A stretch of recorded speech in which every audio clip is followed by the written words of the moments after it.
Good morning.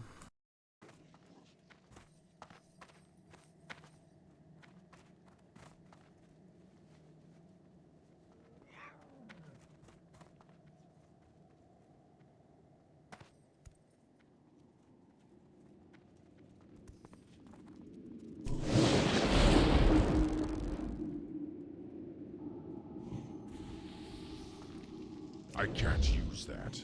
I can't use that.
I'm out of range.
I'm out of range. That smells good.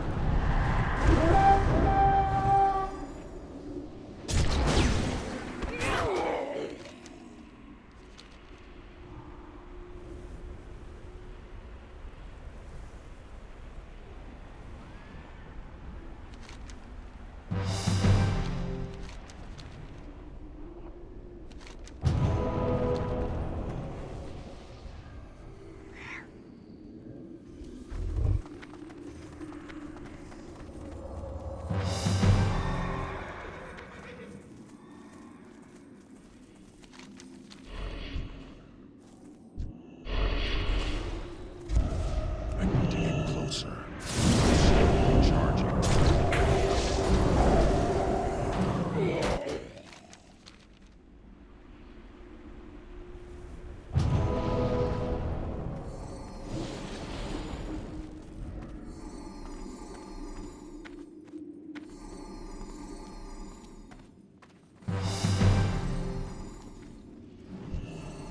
I'm out of range.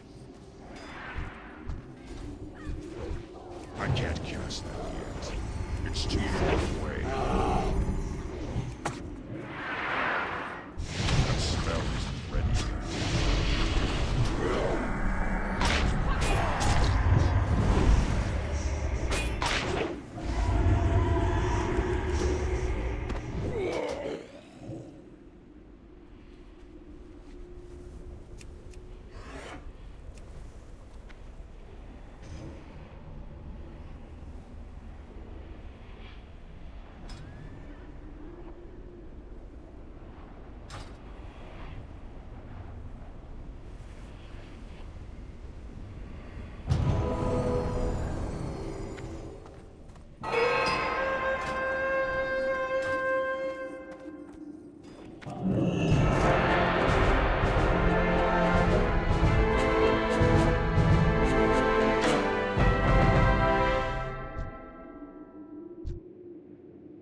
Damn, my bad, I was muted. The fucking Peo was in that game. I didn't even see him though. That sucks.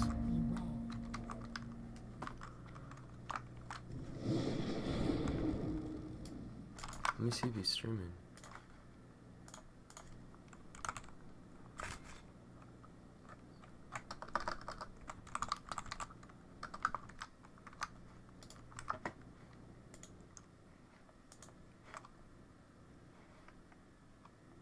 No, he's not. Damn it. I wanted to say hi.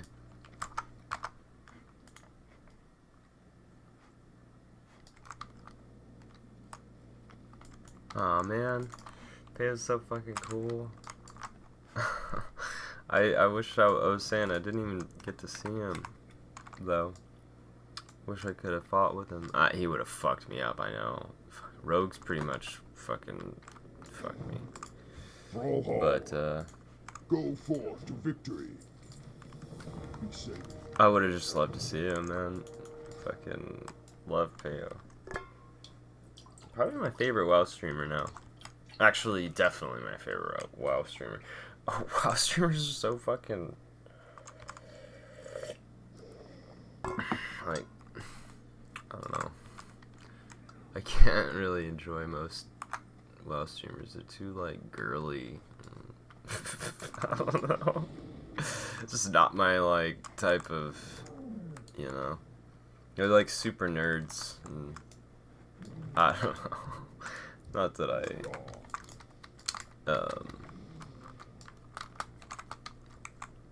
you know, I love nerds too, but, like, my people is, you know, more, less nerdy, I should say.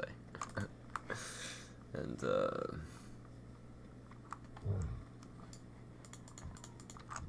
yeah.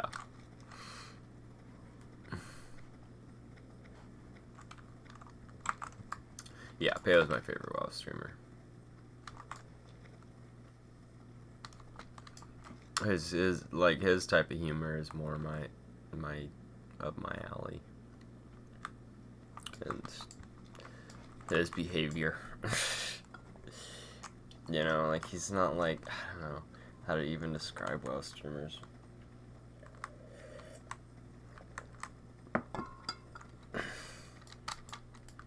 Like, they're not funny, you know what I mean? They're not funny at all, and they're just like,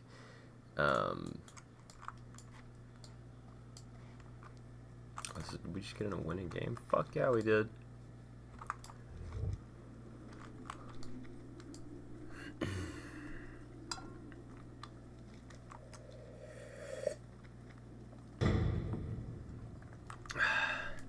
I don't even know what I was saying.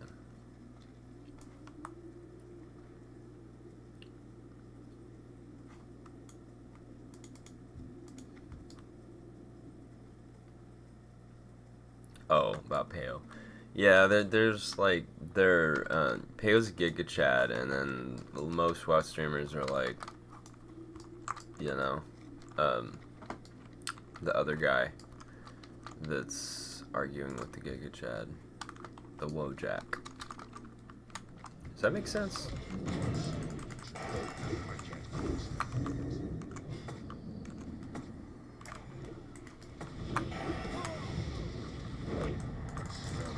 Damn it! Fuckers. Fuck, they got blacksmith.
was fucking beautiful.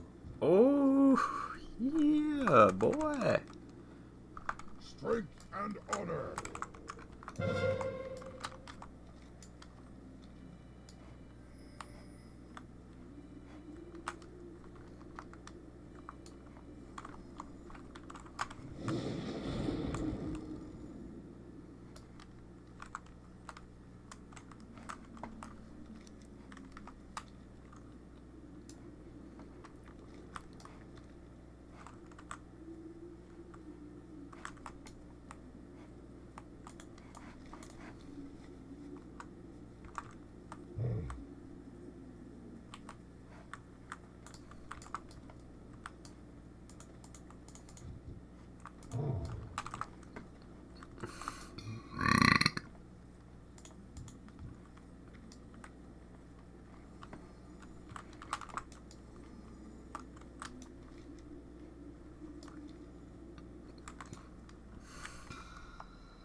It's too far away.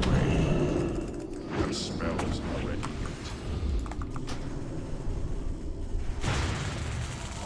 That's still not charging. That spell is ready.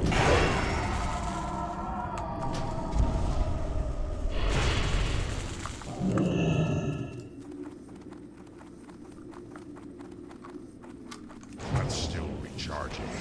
I'm out of range.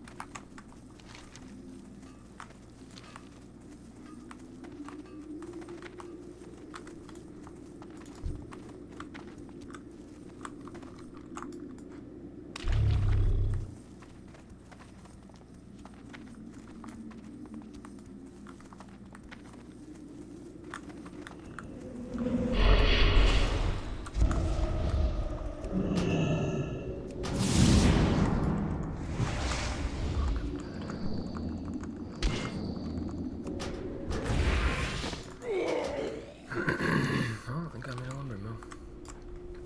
I can't use the yet.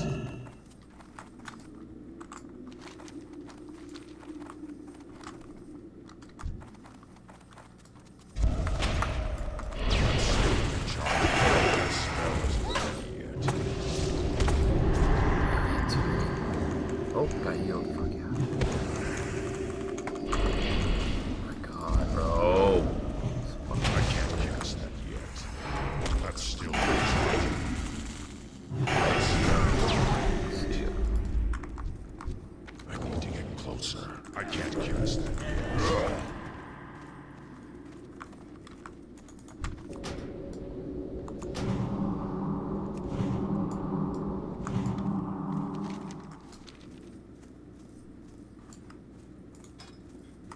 Nice.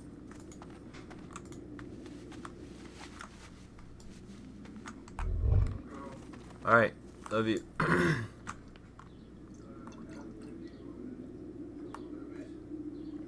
Sure. Just want the same thing. Well, maybe a different entree, actually.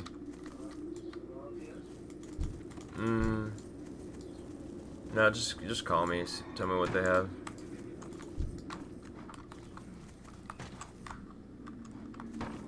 Okay.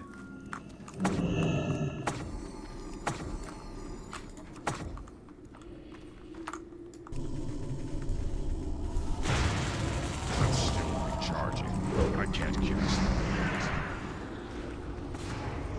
That spell isn't ready yet. I can't cast that yet.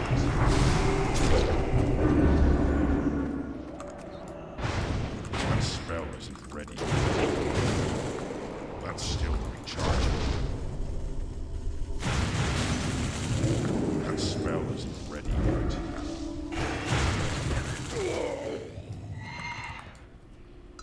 I wasn't watching my health. Need to get this toughness.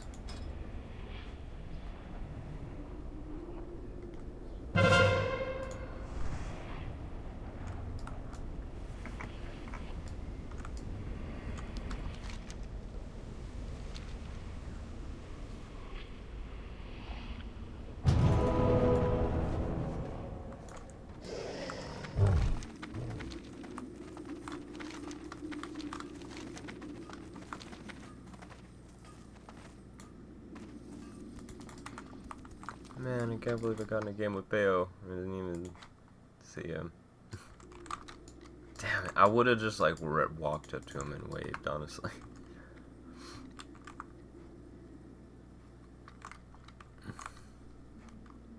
There ain't no way I'm beating that guy in a duel. No fucking way. Not on his rogue, at least. I'd have to get lucky. I'd have to like get the jump on him to kill him. That is not my intent.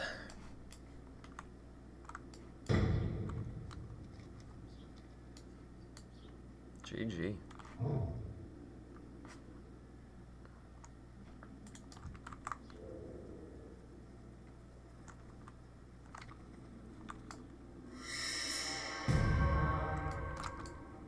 I need to get closer. It's too far away.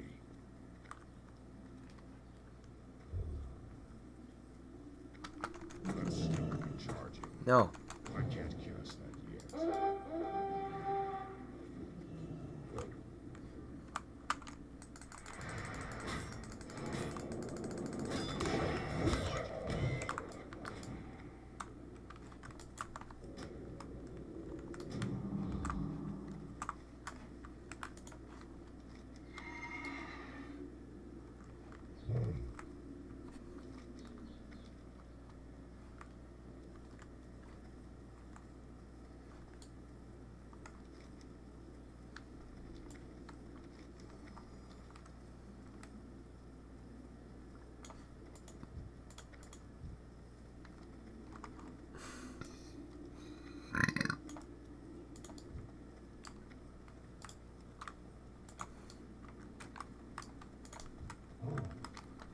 It's too far away.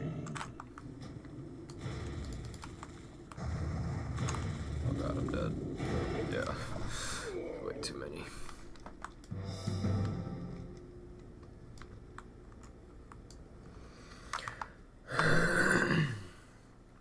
G fucking G.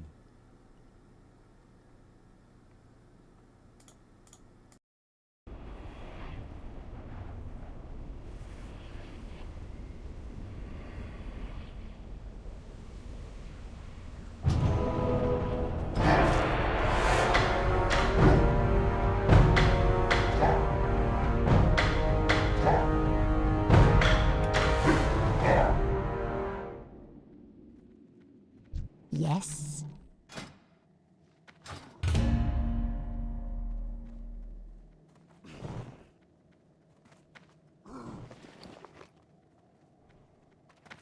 Victory forces.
man.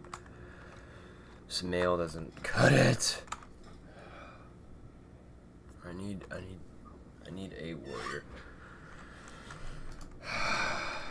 Fuck. Just getting fucked up in here.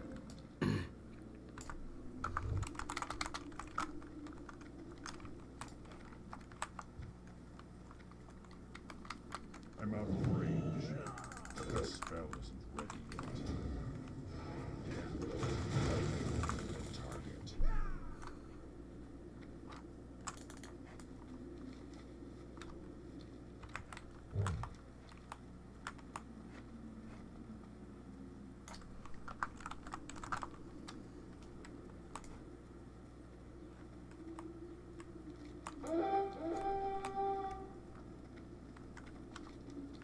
Fuck. Gotta lead.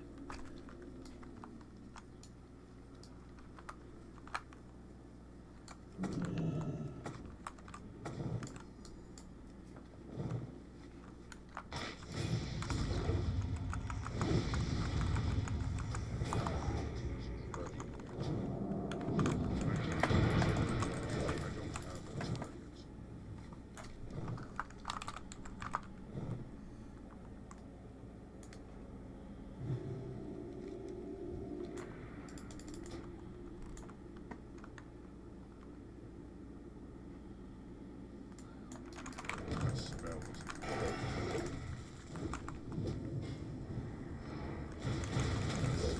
Charging. I can't cast it yet.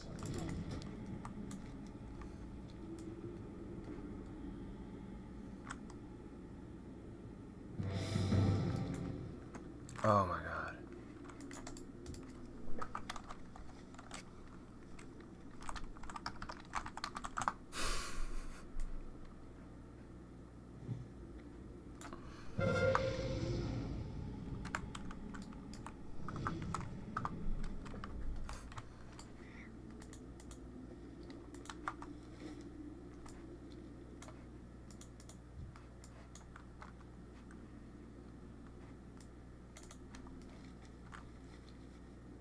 God fucking damn it, bro. Mistakes.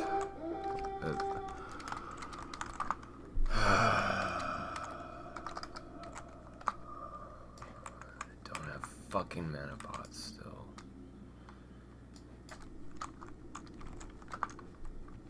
We're fucking dead. It's We too are far fucking away. dead.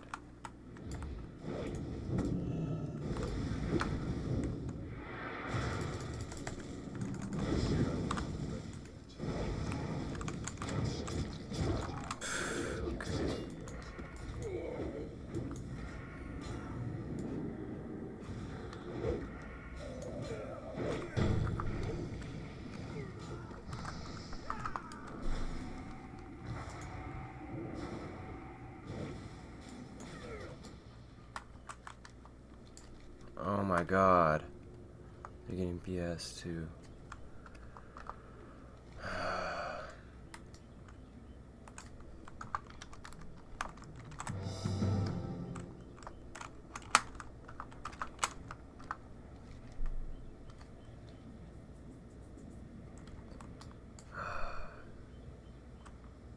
I don't have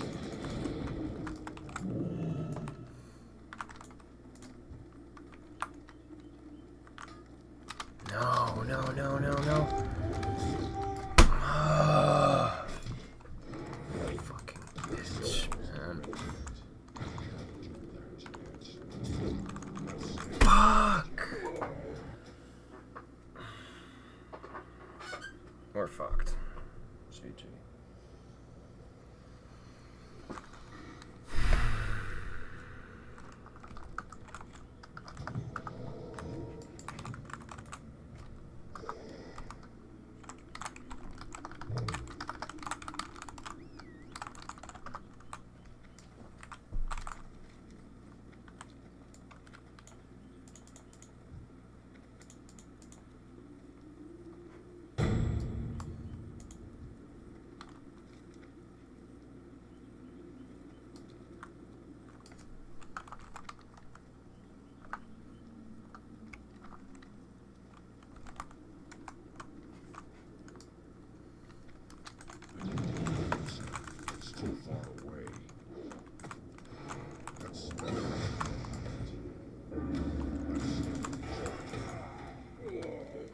Fucking idiots. No one. Literally no one. Okay, some people going.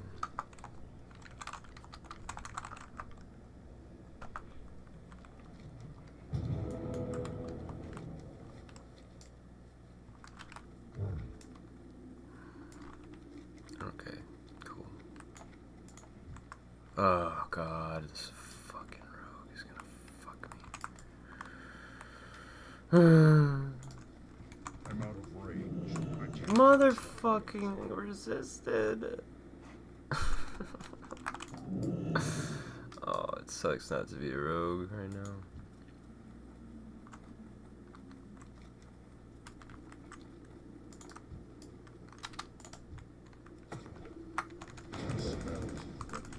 I can't cast it.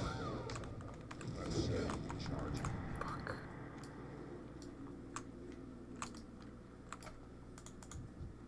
No. No. Where's the... Oh, God. Oh.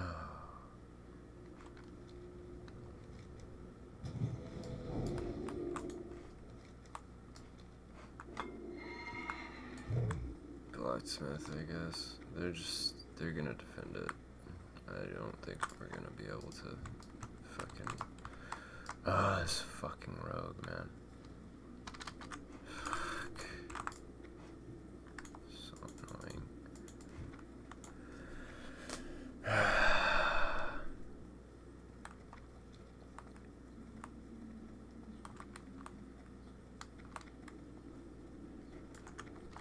Even if we get 3, it's still gonna be really hard. I'm so fucking dead. Man. Yeah, just fucking let him win. At this point, there's no way. See how scattered we are? That's... You need a turtle. You need a turtle that moves around.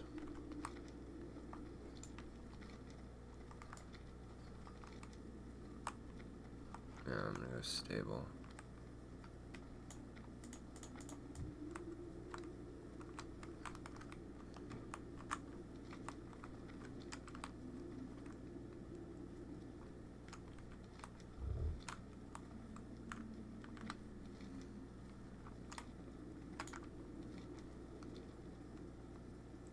We need a 4-cap to turn this around. Fuck, there's no way. This rogue's already fucking gone.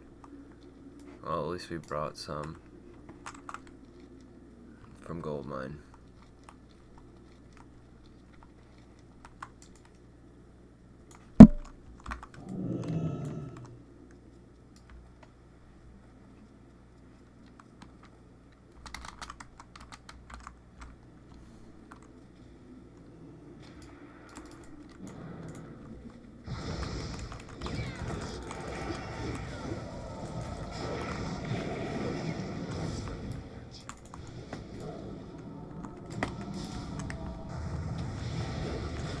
Oh god, oh god. She fucked me up. Such one fury. Is she dual wielding? Is she dual wielding? Oh man, do I have to dual wield? I really don't want to.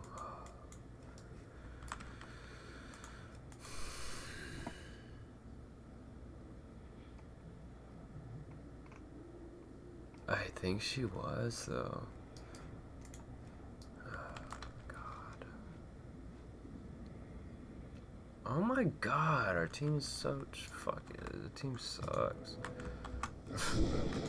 This team sucks. Like, what are you doing? What are you fucking doing, man? Just sitting in the fucking road. Just...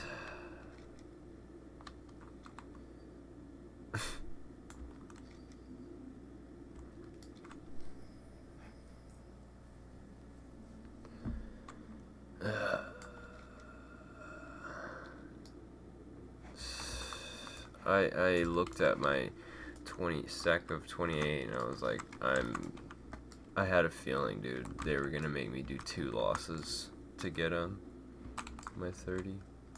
I fucking knew it. That's the way it goes. I've won so many. Actually. Okay, I won them all. One of them we lost to Payo. That's pretty cool. Oh, man, I wish I could have seen him. I've never seen him in game. My friend has. One of my old friends. One of the guildies.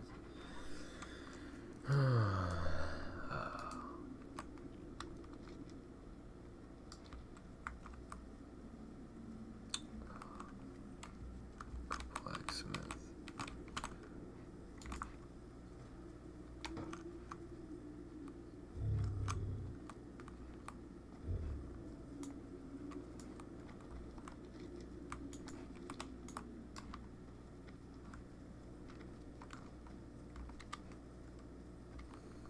There's 3. I'm just gonna die. I'm out of range. It's too far.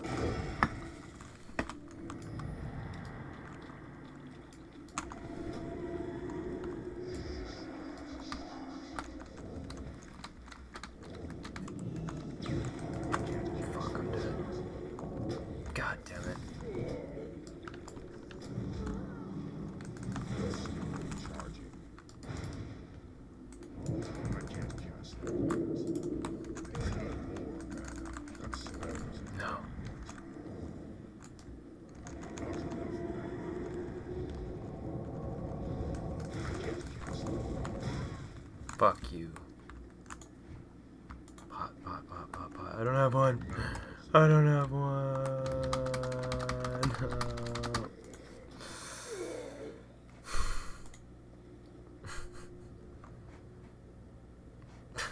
God damn it. At least I killed her. I'm happy with that.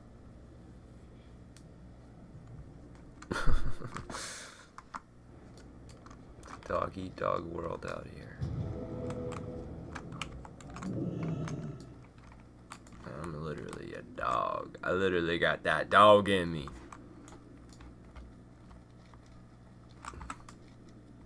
You feel me? Please just let them fucking... I'll go fight. Might as well enjoy it. It's almost over. Oh. That's still Damn it. Oh my god, I'm fucking fucked. I hate my life. That was so fucking embarrassing. So, I can't fit all my shit with the totems on my first thing, so I have to switch back and forth, and it fucks me a lot. Cause I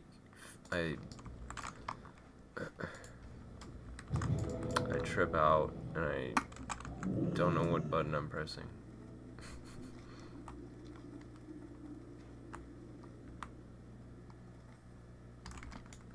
Are you fucking dead?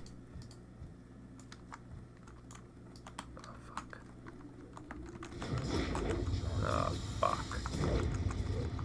I can't even do anything! Fun. So the daddy took the T-bird away. Oh my god. Save me. Lord, deliver me from this AB. I'm out of range.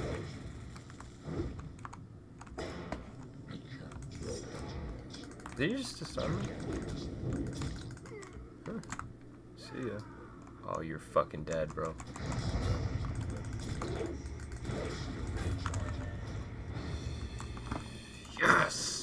Yes!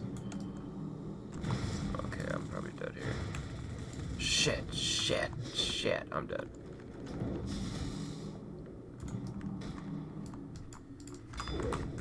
Fuck. Yeah.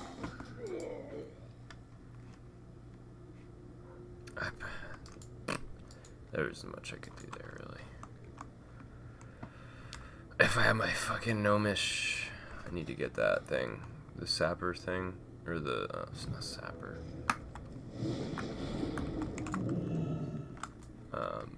The, oh fuck.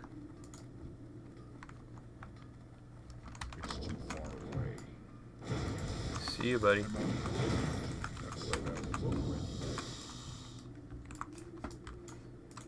Eye for an eye.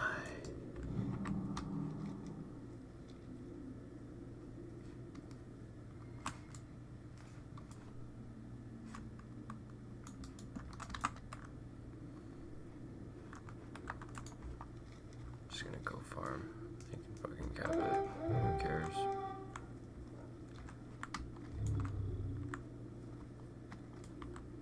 Ah, everybody died on farm.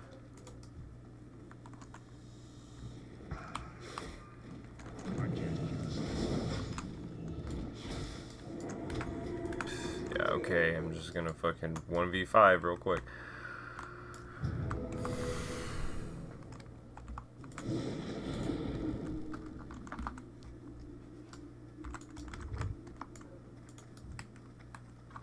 I'm just gonna let him. There's too many.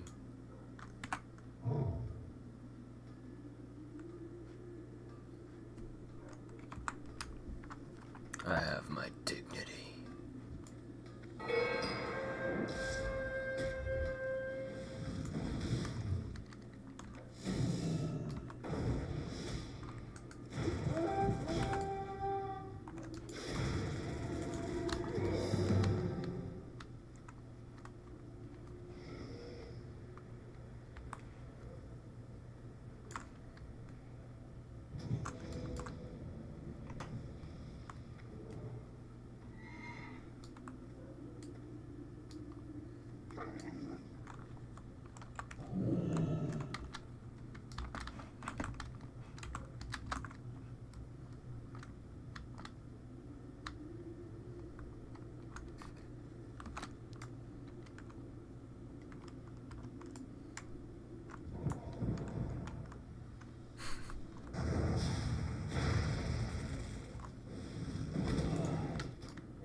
Our time.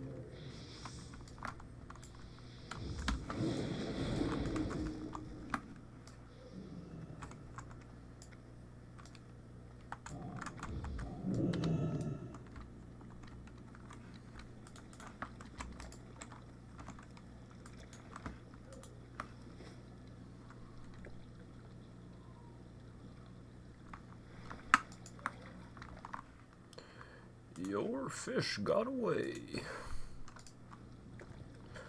No. I'm gonna go grab my water. After I catch this fish.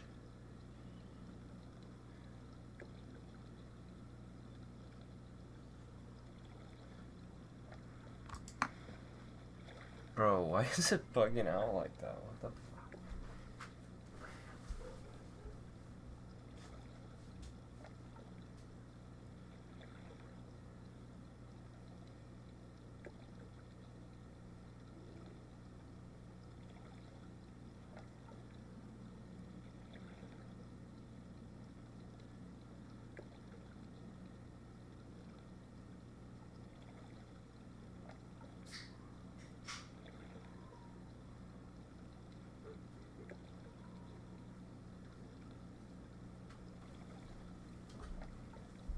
I figured out what it is about WoW streamers. I'm not a min-maxer. That's what it is. I'm more of a casual. I like to do really good in PvP. That's really what matters to me. But like the whole min-maxing and like the personality that comes along with that. That's why I like Payo. Yay. Okay, it's not bugged. I just need to get the fucking bauble. But right when I get it, I'm gonna fucking queue, so I'll get it next time.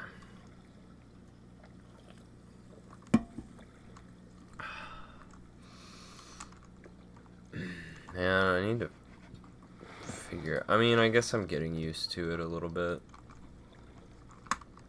My fucking ability bar.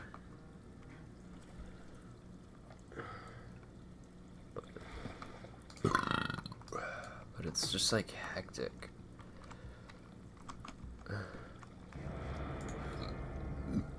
Alright, last one.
That was so cool seeing Peo.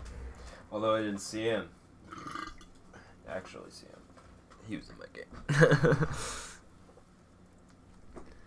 I'm disappointed I didn't see him.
GG.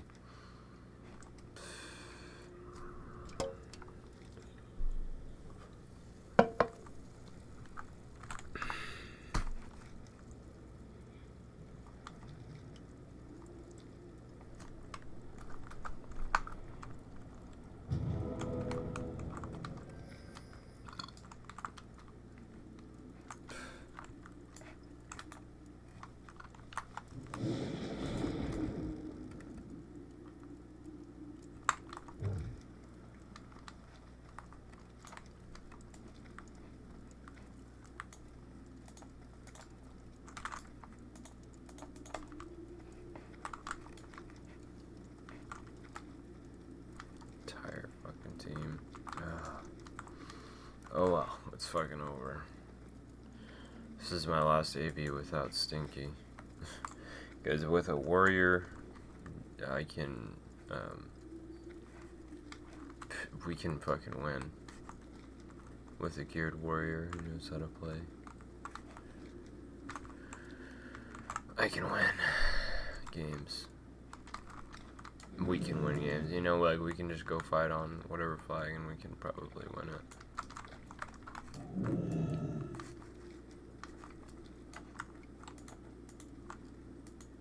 Is that fucking mage here?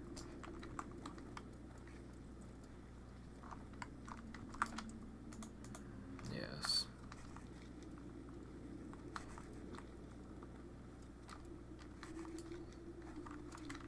Might as well just go fight.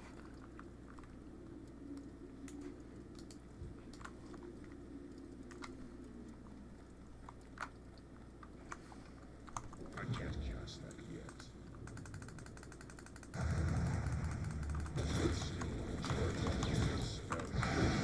Gotcha, bitch.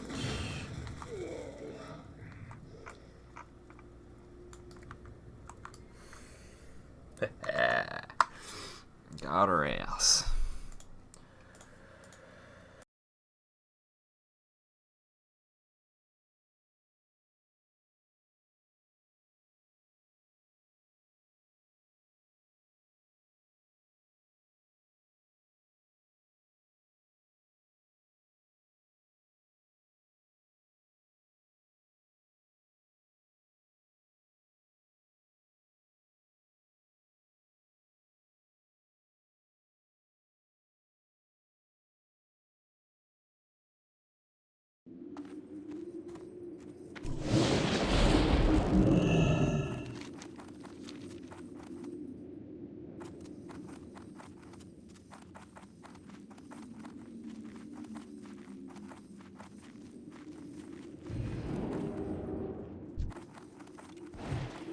I can't cast that yet.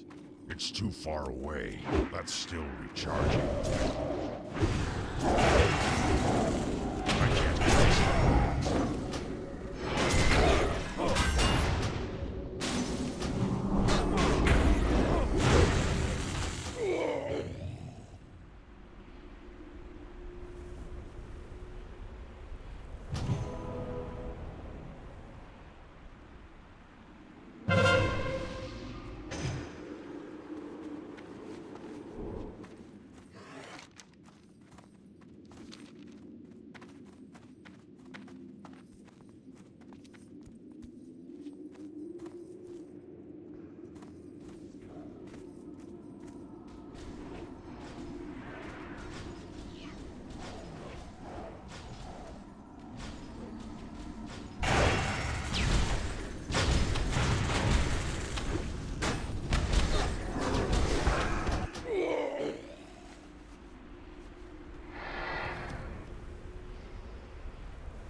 That spell isn't ready yet. Charging. Charging. I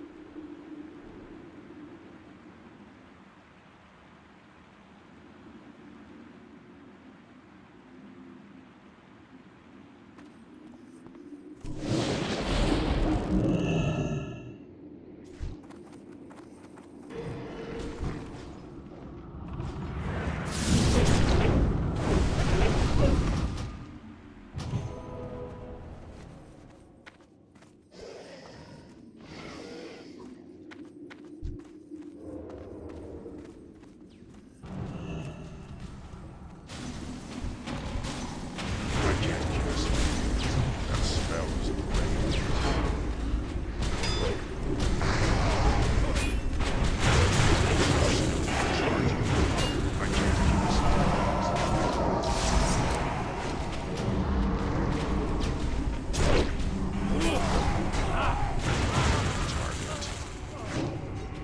That spell isn't ready yet.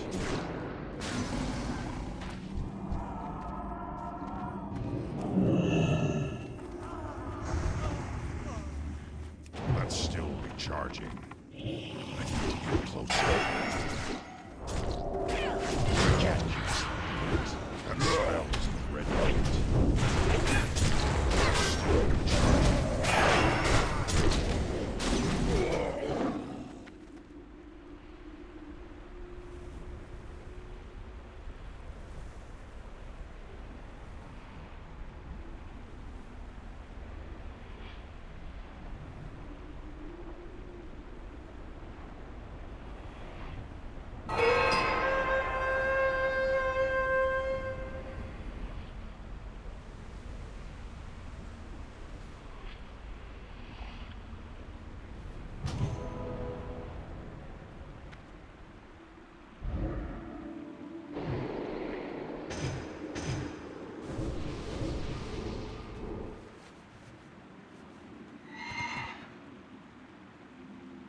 What do you need?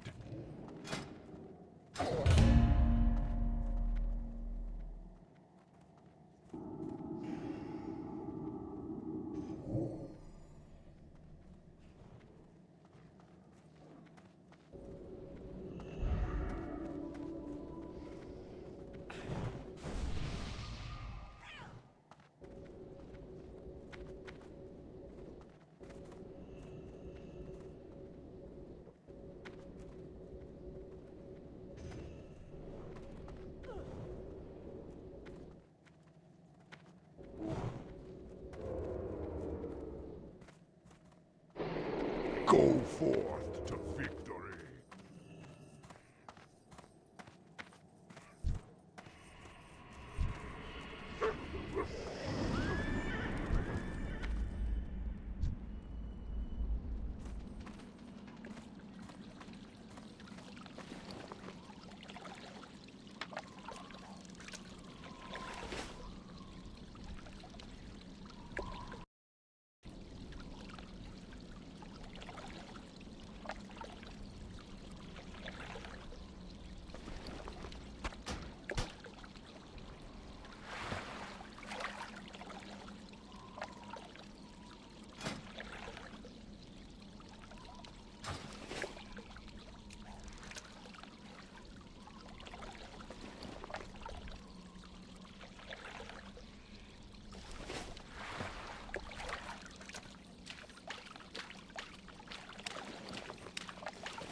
Glory to the Horde.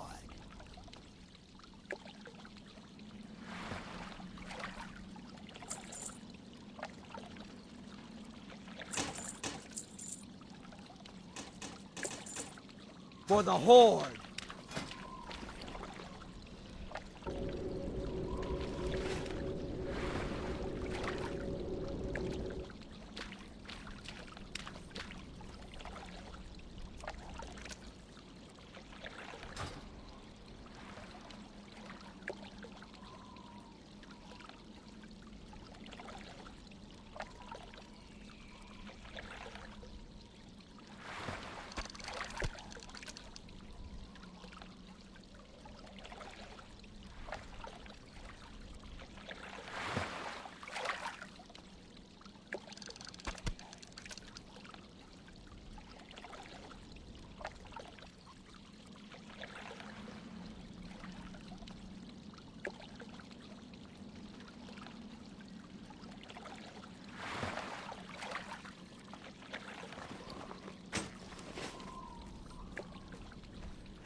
Makra! I can't carry anymore.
Oh, man. Almost there.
Fucking Christ. Too much damage.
Shit.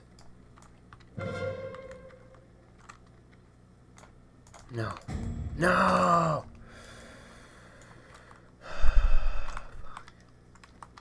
Couldn't get there in time.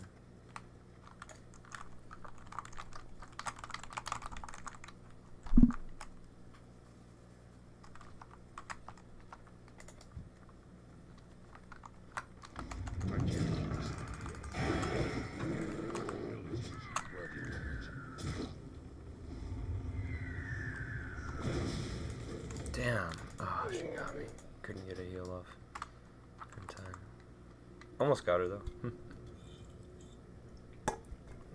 That was a good duel. I love 1v1s like that. Where like when it's just a rogue and you just get stun locked, it's like, okay, man. You know? I don't know.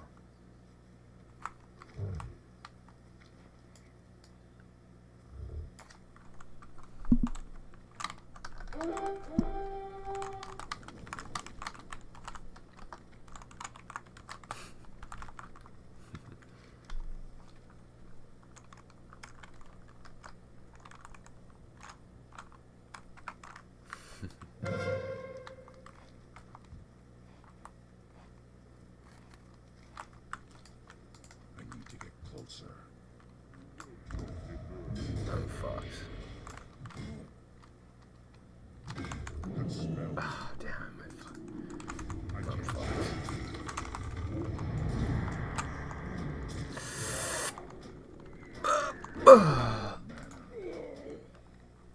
Couldn't get that heal off.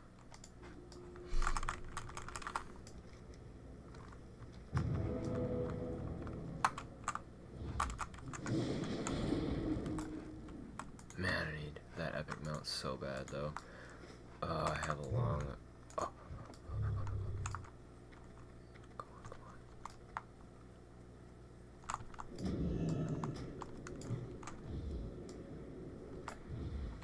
That's still recharging.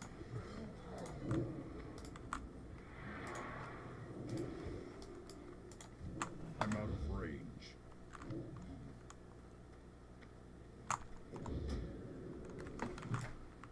I need to get closer. Hey. Yeah, boy. That smells delicious. It's too far. What's going on? Chillin'. Big chillin'. What about you? Just got home, unpacked, set everything back up. Hey, nice, man. Fuck yeah. Now we can play the game. Good to hear, man. Hell yeah.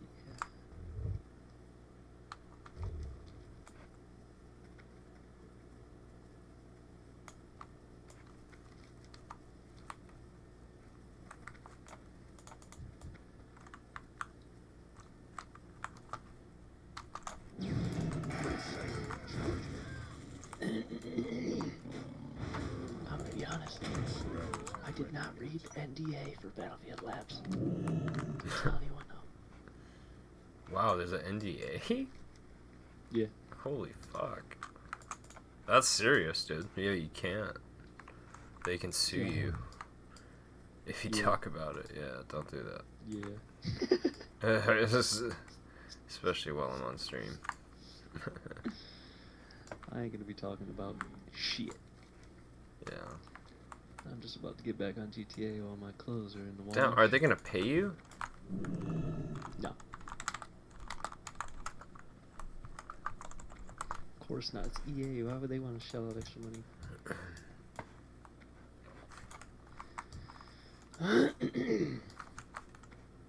They should. I'm out of They should at least give you something special. Maybe something like that. But Yeah, like definitely special not money. skins. I can't cast that.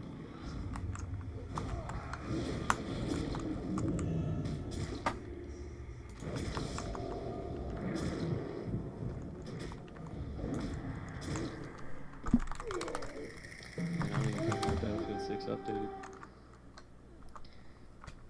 Well, doesn't help that I've been away for 3 weeks. So it makes sense. Oh man, I'm pretty excited to get back on Fallout 76 a little bit too. Alongside GTA. Is there an update or something? Yeah, there was, but I was also grinding out the season, I think, just to, because there's an Enclave Power Armor skin. Cool. I don't think the season's over. I hope it's not. Guess we'll find I out. need to get closer. That smell isn't perfect yet. That's still recharging. I can't cast that yet. That's still recharging. That's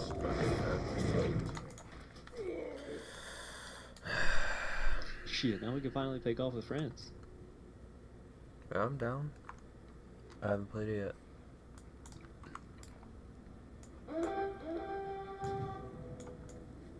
Man, we always lose Warsong Gulch. Every, like, 9 out of 10 games I lose this fucking battleground.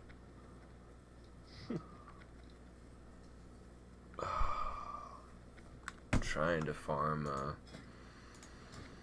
mount and a axe that I'm about to get. I'm really excited for the axe, but this Warsong fucking sucks. I can't cast that yet. That's still recharging. I can't cast that yet. I can't do that yet. Fuck, I did the wrong thing. I'm dead. Oh, they're on me too. I hate this fucking battleground. It used to be great. Well, and this one isn't even that bad. But like, fucking when you have min-maxers that camp and they don't, like, they can literally push the shit forever and just fucking kill you for no fucking reason, really. And this is Just what you want me to play? Farm honor, huh? And this is what you want me to start playing? No, I'm specifically farming Warsong Gulch. This is one battleground, I mean.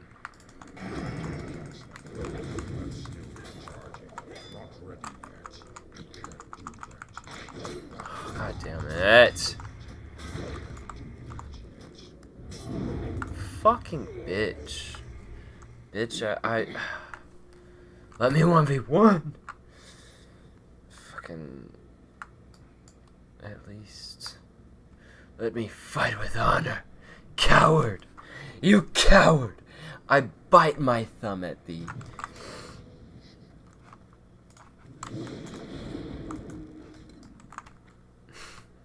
No. Huh? No.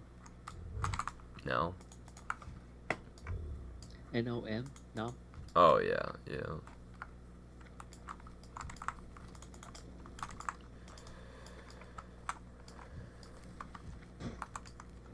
That smells. Oh, thank God they won quick.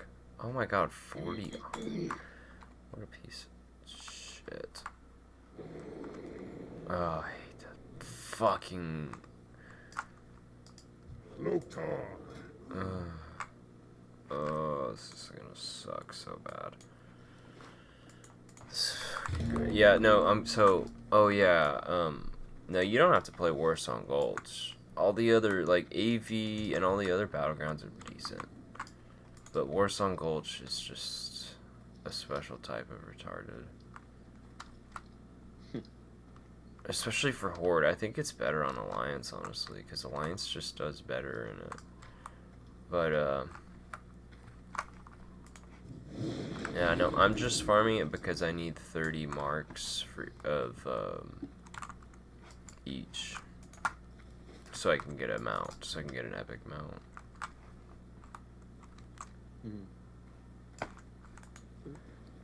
Damn. Yeah. Warsong Gulch just sucks now. Bet.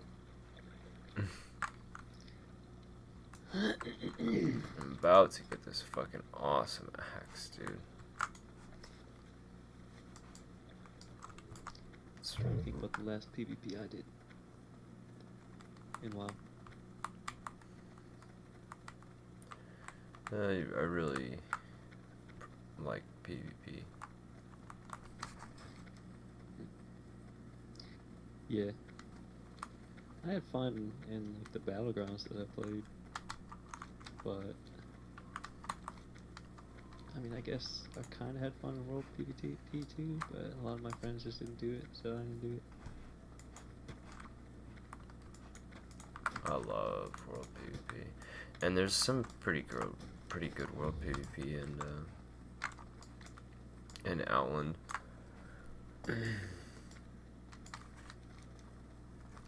There's this area for it where everybody fights in the Grand.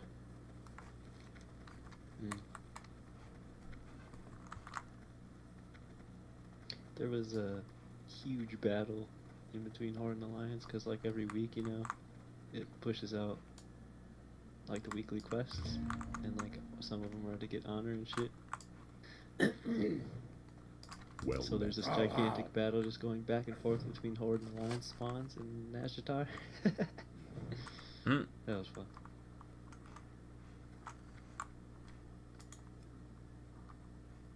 Yeah, I love that. I can get it now, actually. Damn, dude.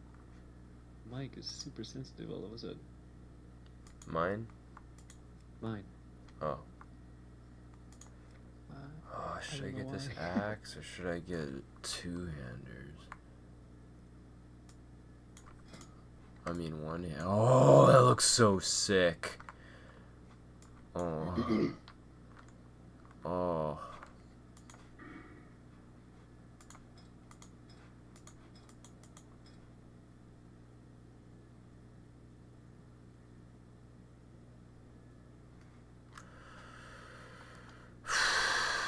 This is the toughest decision of my life.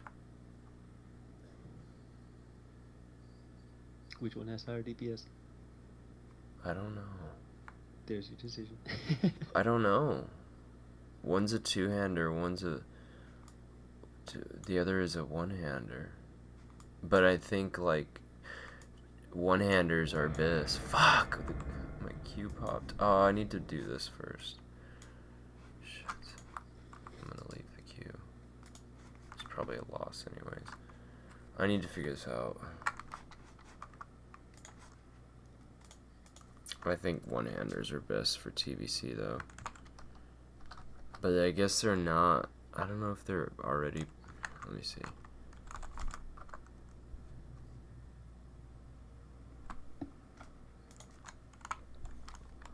I'm gonna be right back real quick. Alright.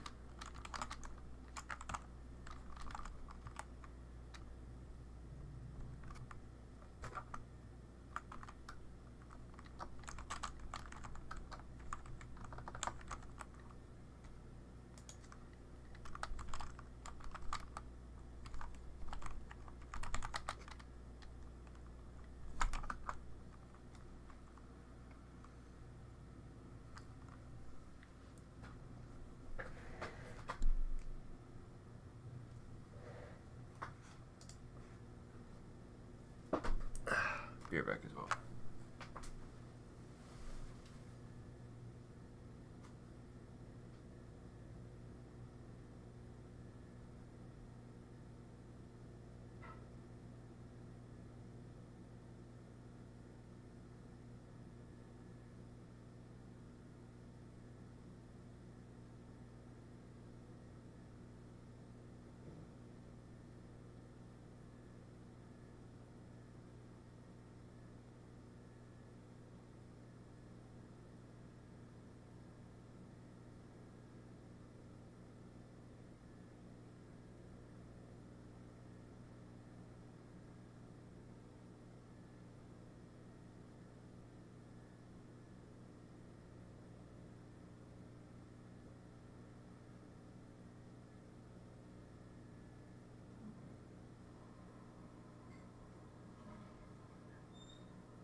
I'm actually gonna run to the store quick before it gets packed, so I'll be back.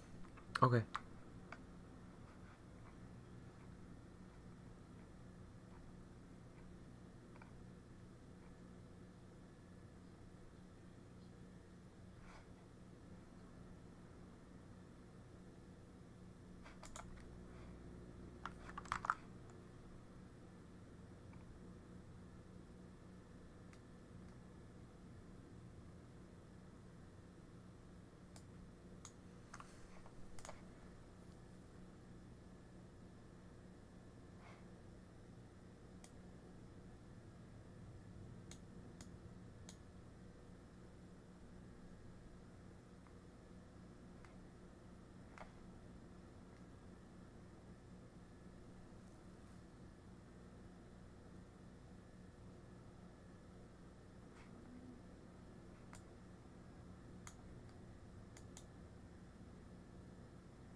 Fuck, man.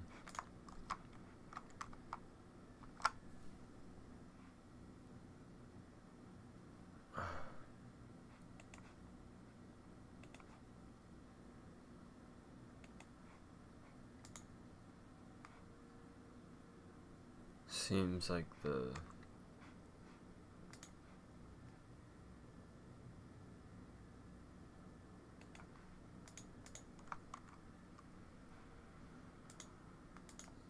what the fuck? Windfree, Feral Spirit, don't have that. This is for retail.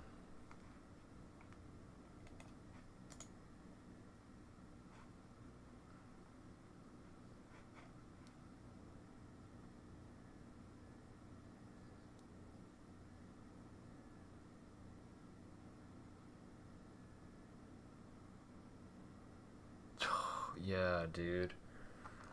See, the two-handed seems like I'm gonna get bigger.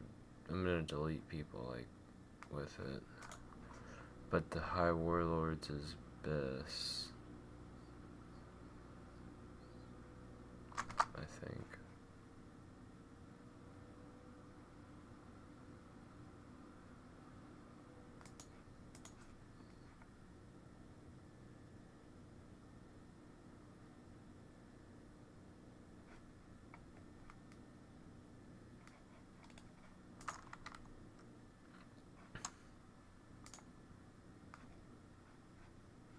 Plus Wind Fury equals big. Again, we got dual wield now. You have dual wield plus Wind Fury equals big, juicy crits, right? Enhancement Shaman in TBC feels very similar to a vanilla Fury Warrior. So if you're someone who really enjoyed Fury in vanilla WoW, you might really enjoy Enhancement going into TBC.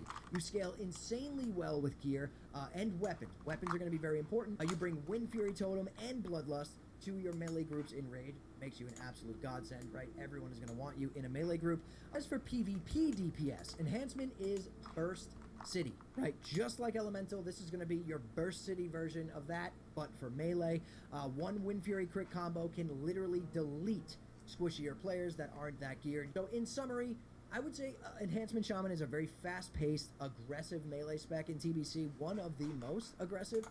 Great for players who love huge RNG burst potential and bringing support at the same time.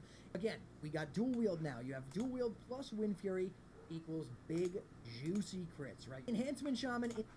Yeah, but I wanna... See, I think the crits will be bigger, but I'll probably do more damage overall with the one-hander. I do like to delete. Man, this fucking... What the hell? Let me watch the short. I'll need to bring this up for y'all. What the fuck?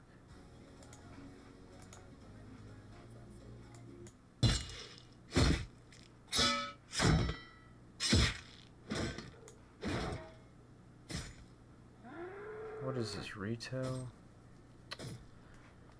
Stupid. I hate retail.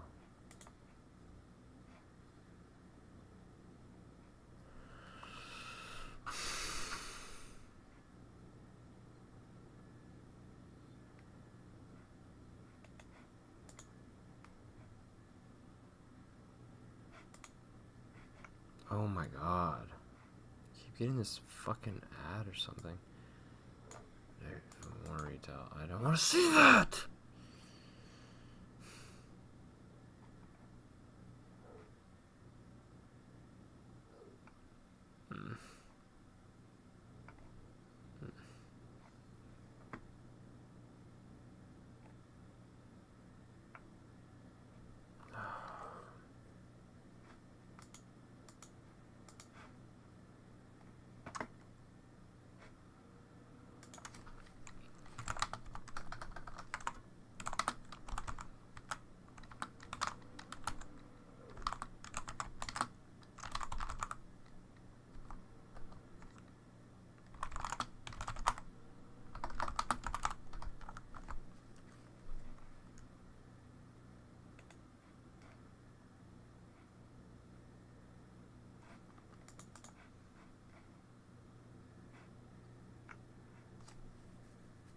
Dual wield and TBC, there it is, dude. Everything in me, shaman.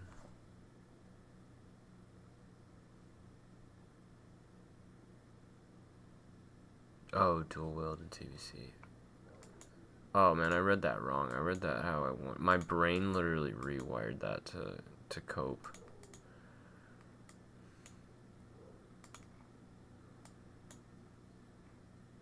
It's suboptimal.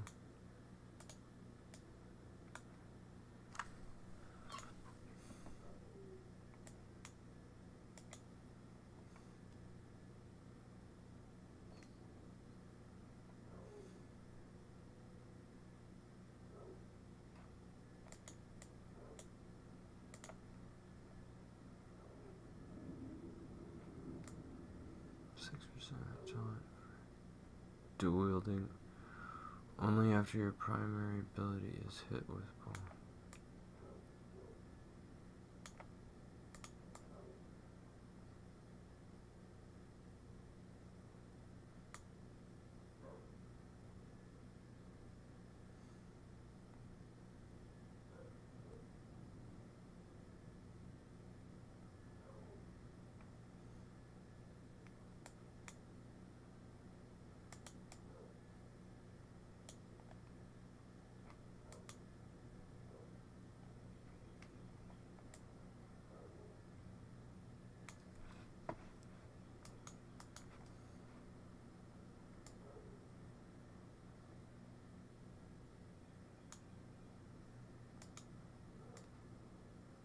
both.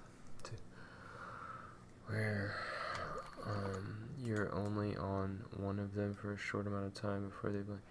Two-handed is pretty much. If you're playing with a druid and they cyclone, you can swatch a two-hand, drop the fire nova totem, and storm strike as soon as they're out of the cyclone. If you've been using CC to kite by any cloth, it's a good idea to use a two-handed to do the most possible damage when you can act them. Yeah. So burst is for two-handed. In PvP, swatch be dual wield. One-handed plus shield and two depending on the situation. What the fuck? Hell no. I'd say you should swap between dual wield and two-hander.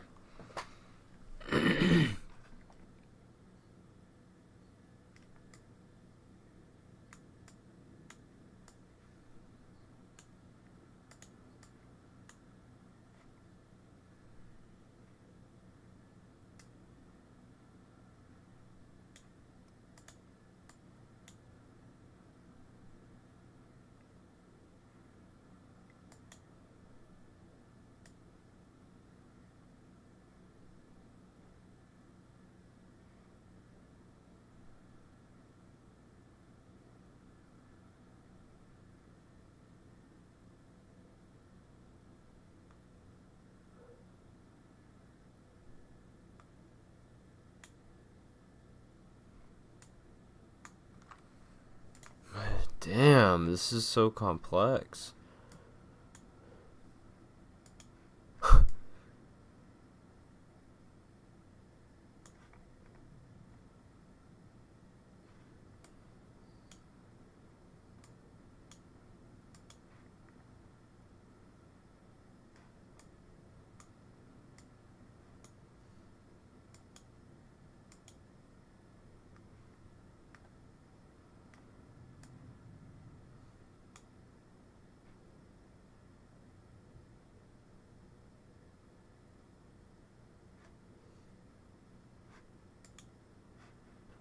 Oh, sorry, it's probably, you can't even see it.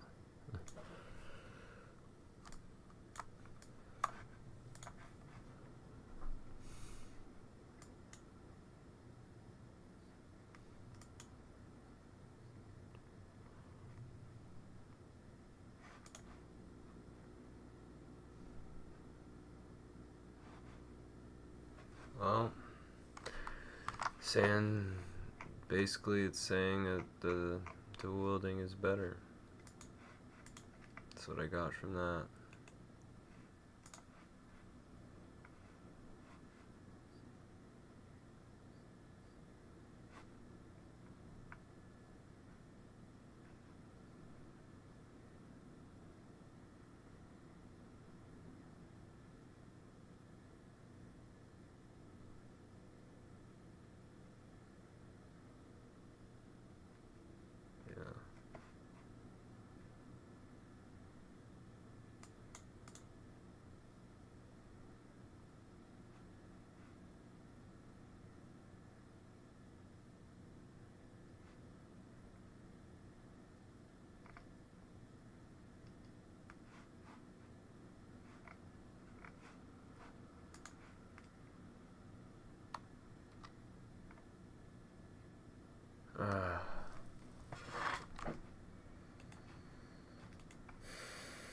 But I love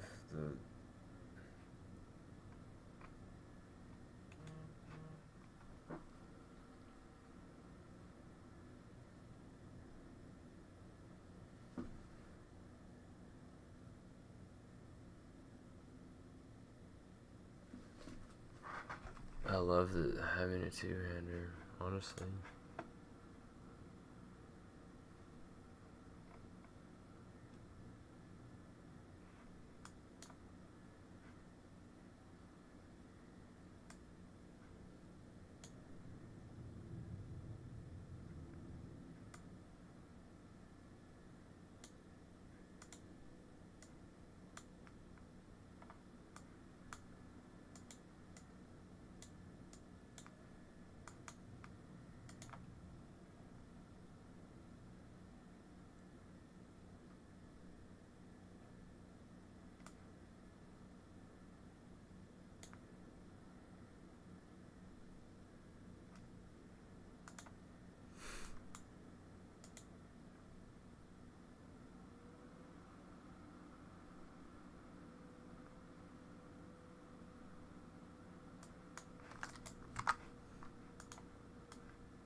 This is so hard for me.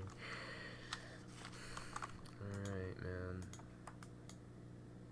One-handers it is, pretty much. I mean, that's what everybody says. It's just better damage.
I was too late.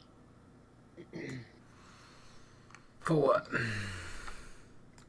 Damn store. Line's backed up 20 fucking miles. I didn't feel like waiting 20 minutes for a gallon of milk, so Damn. I walked in, walked out, and left.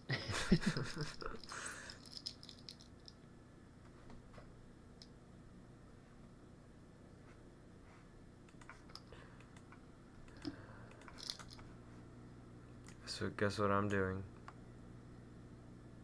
What? Still trying to decide. Oh.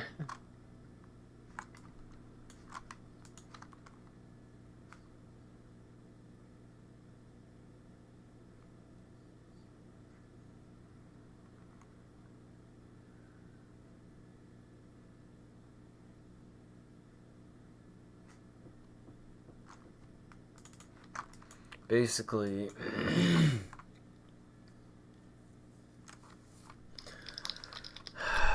dual wielding is more consistent DPS, but What are you looking for?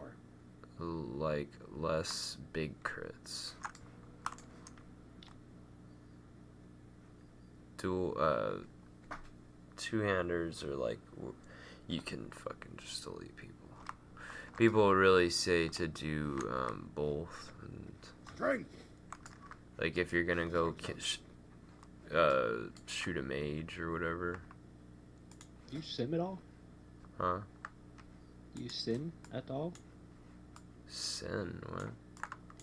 Sim. What do you mean? Like run simulations on your character to see what the best thing is? I don't know how to do that. No. Well, DM incoming. well, I mean, it's definitely the one-handers.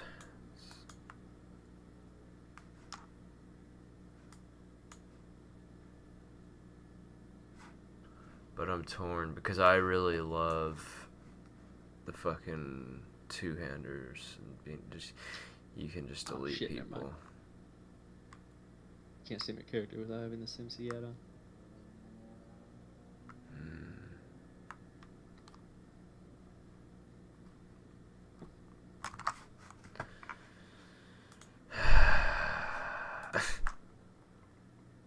Everyone's like, I do my bro. What the fuck? Everyone-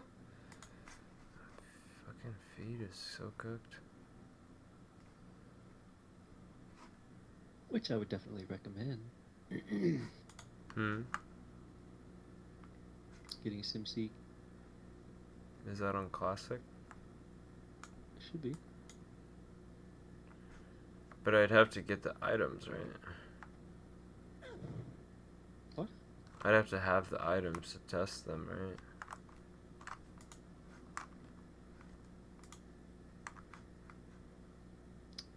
It's neither of them are in your inventory. No, I have to buy them with honor. Then I can only buy one first. Well, That's if why you I'm can so. add items manually. Smells like smelly stinky shit. Hey, Hey, boy. hey, what the fuck, Sky? You're supposed to be on the road. I'm already off the road. You're already back home? Uh-huh. Holy shit. It's fucking Jason Bourne.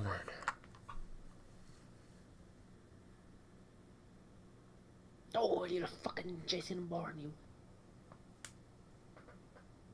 Scottish.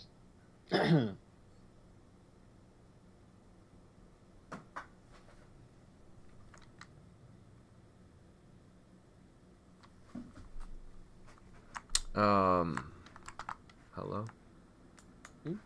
Hello? Stakey, help me. I'm fucking trying to decide between the big axe and the little axe. His axe is... Huh? The big ass and the little ass. Share your Yeah. screen. Or are you streaming? Yeah, I'll share my screen.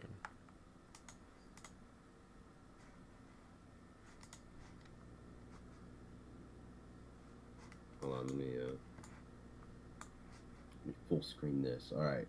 That's the big axe, right? Yeah, but Right.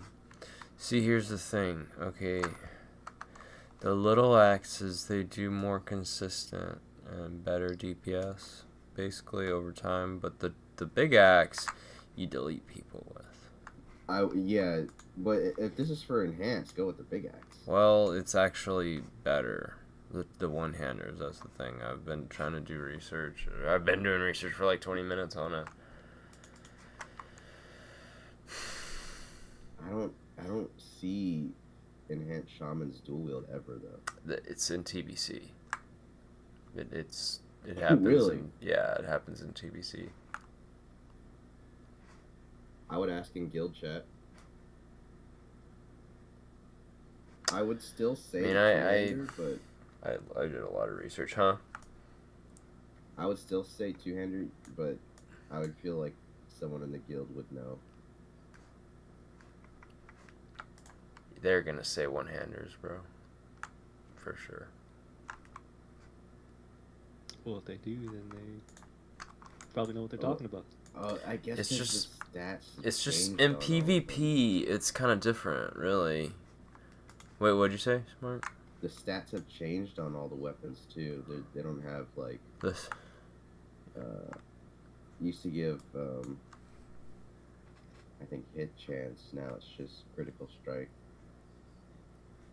The stats on the axe are definitely better. The little axes really don't even have stats.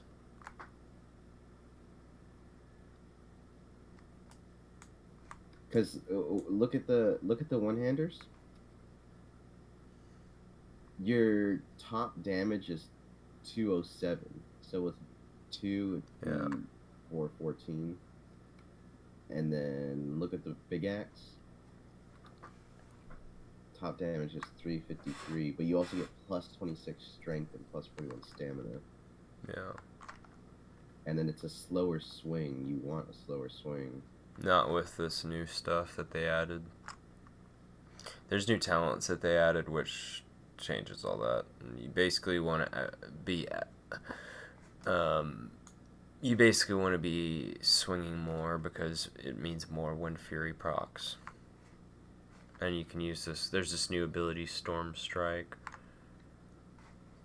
which hits with both your weapons, and that's like the meta for enhancement.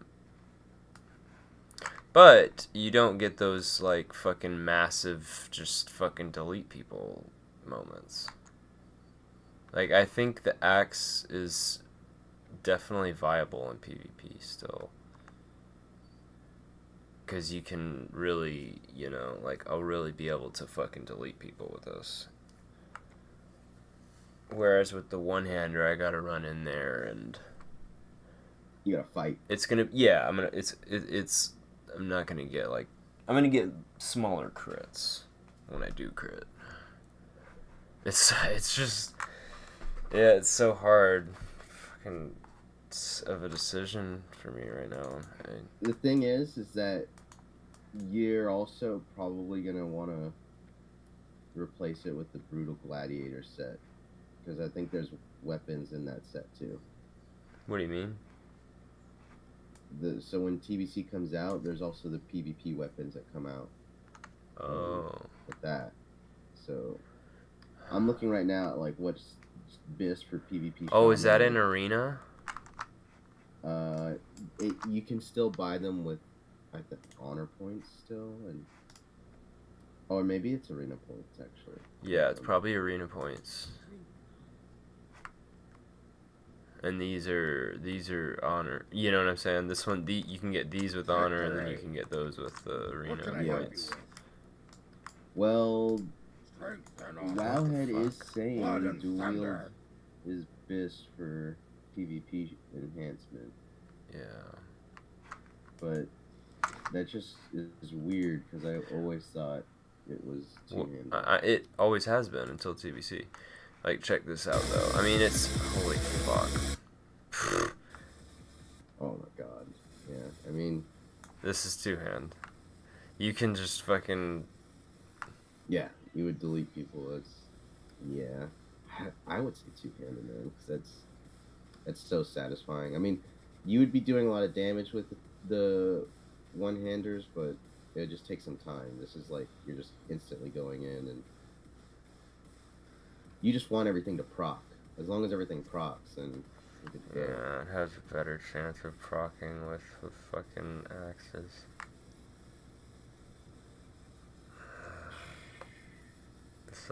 I'm so torn. I've been taking my computer for granted, fellas. It's so nice. So smooth. Oh yeah.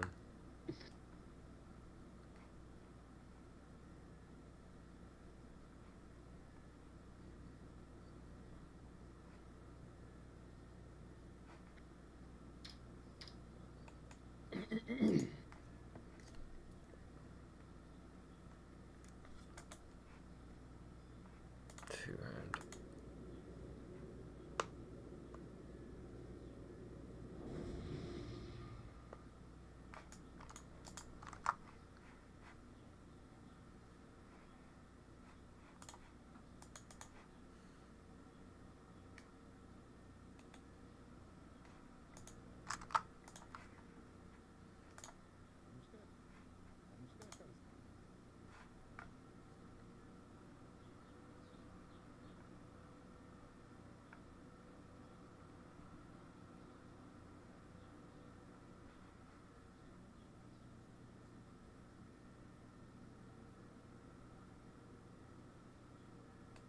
Mark, do you have Sim? C? Excuse me, sorry.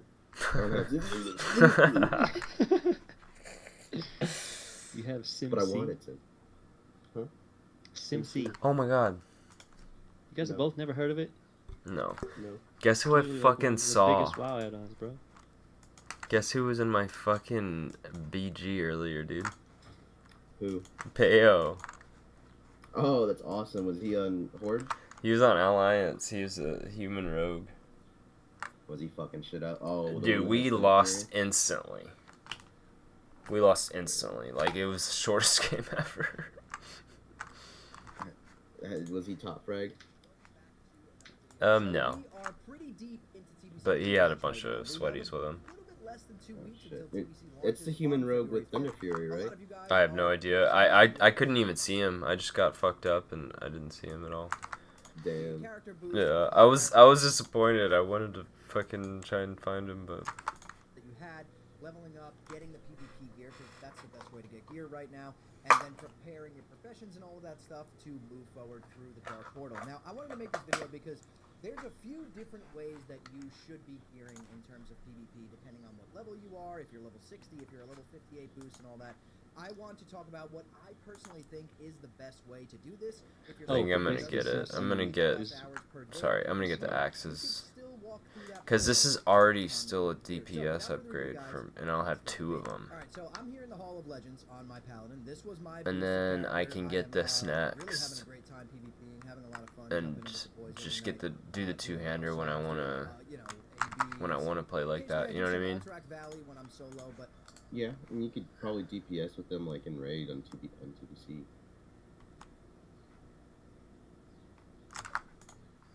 again, we're going to talk about all this stuff right now. So, in terms I would of ask balance, Sirion. if you are a He level would know. Who Like, Sirion? is he on right now? I'm not sure. I'm not even online right now. Could you ask look him up- for me maybe? I mean, he probably is gonna say one-handed, but He's like the rank 1 shaman in the NA. oh fuck yeah. You would know. But yeah, I would if he says he uses only one-handers, I'm just gonna use one-handers. I was rank 1 shaman once. Nice. Wins. Oh, you're lying. Me Yeah. got the good stuff. That was pretty good rating though. Purple and orange parse. A good amount. You're a parse.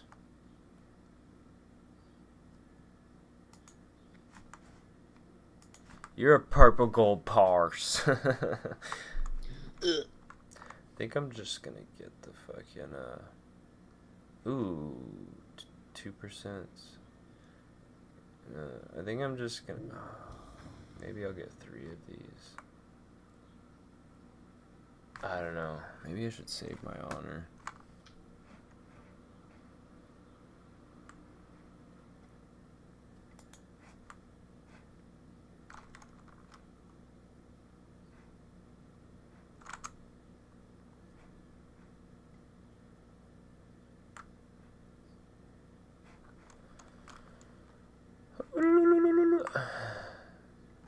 You be careful, man. I got all my AB marks though. Just need war song. Fuck my life. 68 boost, right? And you're not level 60 yet. This is going to be the meta that you should follow, and I wish this was a meta when I did my boost. I hit 60 really quick before people kind of figured out that Is this that guy on? was the way to do it. Okay, so what you're going to do basically, if you are level 58, is you are going to just start PvPing at level 58. You're going to be able to do that turn in to hand 1 war song mark, 1 AB mark, 1 AV mark. That's going to, give you experience. You could technically level all the way to like 59 or even go all the way to 60 if you want, and then also have honor cap as soon as you hit level 60 if you PvP from 58 to level 60. Or I just messaged him honor on cap Discord. once on that He's 59 away bracket, right now, because looks what's like. happening Or is he's in on that Do Not bracket, Disturb, so I you're don't going to be know. having a lot more fun than when you Okay. hit 60 Hold on, and jump let's into BGs with your full communal set of gear. I mean the Everyone is a boost in the consensus is pretty much there.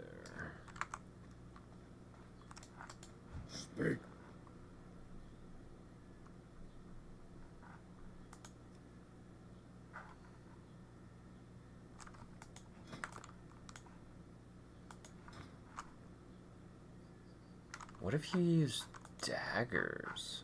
No. No. But the speed. Because you want a lot of speed. That looks like shit. Oh, shamans can use. Oh yeah, that's right. Shamans can use daggers. No, I'm just gonna go with the fucking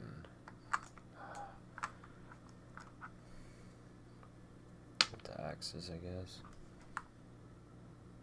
Because I will be getting double the Wind Fury procs. I mean, Can you open guild right now to see if? Har the I horde! mean, yeah, and then sort by alphabetical through name.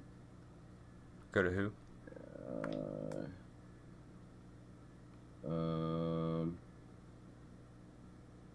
I don't think he's online. I was just looking to see if I saw any of his other names online.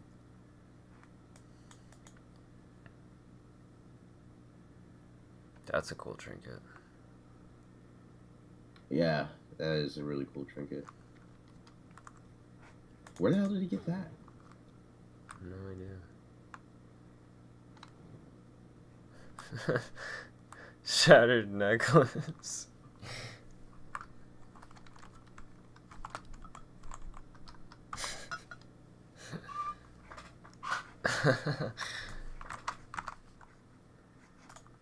bracket. Like 90% of the BGs are filled with boosties. So you're level 58, you're versing a bunch of other boosties or people who just had levels 50 through 59 characters that they want to level up or do some PvP on.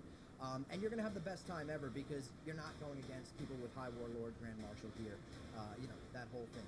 I wish that this was something I thought of before I hit 60 on this Paladin, but again, there's ways to do this for everybody, right?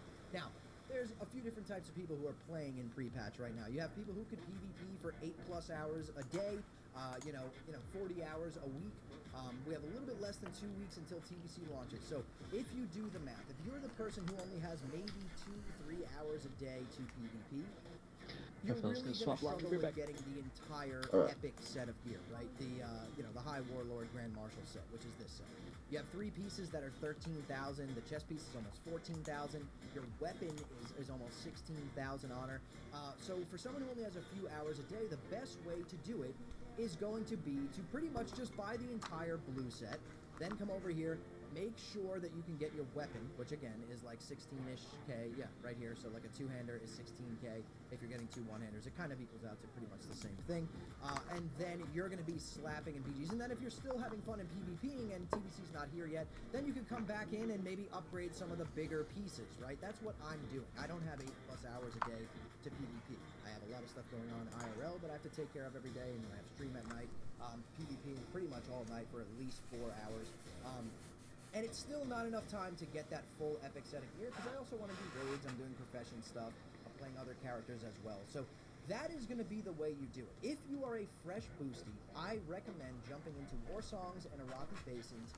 Obviously, you have to cycle some AVs in there when you're solo, because you need those marks to turn in. You turn in 1 mark of each of those battlegrounds and level that one. Please get to level 59 that way. You'll be 59 with probably between 40 the and time for 60,000 Badoosh honor, and to then you hit can level 40 if you want, has to the finally rest. come. But Yeah. you're going to be able to hit 60 Badoosh, and pretty much have the the big entire boy. blue set of gear, your weapon, maybe Don Julio's ring, the bracers, It's the these waist, all good that times, man. stuff. Like, So and that's keep why in I mind really, as really well, wish that like a lot of people don't realize this, but in TBC I think we're pre-patch, fine, man. We if need to you kill look this shadow at witch here, I think. the previous PvP factions, right? You have Alterac Valley, Warsong, Stormclaw? Arathi Basin.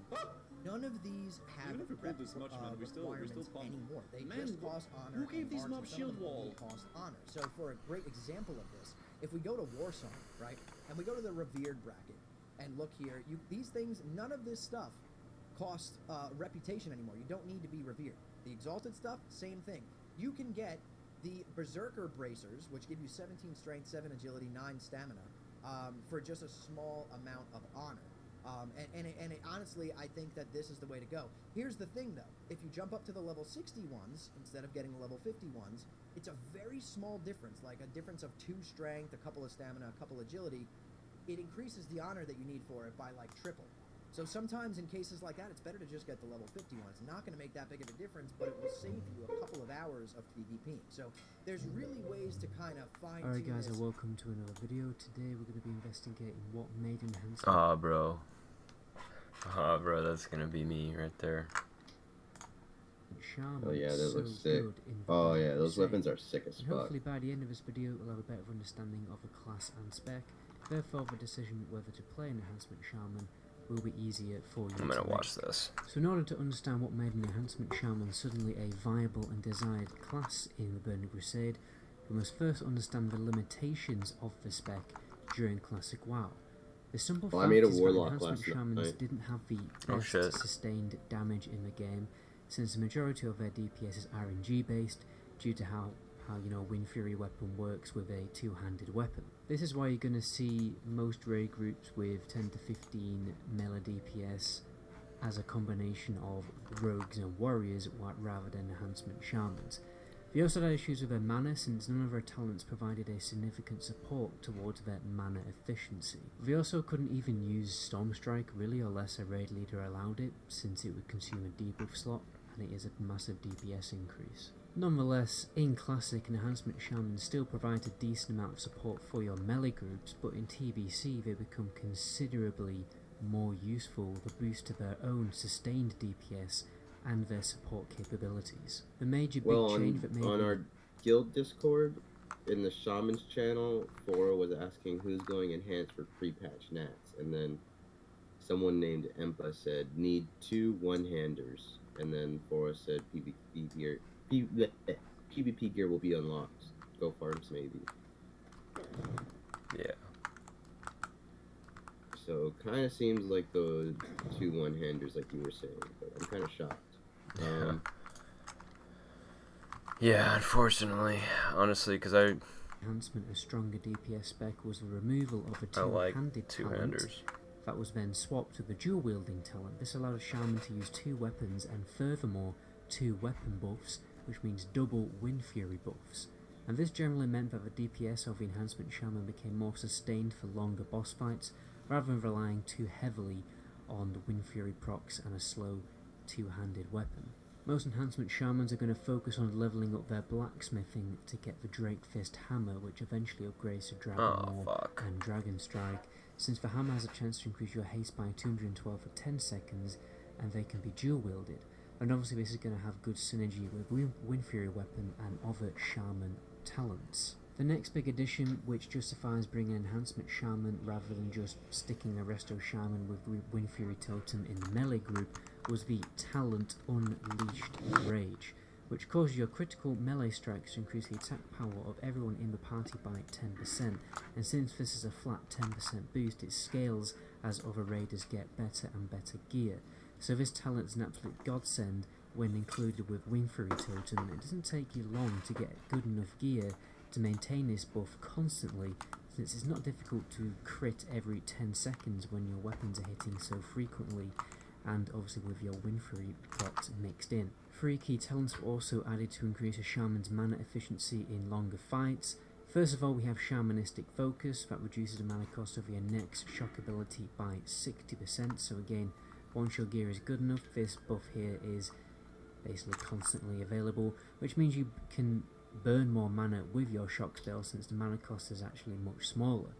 Next there is Mental Quickness, which reduces the mana cost of all instant cast abilities by 6% permanently, and obviously a cheeky spell power buff based on your attack power. And lastly, you have the Shamanistic Rage cooldown at the end of a talent tree that gives you a chance to regenerate mana whenever you deal a melee strike for a total of 30 seconds, right? And some dungeon bosses, you know, they last 30 seconds, so this is a really strong cooldown, particularly since it also has a cheeky 30% damage reduction to the total duration for the total duration also. Obviously enhancement also had the improved weapon totems talent, although that was also in vanilla.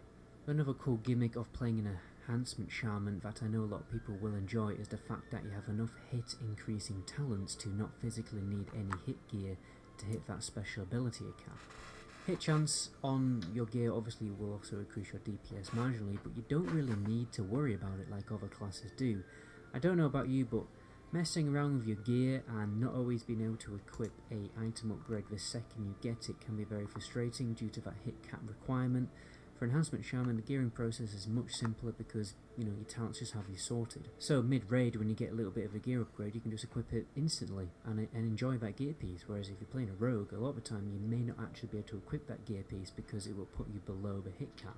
Because debuff slots were increased in TBC, Shaman also allowed to use their Storm Strike ability, which gives a huge damage bonus because it strikes with both weapons, and also increases the damage of the next two nature abilities by 20%, which would also obviously be consumed by damage shock to boost that damage, but unfortunately this debuff could also be consumed by a random rogue poison proc or an insect storm tick.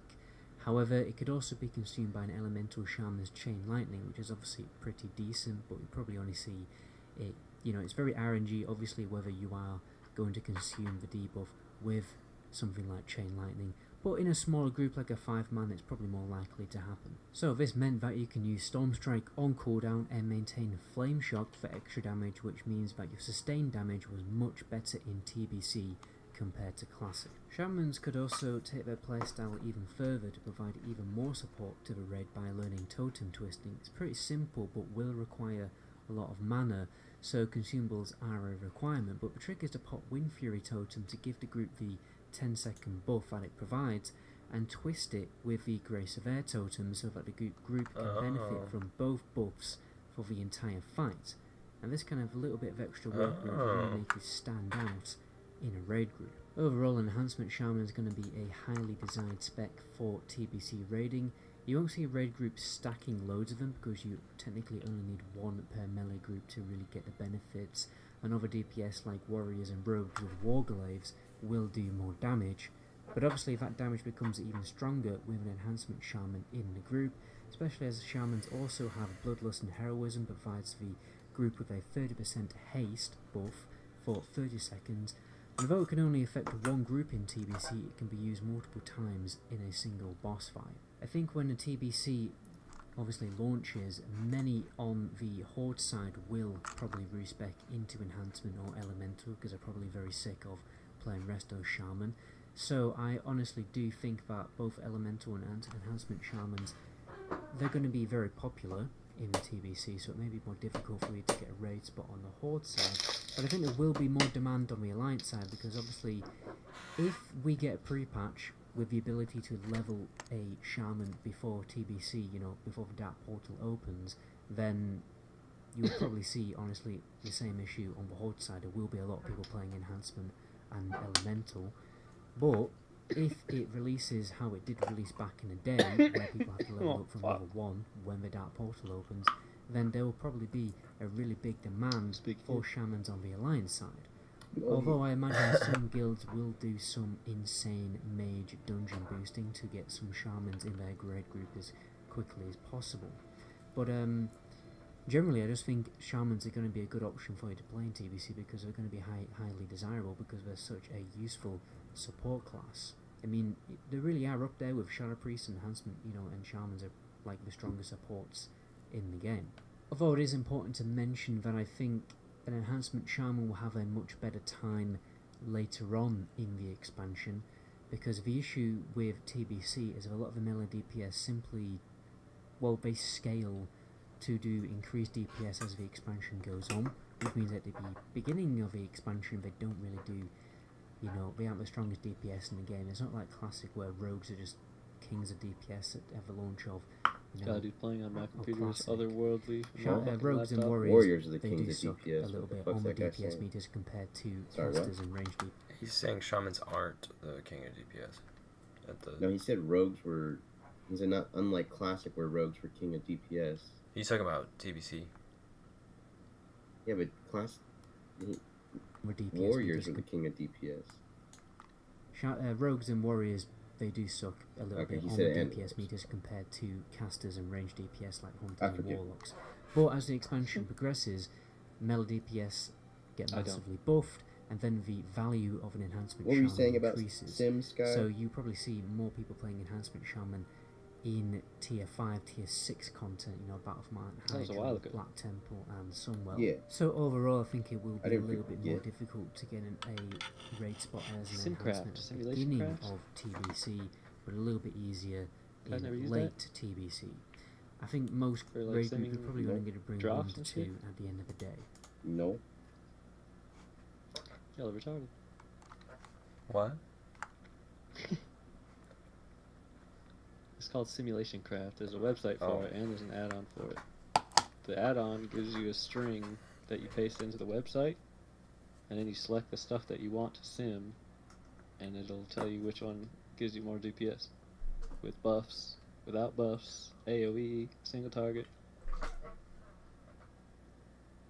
Everything.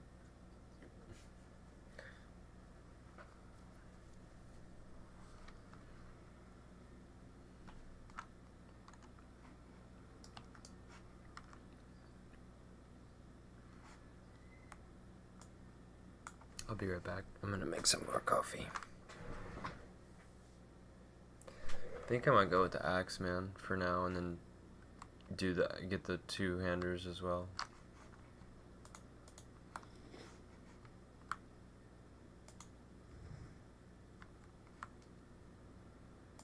Dabu. I just thinking about, like, because it really does give me kind of make me more viable, I feel like, with the 2-hander, because I can actually burst people really hard Yeah. in PvP specifically. I don't know. Maybe I should get Oh, this. Sirion messaged me back. Hold on. Okay. 2-hand is nice for farming PvP montage clips. You can RNG and get some cool one-shots. But I Yeah. think overall dual wield is considered better, especially if they ever want to PvP and also get into some dungeons or raids. Also, Storm Strike hits with both weapons at the same time, so you can still smack people with it with dual wield.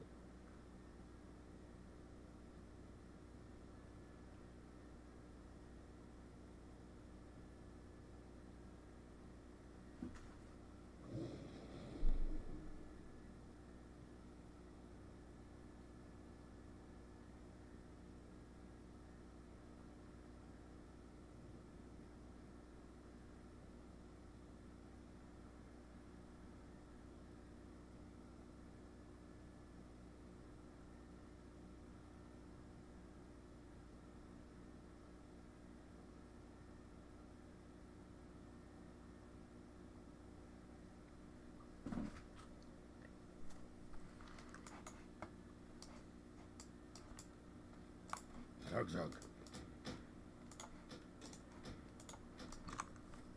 It is done. It is done.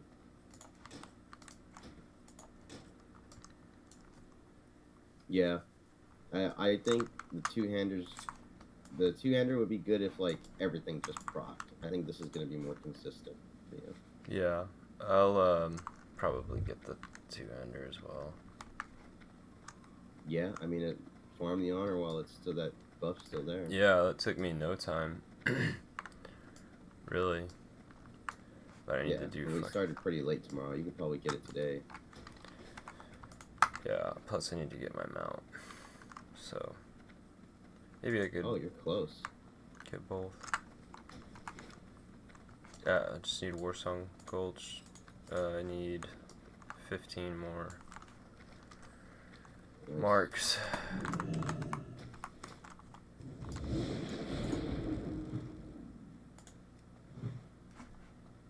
Oh my god, that's crazy. Two Wind Furies, that's pretty crazy, bro. I have a feeling that's gonna pretty go good. nuts. Because I Do you have guess, Storm Strike? yeah, and I'm guessing both of those can probably proc at the same time. I'm wondering. Yeah. He said Storm Strike hits with both weapons. So Yeah. I'm pretty sure Wind Fury. Dude, that's gonna be crazy.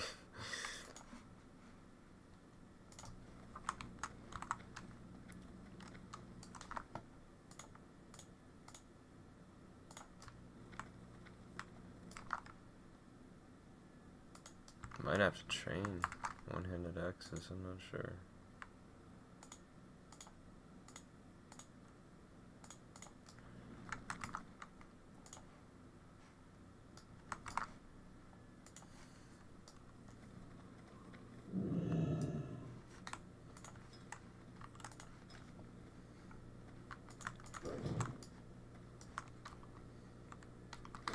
You gonna get on? Not right now. I probably will later. Okay.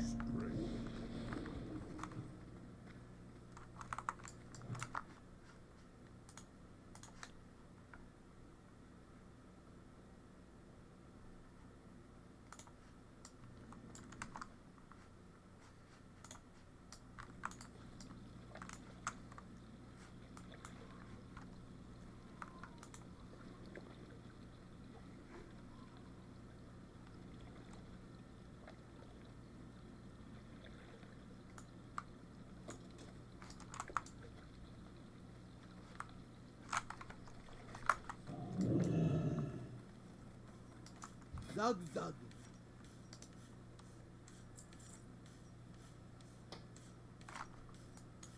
God damn it. Be safe.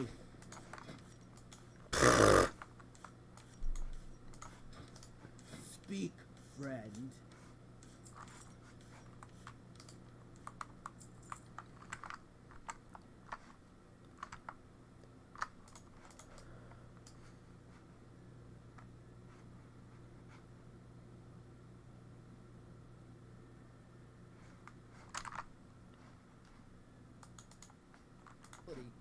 It increases the honor that you need for it by like triple. So sometimes in cases like that, it's better to just get the level 50 ones. It's not going to make that big of a difference, but it will save you a couple of hours of PvP. So there's really ways to kind of fine-tune this and min-max your time if you're someone who doesn't have a lot of time, right?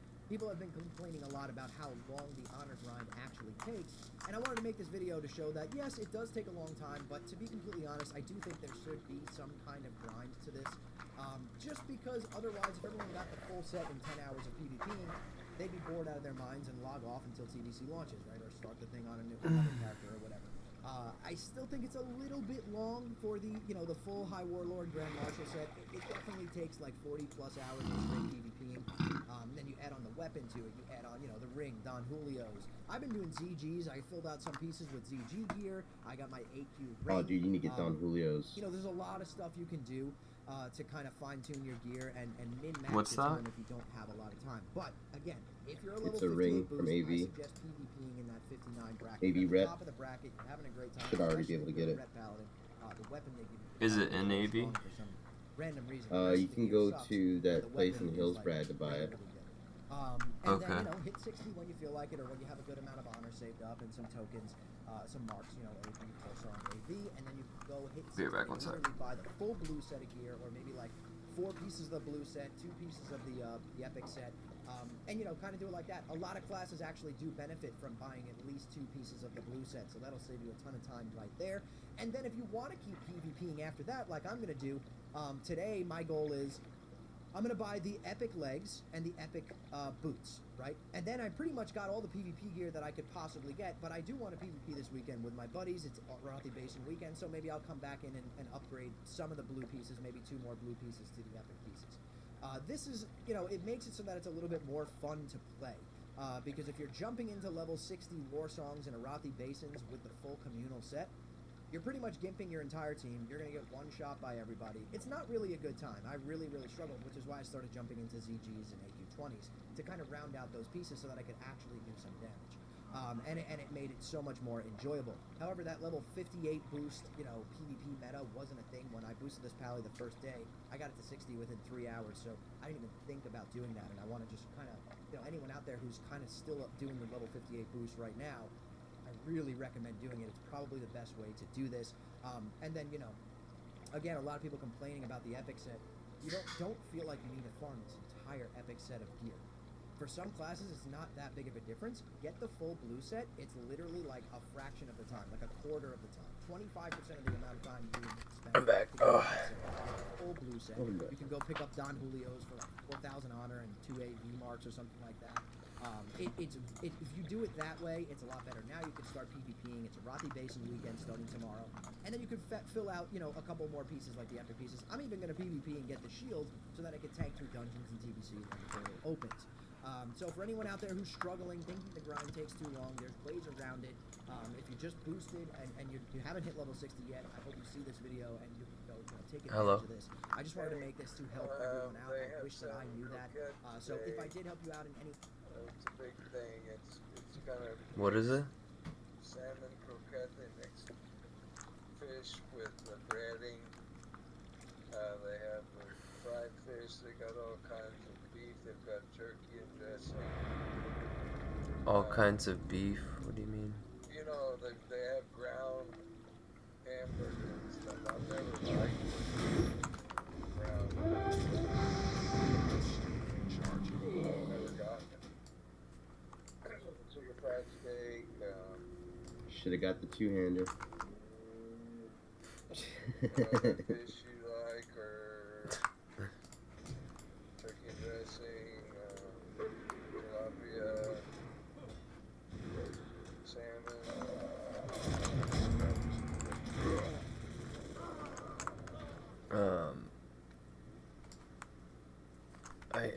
I guess the salmon stuff or whatever. You want salmon? I guess. And then as far as one thing different they have as far as vegetables is the broccoli, cabbage. I'm out of range. I can't just. Funky green beans are good long ones. It's too far away. Short ones are canned. Mac and cheese, potatoes, corn, basically. Just the broccoli and carrots. They might not have carrots. I didn't see. Veggies. Just want veggies. Yeah, I know. I Yeah, probably Sirion said that the two-hander can be fun, but it's not as reliable as the dual wield. So you got the good pick. You made the right choice, boy. So that I don't know, just veggies. This is too much. The salmon and veggies. corn and Are you there, Darcy? those kind that are in the can. Hold No, he's not. He ain't fucking there. Like the The green beans is fine. green beans. Yes. Okay. Love you, son. I don't even think he was there when you tried to troll him. Oh. Okay. What's up? Yeah. Sirion said the dual wield is way more reliable than the two-handers. Yeah. I'm still gonna get the two-hander because I think it's more viable in PvP. Like you can just elite people. That sword isn't ready. I can't just that yet.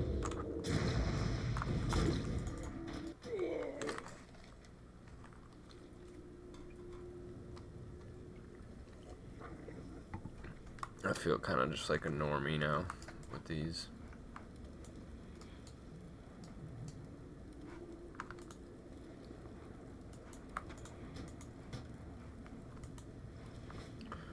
Where's my gold? Just fucking sucks.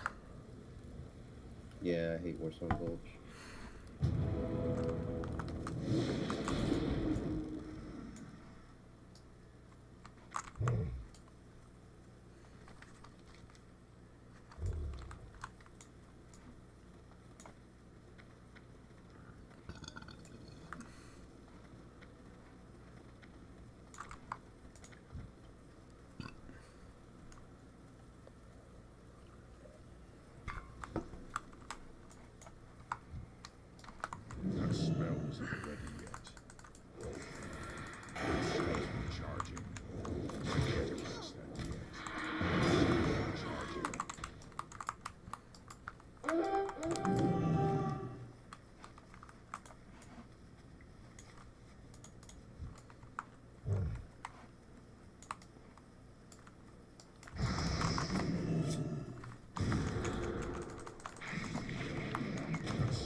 Yeah, I should have gotten the axe a second, I think.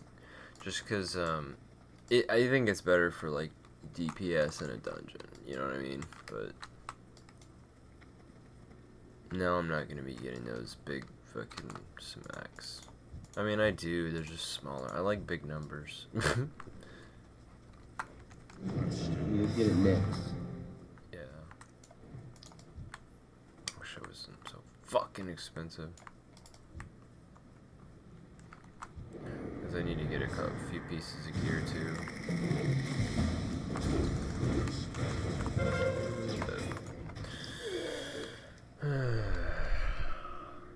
See, that wouldn't have happened if you had that two-hander. Yeah, exactly.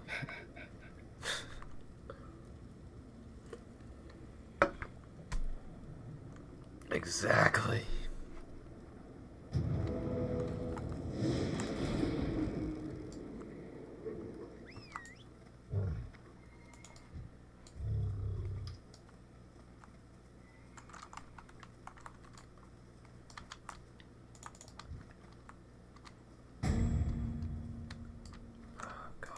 Do this 15 fucking times.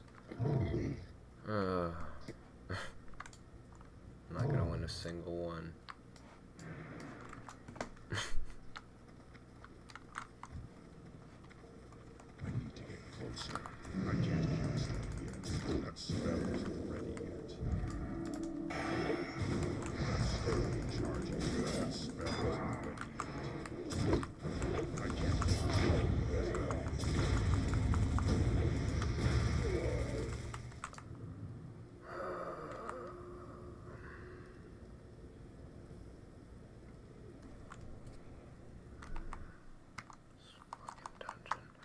Oh good, I haven't been streaming it.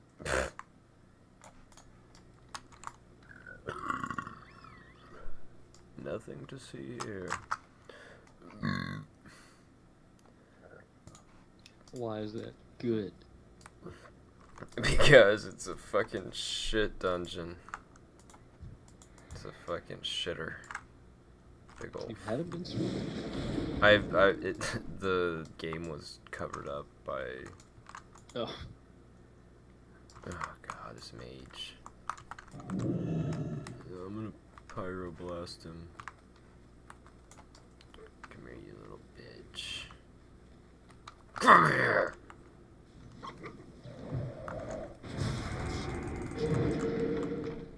Yeah, you better fucking ice block.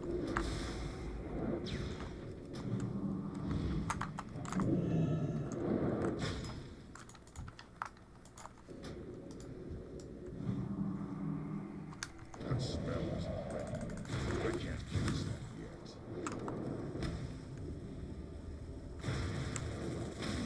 That's still Damn it, I should use I can't use that. I should have used fucking Earth Shock! Damn it. It's all your fucking fault, Sky. It's all your fault! Fucking sky. Ah! You're welcome. You're welcome, you're welcome. I'm gonna haunt your ass.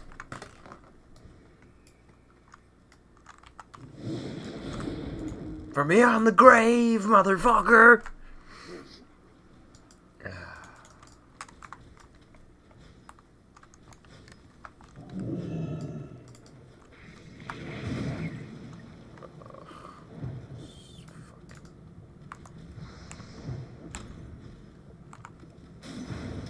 That's still recharging. That spell Hello. isn't ready yet. That's still recharging.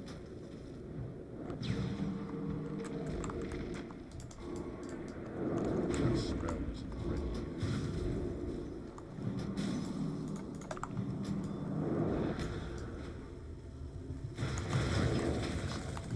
That's still recharging. That spell isn't ready yet.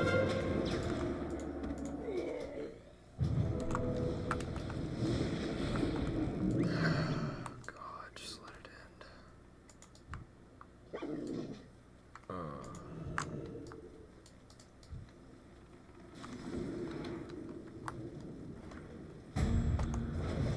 It's too far away.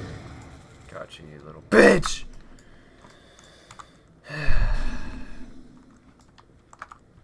All is well in the world of Warcraft.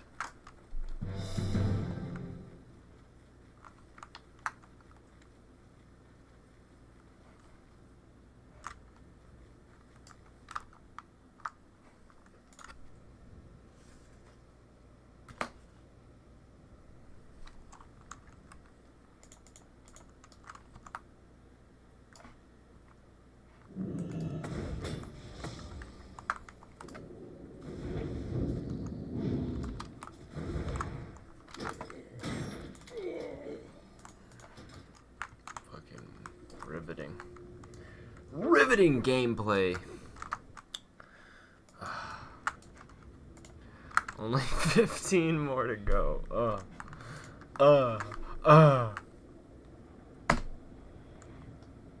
This is gonna take a part of my soul, a piece of my soul, to fucking farm this mountain.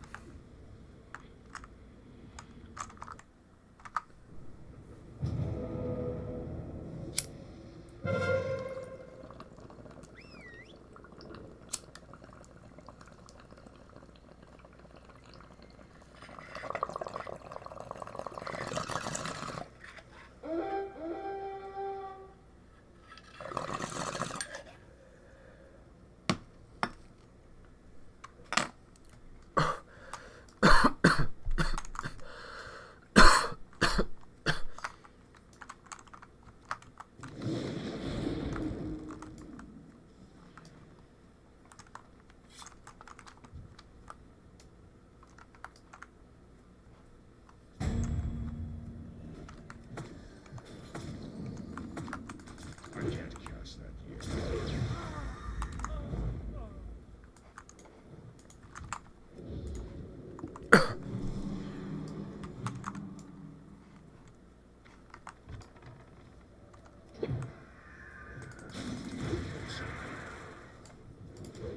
That's still recharging.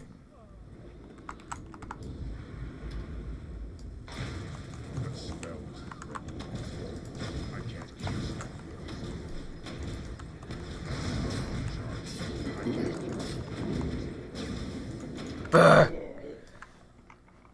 it. Need you. Actually, me and you could probably win these. Could at least try.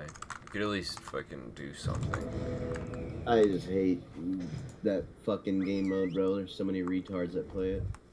Oh yeah, you're not trying to farm anything either, huh? I'll have to do it on my rogue. I can't. I don't think I would do it on my warrior. Yeah.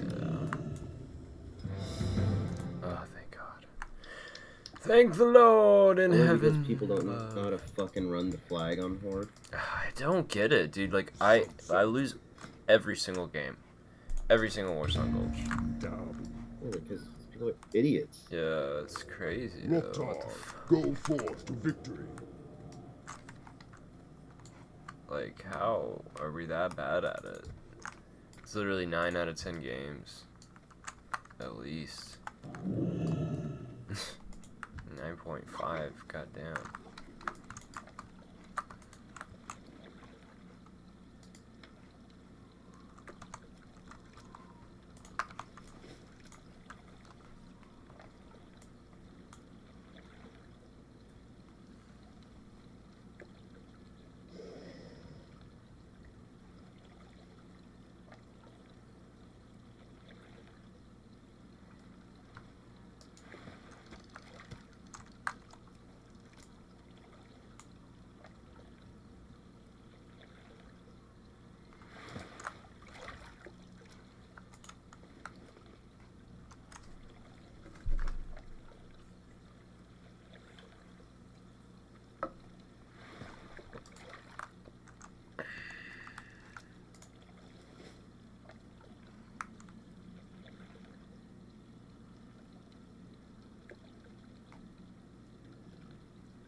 Let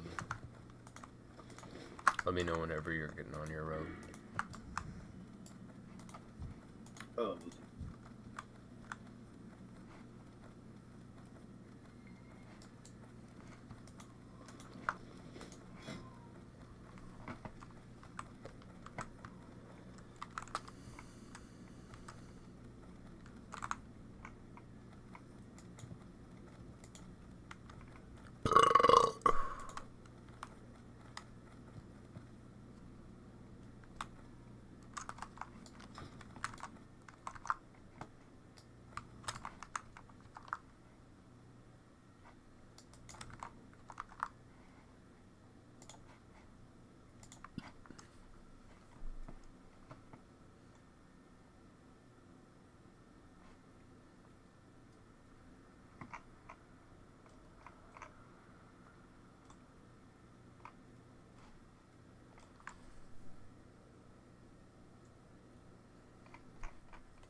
I am starting to think that this guy could be the guy. I'm not there yet, but after today's speech and him taking all those questions, I'm feeling good. Just a few things at the outset, just about what I've learned today and what I'm trying to do here. You know, first of all, I want to give a shout out. Got to catch them all. To the Annunciation school shooting families, because you know the last time I was in Minneapolis, new school shooting. To meet with some of those families, Haven't seen this. A couple of the students have made near miraculous recoveries, and just that was a very special moment for me to be invited into that community at a time of grief, and I hope that all of them know. Though I didn't get to see them this particular time, I've been thinking about them and their families quite a bit. Now, to talk about what I am here to do, which is federal law enforcement to enforce our immigration laws. I want to say just a few things. First of all, I wanted to meet with business leaders, with ICE officers, with local law enforcement to try to understand a little bit better what's going on. Really? So that we can tone down the temperature a little bit, reduce the chaos, but still allow us, as a federal government, to enforce the American people's immigration laws. That is the purpose of my visit. Now, this is step one or step two of that process. There's going to be a lot of work that follows through from here. I'm happy to talk about that. But I think I learned a few things that were very important. So number one of the things I learned is that the guys behind me are doing an incredible job, and frankly, a lot of the media is lying about the job that they do every single day. They sure do. Now, it doesn't mean that there aren't occasionally stories out there, there aren't occasionally videos out there that suggest that these guys, or at least some of the people who work for them, are not doing everything right. But very often, if you look at the context of what's going on, you understand that these people are under an incredible amount of duress, an incredible amount of chaos, and because of a few very far left agitators, a lot of these guys are unable to do their jobs without being harassed, without being doxxed, and sometimes without being assaulted. That's totally unacceptable. It's ridiculous. And that's one of the things that I want to send a message to is, yes, come out and protest me, protest our immigration policy, but do it peacefully. If you assault a law enforcement officer, the Trump administration and the Department of Justice is going to prosecute you to the fullest extent of the law. And I wanted to show some support for these guys who, frankly, are operating in a very, very tough environment. I heard a lot of stories today about that I think drives home just how chaotic the environment on the ground here has already gotten. For example, people going ape did you know that within the last, I think, week or so, maybe even more recently than that, you've had a couple of ICE officers who were off duty, who had been doxxed online, who were sitting and having a meal at a restaurant in Minneapolis when a bunch of agitators showed up, locked the door, made them feel like they were in danger for their lives, and then, of course, it was federal law enforcement officers who had to come up, lower the temperature on the situation, and actually get those two off-duty officers to a point of safety. Now imagine, if you would, your life and your perspective on law enforcement if you can't even go to a restaurant without some agitators locking the door and making you feel like your life is in danger. That is the environment that has been created, I think, by a lot of very, frankly, far-left people. Also by some state and local law enforcement officials who could do a much better job in cooperating and working. And by the way, I'm not talking about the cops, who these guys told me on the ground, the cops are very sympathetic to what they're dealing with. I'm talking about the state and local elected law enforcement officials who could do a lot better job in making their lives a little bit easier, and in the process, they would make the lives of all Minneapolis residents easier, and that's what we want. We want to be able to enforce the immigration laws on the one hand, while on the other hand, we want to make sure that people in Minneapolis are able to go about their day. And I want to say just one last point on this. So, I heard from a business leader today. He told me a very tough story, and I think so much of what's gone wrong in Minneapolis is people not trying to understand the perspective of somebody else. Try to understand what somebody else is experiencing, whether they're a law enforcement officer or anybody in the community here in Minneapolis. He really does. They told me a story. He makes a lot of sense About this manufacturing facility where so obvious. an illegal immigrant was being arrested. And as these employees are going into the manufacturing facility, all of a sudden, an illegal immigrant shows up. They don't know it's an illegal immigrant, and then a bunch of ICE officers descend. Yeah. Now, these people just want to go to work. They want to go to work safely, and now all of a sudden, there's a major law enforcement operation happening right outside their place of business. Now, from one perspective, I certainly understand why a business leader or why an employee would say, whoa, what's going on? It's a little scary, no matter your position in life, if a bunch of cop cars show up and they're arresting someone. Would have never happened if now, they cooperated. Now, the additional context is that we know that people online have been encouraging illegal immigrants that one way they can evade arrest is by showing up at a legitimate place of business, making it impossible for these guys to actually enforce our immigration laws. So while I can understand the perspective of somebody who doesn't want to see an arrest happen at their place of work, I can also understand the perspective of our immigration enforcement officers who have to do their job and can't allow a heckler's veto over our immigration enforcement. And so much of what's gone wrong is the failure to do that. And here's the point. We can do a good job of enforcing our immigration laws without the chaos, but it actually requires the cooperation of state and local officials. Yes! Look at blue cities and blue states, red cities and red states. You go to Austin, Texas, or Memphis, Tennessee. You go to the state of Texas, obviously a very red state, or the state of Tennessee, a very red state, but you've got blue cities within those states, you do not have this level of chaos. The reason why things have gotten so out of hand is because of failure of cooperation between the state and local authorities and what these guys are trying to do. We have a ton of resources, a ton of ICE agents in this city right now that I would rather us not have. I'd love to send those guys home. They're not even doing targeted immigration enforcement. They are trying to protect ICE officers who are doing immigration enforcement, because when a crowd surrounds them, and these guys call 911, the local officials, the local cops have been told to stand down. So we have people here who aren't even doing immigration enforcement, they're doing force protection. So that if a rioter tries to ruin the life or assault an ICE officer, they're actually protected. What now, the why fuck is doesn't it going make more on? sense for the local cops to get involved in that situation? Why not just have the mayor or the local officials tell the police officers, you know what, if an ICE officer is being assaulted by just a far arrest left the person agitator, doing it. you are invited. You should actually help them. That's what would work out That's in why any they're normal dropping out. situation, and that's what happens He's right. in nearly every jurisdiction, red or blue, in the United States of America. The reason it hasn't happened here is because the local authorities have been told, stand down, do not help ICE, promote the violence, promote the agitation, but don't do anything to lower the temperature and lower the chaos. That's a problem. Here's another example of how the lack of cooperation between state and local officials makes it harder for us to do our job and turns up the temperature. Let's say, for example, we have a criminal migrant who is a sex offender. And let's say that we've got to go and arrest that person who, Democrat or Republican, wants a sex offender living in their community. I would assume, I would hope that most people don't. But because they're an illegal alien, we don't know their last address. We may have known their address 3 years ago, but we don't know their address now.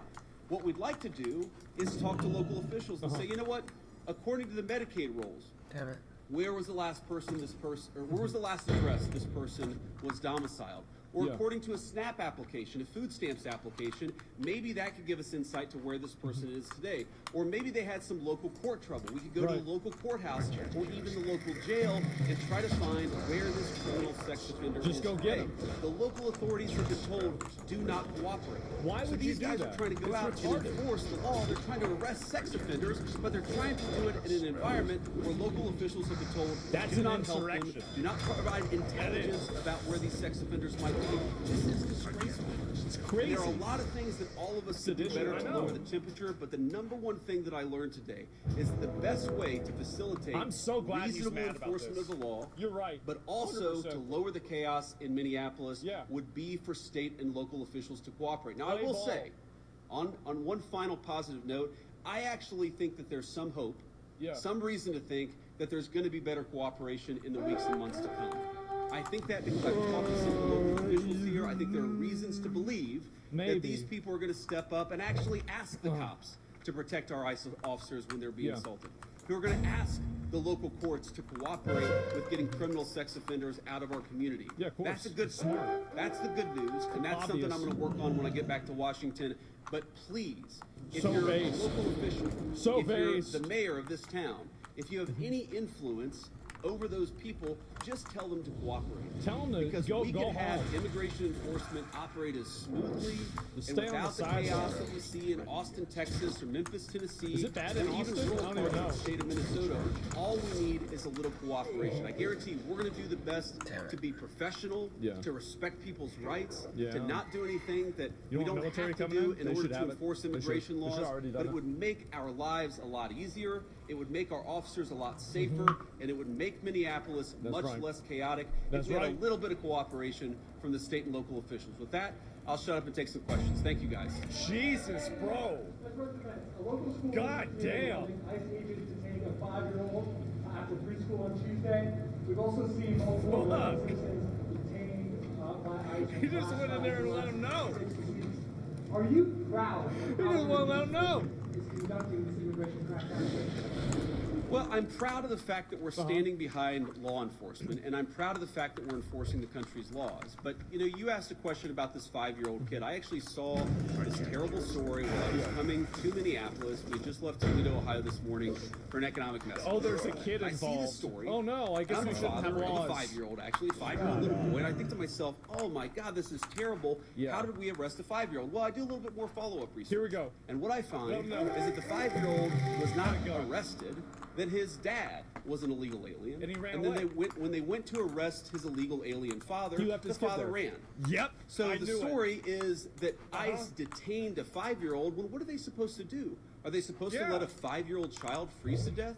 Are they not supposed to arrest an illegal alien in the United States of America? And the argument is that you can't arrest people who have violated our laws because they have children. Then every single parent is going to be completely given immunity from ever being the subject gotta of DM law him. enforcement. I've been That saying doesn't make this. any I've been sense. No saying one this thinks shit. that makes any sense. Now you know there are so many of these cases like that where Oh if my you just God. understand the context, there have been a number of situations that I've looked into personally where I say, wait a second. Bro, We don't want I love ICE you. Thank you. arresting American citizens. They're supposed to be enforcing the immigration laws against illegal aliens. He is So then I on look one. into it and I find out that the American citizen who was arrested took a swing at an ICE officer. What? You can't have that happen. And of Yeah. course they have to defend themselves. And of course they have the right to detain somebody who assaults a shoots law him? enforcement Yeah, officer. tries to hit him. Now, Duh. this is my point. Do we want these things to happen?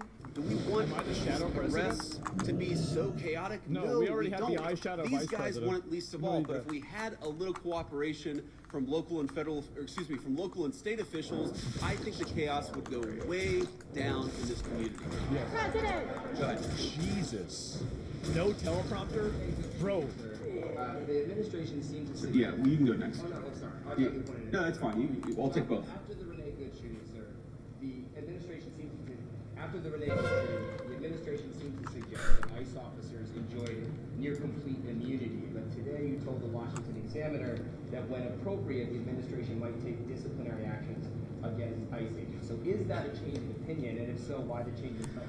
No, I didn't say, and I don't think any other official within the Trump administration said. Can we that just put that officers guy who in engage jail? Wrongdoing would enjoy immunity. That's Why don't we absurd. just What I put did him in say jail? Is that when federal law enforcement officers violate the law, that is typically something Yeah. that federal officials Put him would in look jail. into. We don't want these guys to have I'm so kangaroo sick of these courts. people. We want them to actually have real due process, real investigation, because again, sometimes they're accused of wrongdoing, and it turns out when you learn the context, they didn't actually do anything wrong. Yeah. But of course we're going to investigate these things. Of course we're investigating the Renee Good shooting, but we're investigating them in a way that respects people's rights and then ensures that if somebody did something wrong, yes, they're going to face disciplinary Yeah, no action. doubt. But but we're not going to judge them in the court of public opinion. I've spoken at length on this particular case. I think that Renee Good's death was a tragedy.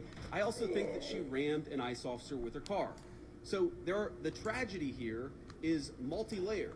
The tragedy is there was a misunderstanding. The tragedy is that Renee Good lost her life. The tragedy is that you have ICE officers who are going into communities where they're worried that if they call 911, no one's going to come to help them. That is what produces this terrible situation, and it's something state and local officials here in Minnesota could solve. Oh my. Yes, sir. Oh my fucking God.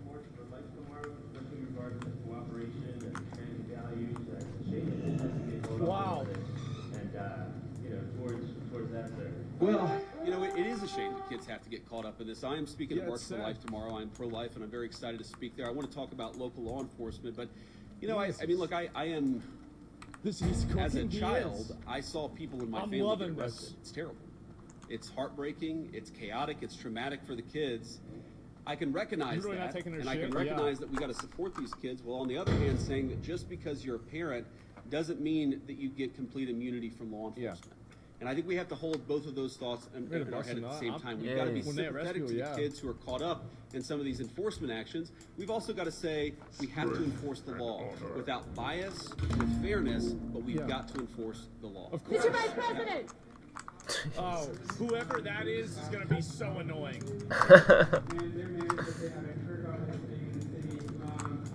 Yeah. That's a Karen. You said there was an altercation in St. Cloud. Yeah.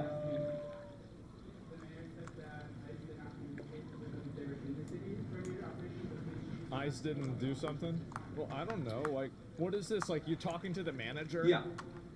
Well, can you talk to the manager? I talked with these guys before we came on the stage, but during our roundtable and some of the other conversations I heard on this other city. We absolutely want to ensure there's good communication between federal officials and state and local officials, and I'm sure that we can do better on that. We absolutely want to make sure that we are communicating, but that also requires a two-way street, and that's the point that I make about state and local officials.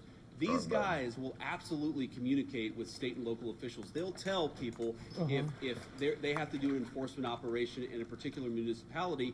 But part of that is they also want to ensure that if they're communicating about their whereabouts, that's not being used as a weapon against them. Sometimes they tell people where they're going, and then they find out that their agents' faces are on the, on Reddit or on some social media thread saying, "Here's this guy. We know he's going to be at this place at this exact time." So that communication has got to be a two-way street. These guys are going to communicate with business leaders, with local officials, with state officials. But we also need the local officials and state officials to do a good job of protecting people when they're in their communities. We're not asking, by the way, we don't want any police officer in this community, in this state, to help us do immigration enforcement. We've got that. But if a protester shows up and that protester turns violent against our immigration officers, we really, really need the cooperation of our local partners. We haven't gotten it yet, but I think if we do, we really can lower the temperature. Yeah. Vacation.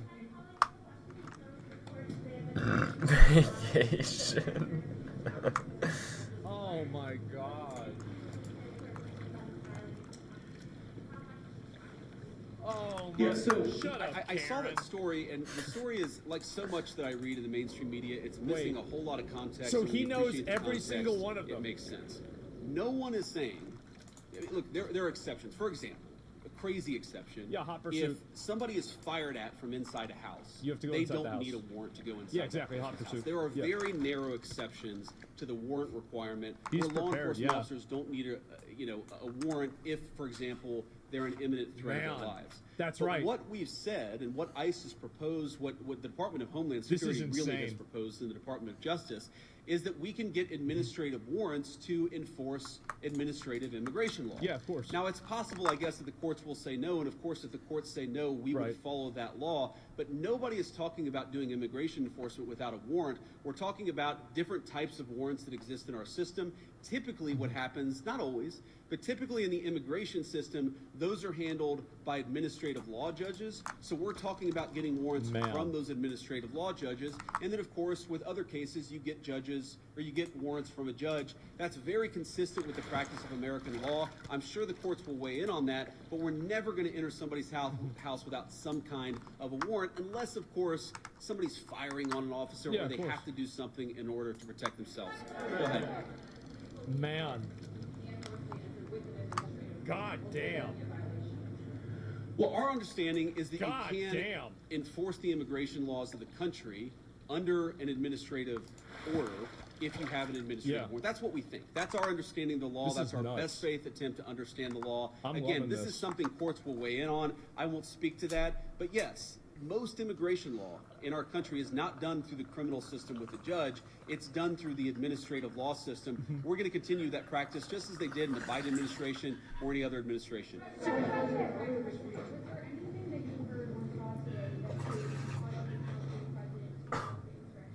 Ooh, Insurrection Act. Okay, this is the good question. I did not talk to him today. I talked to some of his colleagues. Your question on the Insurrection Act is interesting. I've tried to understand this as well as I possibly can. And my understanding is what the Insurrection Act, what invoking the Insurrection Act would allow the federal government to use the military, right? Is that it would allow the federal government to use the military for local law enforcement operations. Right now, we don't think that we need that. Now, the president could change his mind. Of course, things could get worse. But right now, we think that federal law enforcement officers can do the job of federal law enforcement. Now, what I do worry about, again, is that the chaos gets worse. If more and more ICE agents start getting assaulted, if other law enforcement officers start getting assaulted, that would be a real problem. But again, we have so much federal law enforcement resources here right now. We have so many people here that we do not want to have here. I do not want so many ICE officers in Minneapolis right now. I mean, good Lord, it's really, really freaking cold outside. But they're here not even to enforce immigration laws, but to protect the people from the rioters. That's an absurd state of affairs, and we wouldn't need it if we had a little bit more cooperation from the Minneapolis Police Department. Again, the Minneapolis Police Department, my understanding is that the actual beat cops on the ground, they would love to help out, but they're being told by somebody. I don't know if it's Mayor Frey. They're being told by somebody not to cooperate at all. What kind of tells their local police don't protect somebody if they're being assaulted by a rioter? It's crazy, and it's got to stop. Exactly. He's completely right. It's not even a question. Why are there so many U.S. citizens? Well, I think your question assumes something that's not necessarily in evidence, which is that when there are American citizens who have been caught up in some of these enforcement operations, very often it is people who have assaulted a law enforcement.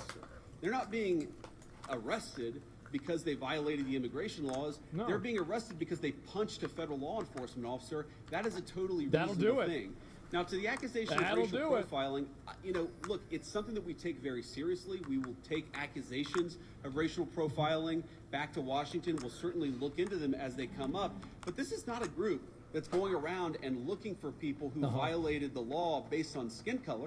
Biblically They're looking for people Vance. who violated the law of our immigration system in this country. Biblically as long as we had more cooperation, I think they could do these things in a much more targeted way. They would actually know where some of the bad guys are. And again, you hear things that are hard to believe, but I've confirmed that they're true. Sex offenders, who we're trying to get off the streets, so the local officials won't tell us their last known address.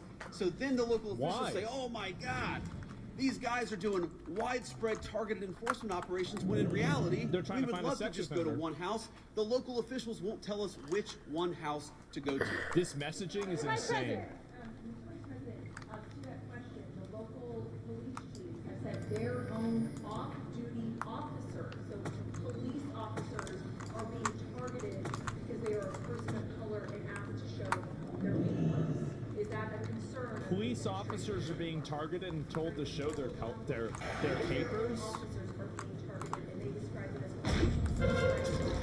what the fuck So are I you saw talking one about? story about this. There was one local police officer who said this, and there certainly is a concern. The first thing we have to figure out is whether it happened or not. Yeah. And then if it happened, whether there is a good explanation or a bad explanation, and of course, if somebody violated the law, if somebody racially profiled, if somebody violated the rights of one of our fellow citizens, that is something we will take very seriously. What I also would say is that many of the most viral stories of the past couple of It's weeks bullshit. have turned out to be, at best, partially true. But So mostly we want to bullshit. try people based on reality, based on the truth, based on context.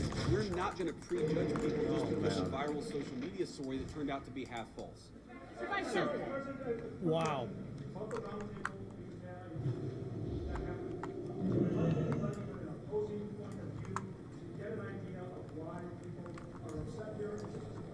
An opposing point of view? For what? So I haven't talked to Governor Walz on this particular trip. A number of members of our You mean the administration, bald I believe our retard? chief of staff, spoke to the governor and has been in constant contact with his staff Speaking like a over the president, past he week. is. We've been This is amazing. in my office in constant contact with people here on the ground in Minneapolis. There were certainly people at our roundtable with opposing views, and like I don't even know, whether it's public, but yes, we met with people with opposing views here at the roundtable. I wanted to get a perspective from everybody, but also, of course, offer my opinion that with a little bit more cooperation, we can lower the chaos. Yeah, We're going to keep on right. doing that. If Governor Walz wants to call me, we'll absolutely continue talking. I will say that my sense of this situation, having talked to these guys for a long time, is this is primarily a law enforcement issue. This is the Attorney General, this is the local mayor, this is all of the organs of local and state law enforcement. That's who we focus on, but we've certainly been in communication with the governor and his office as well. Vice President. Yeah. Jesus, bro. Yeah, he's just 1v-Xing them. This is great. I'm loving this.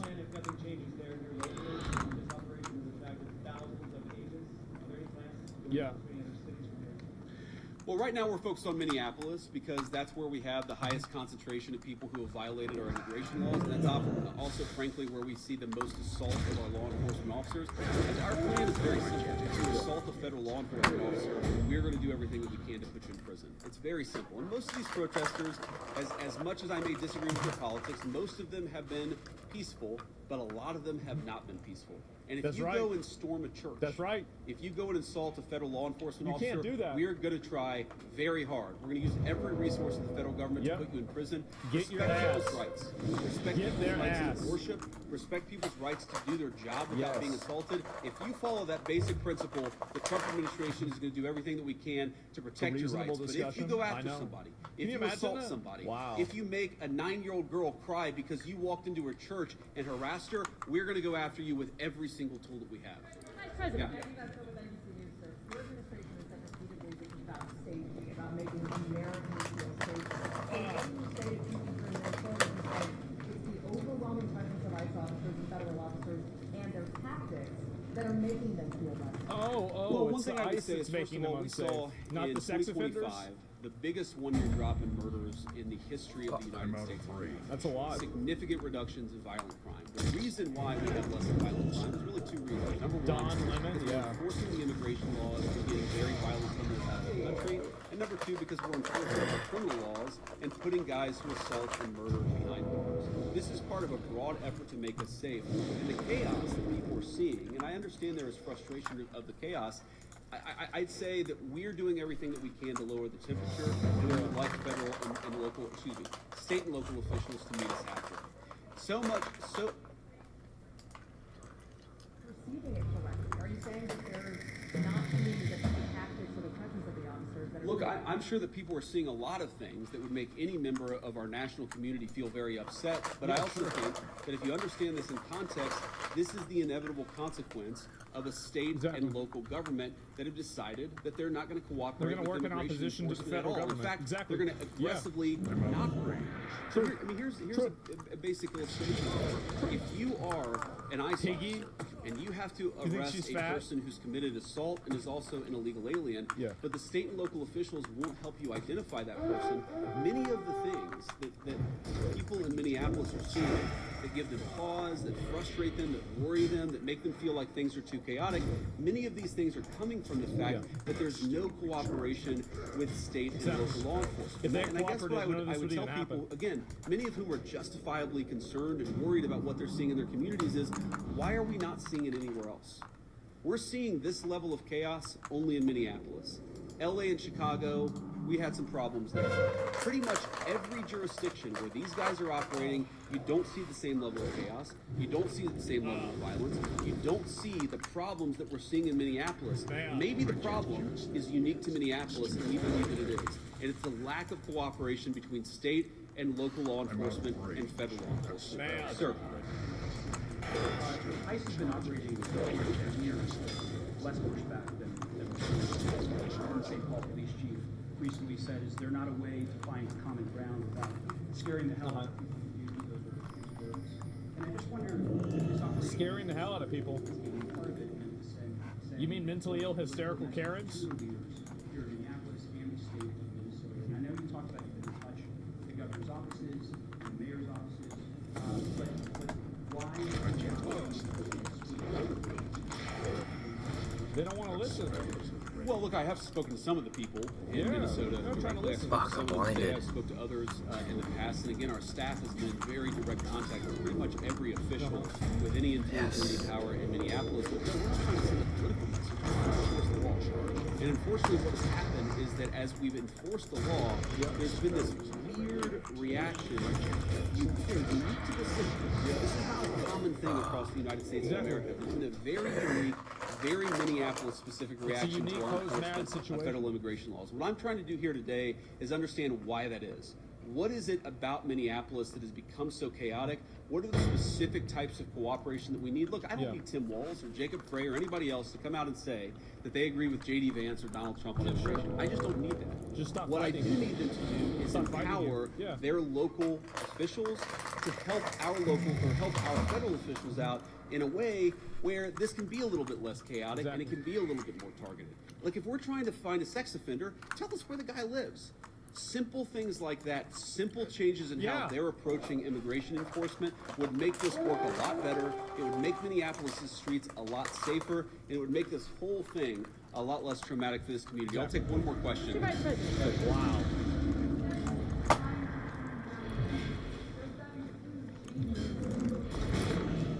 Oh, Shane, stop enforcing the law.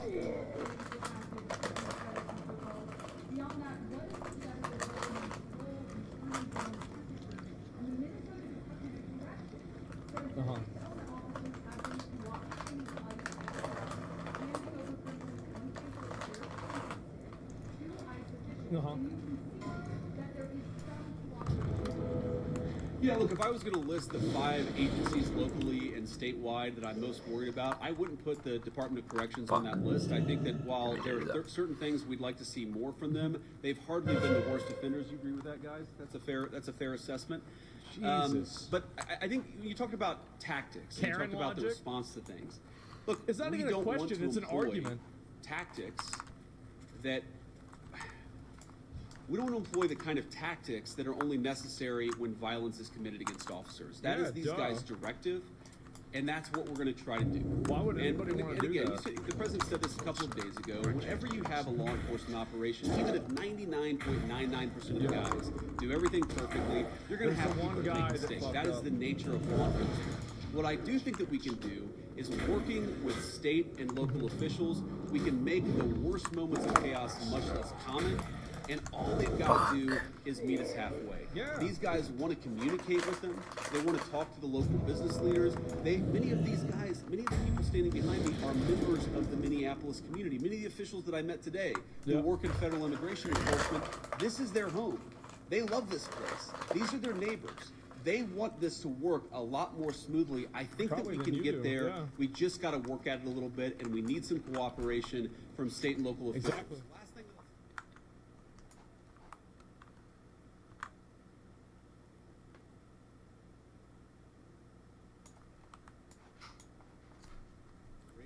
The Trump administration, the directive that I got from the President of the United States is meet these guys halfway. Work with them so that we can make these immigration enforcement operations successful without endangering our ICE officers, and so that we can turn down the chaos a little bit, at least. I think a lot, actually. But for us to do that, we need some help from the state and local officials. We will keep on working with them, and so long as they're willing to work with us, they will always find a partner in public safety and law enforcement in the Trump administration. Thank you all. Wow. Somebody's clapping. Thanks. Oh my Green god. beans and broccoli, man. Thanks. I say Bro. Luby's makes the best broccoli there is. It's cooked perfect. Still got a crumb. Wow. Holy shit. Thanks. One guy. Dude. I don't even know what to say. I really don't. I mean, like, he just went up there and let him know.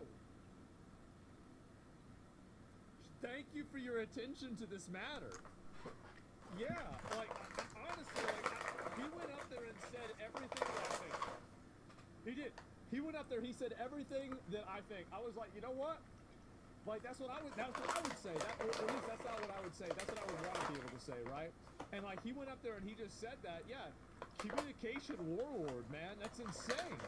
Oh, my fucking God. He probably watches the stream.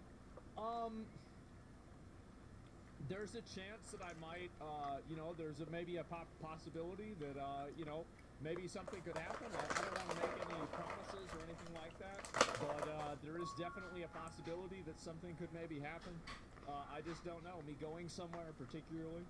And, yeah, I'm not sure, right? It depends. I haven't really looked into everything, but, yeah.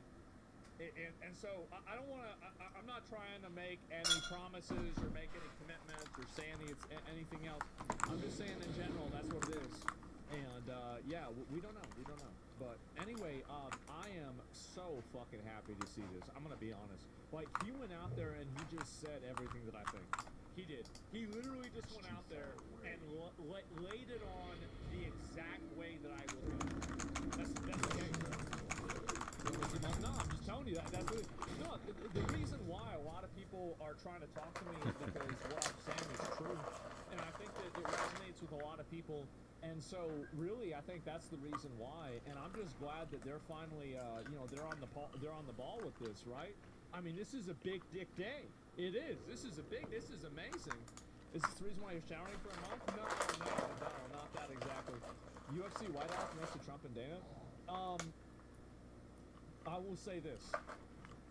I know people who have a situation that could potentially, basically I think that there's a good chance that if I wanted to go to that, I could go to that. Because I know people that are involved, right? And so, I'm not saying that it's going to happen. I'm not saying that it's going to happen. But if I could do that, that would be fucking insane. And so, yes, the Department of Gaming, that's right, guys. And Caleb, I don't know about Caleb. I haven't talked to Caleb, actually. I probably should. I like the guy a lot. So, that's it. And 2026 is your year? I mean, maybe, right? I mean, every year, things seem to get better. Oh, yeah. Honestly, I kind of wish they'd get worse so I could just relax a little bit, man. I'm going to be honest. Like, shit's been going on. It's been getting so real recently that I've been getting stressed out.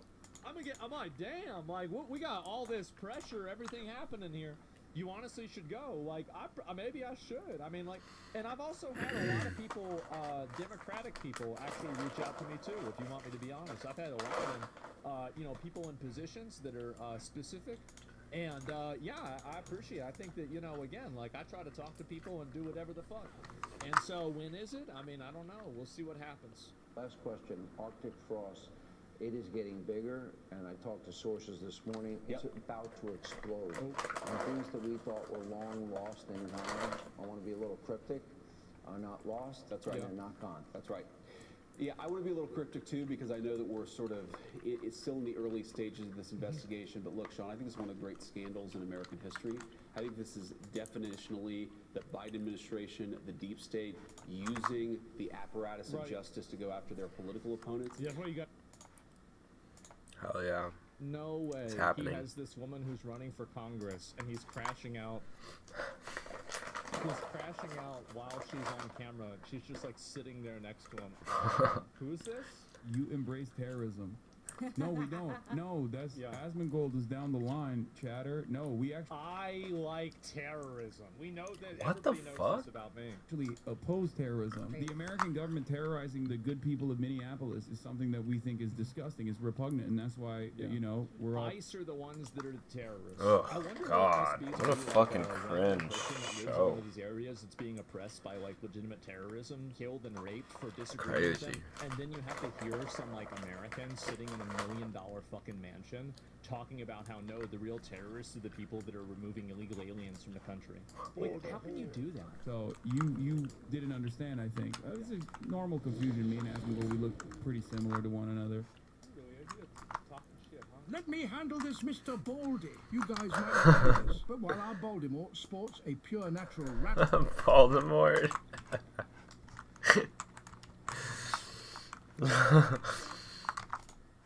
on his head, the Ottoman here is a complete fraud.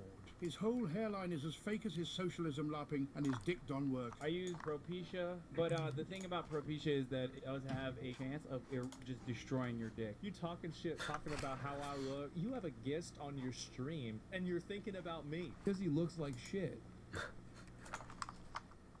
He doesn't, you know, wash himself. He wears like a dirty, crusty t-shirt all the time. This is a nice shirt. What do you mean, this is a nice shirt? Here's really, what is this? What's this clip? Guys, Hassan probably smells bad all the time. Guys, every accusation is a confession with this guy.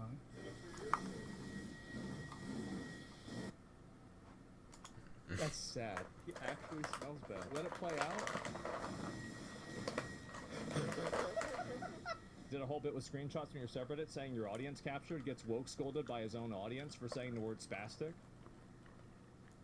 This is crazy. He could have the whole... So he's going through like a picture book of people that are saying negative things about me and he's reading them? Why is he so R-worded for real? Did he say R-worded? Oh, he won't say retarded now. He could have the whole world sucking up to him, yet he chooses to act like a spastic. Please don't say this S-password. Please don't say that Immediately reads it. password is basically the R word, but as British slang. Okay, I didn't know that. I thought that was like a medical term or something. Isn't that worse if you're using a medical terminology as an insult to somebody? The doctor doesn't come out and say like, "Yep, I'm sorry, ma'am, but your kid's retarded." No, they do that if your kid comes out and he's watching Hassan. But in any case, my apologies. Okay. He's apologizing for using the word. You're really letting the inmates run the asylum, huh? Actually, you know what? Fuck this. I can't argue with retards, okay? You're retarded. I'm being ableist, and you're fucking retarded. Wow, guys, it's almost like it's a total virtue signal, and he doesn't actually think that. Let me tell you something. The amount of things that people that are streamers say off camera, it's exactly what you'd expect. And when was the last time you said the N-word off stream? The last time I said the N-word. You mean like in general or today? It's over.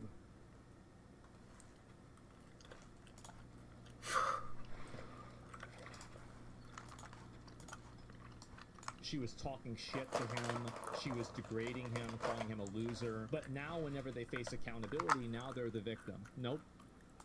Oh no. Let me see if I can show you guys this. This was so fucking stupid. This guy got kicked out of a $40,000 Marvel Rivals tournament for telling his teammate to switch off of Black Widow. Yes, I know. We're gonna get to it. I know it's taken me some time, but we're back at it. Alright, here we go. Let's look at it.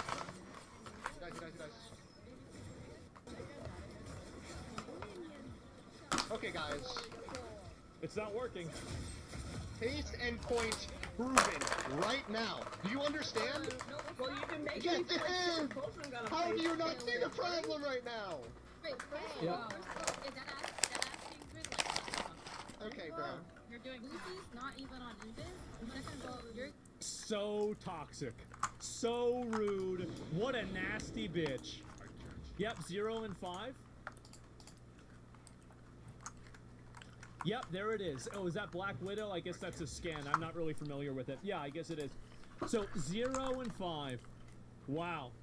And then she's telling this guy who's 18 and 2 to shut the fuck up. That's sad. No. She Not even one be- assist. I'm getting value because I'm 1v6ing. isn't feeling for you, bro. Yes, Zaza is 0 and 5, but they won the point, bro. Why? Because they were hard. Like, You won the point. people are dying here. I hate this game. It's fucking stupid. It's like Fortnite. I'd rather play Fortnite than Marvel Rivals. No build mode, though.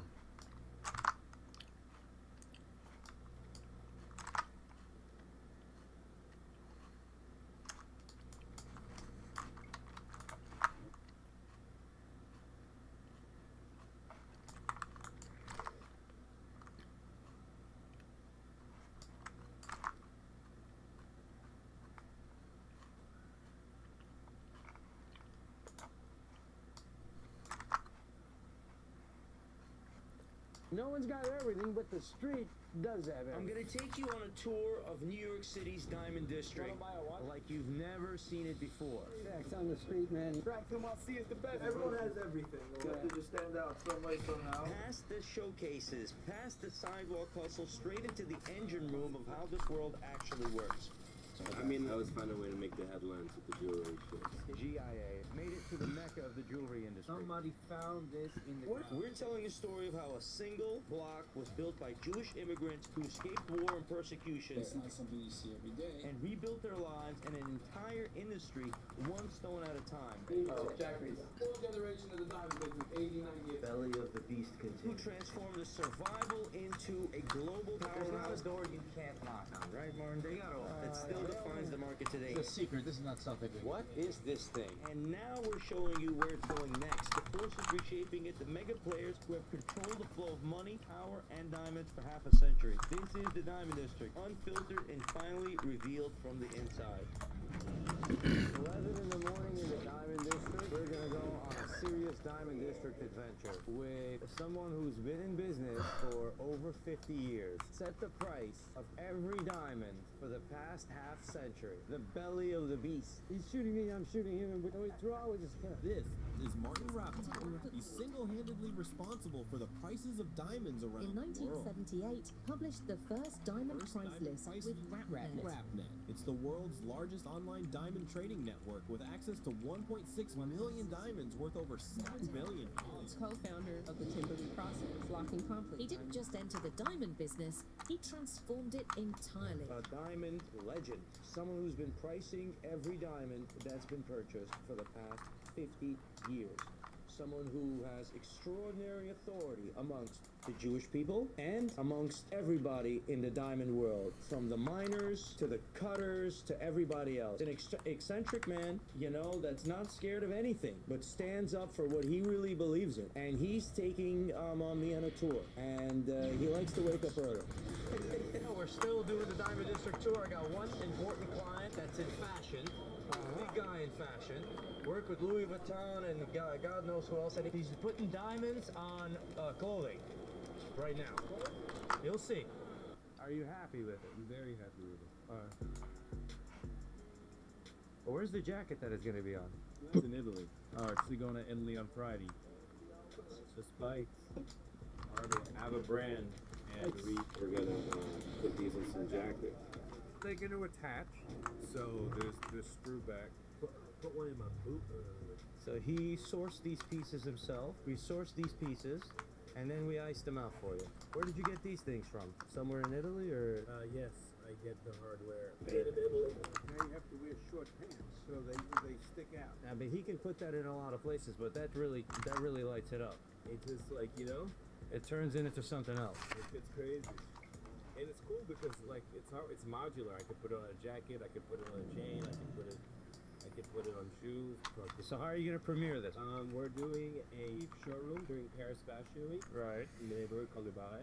Right. It's like kind of like the Soho of Paris. And we're premiering our collection during Paris Fashion Week. This stuff is like obviously not for our ready to wear. Right. For our couture, which is like all made to order. A lot of our pieces are extremely handmade, hand sewn. We have leather that's being like tattooed by a person. We do everything is very meticulous and handmade. Where are you doing the manufacturing? In Vicenza. It's this little town about 40 minutes north of Venice, Italy. The Vicenza show is the gold show there. Oh, no way. I mean, there's a lot of jewelry makers. Yeah. Gold. A lot of gold jewelry makers out in Vicenza. Very high quality. Our factory deals with, like they were all for telling us that nothing. there's a lot of jewelry in gold area. But it is a beautiful part of town, and it's only 40 minutes from Venice. That's I was gonna say. So from there we went to Venice to eat in a kosher restaurant. Yeah. They have the Venice. The show is a major show. Does it still happen? Yeah, it's still there. You guys still go?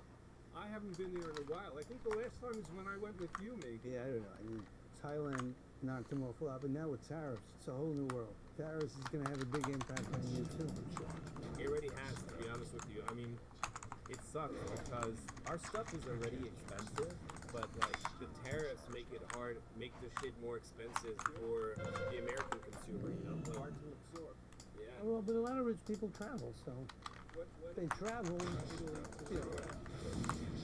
Noel, there's a package with like maybe 4 pairs of pants into the U.S. and then they try to charge us $1,500 For 4 pair of pants? for 4 pair of pants.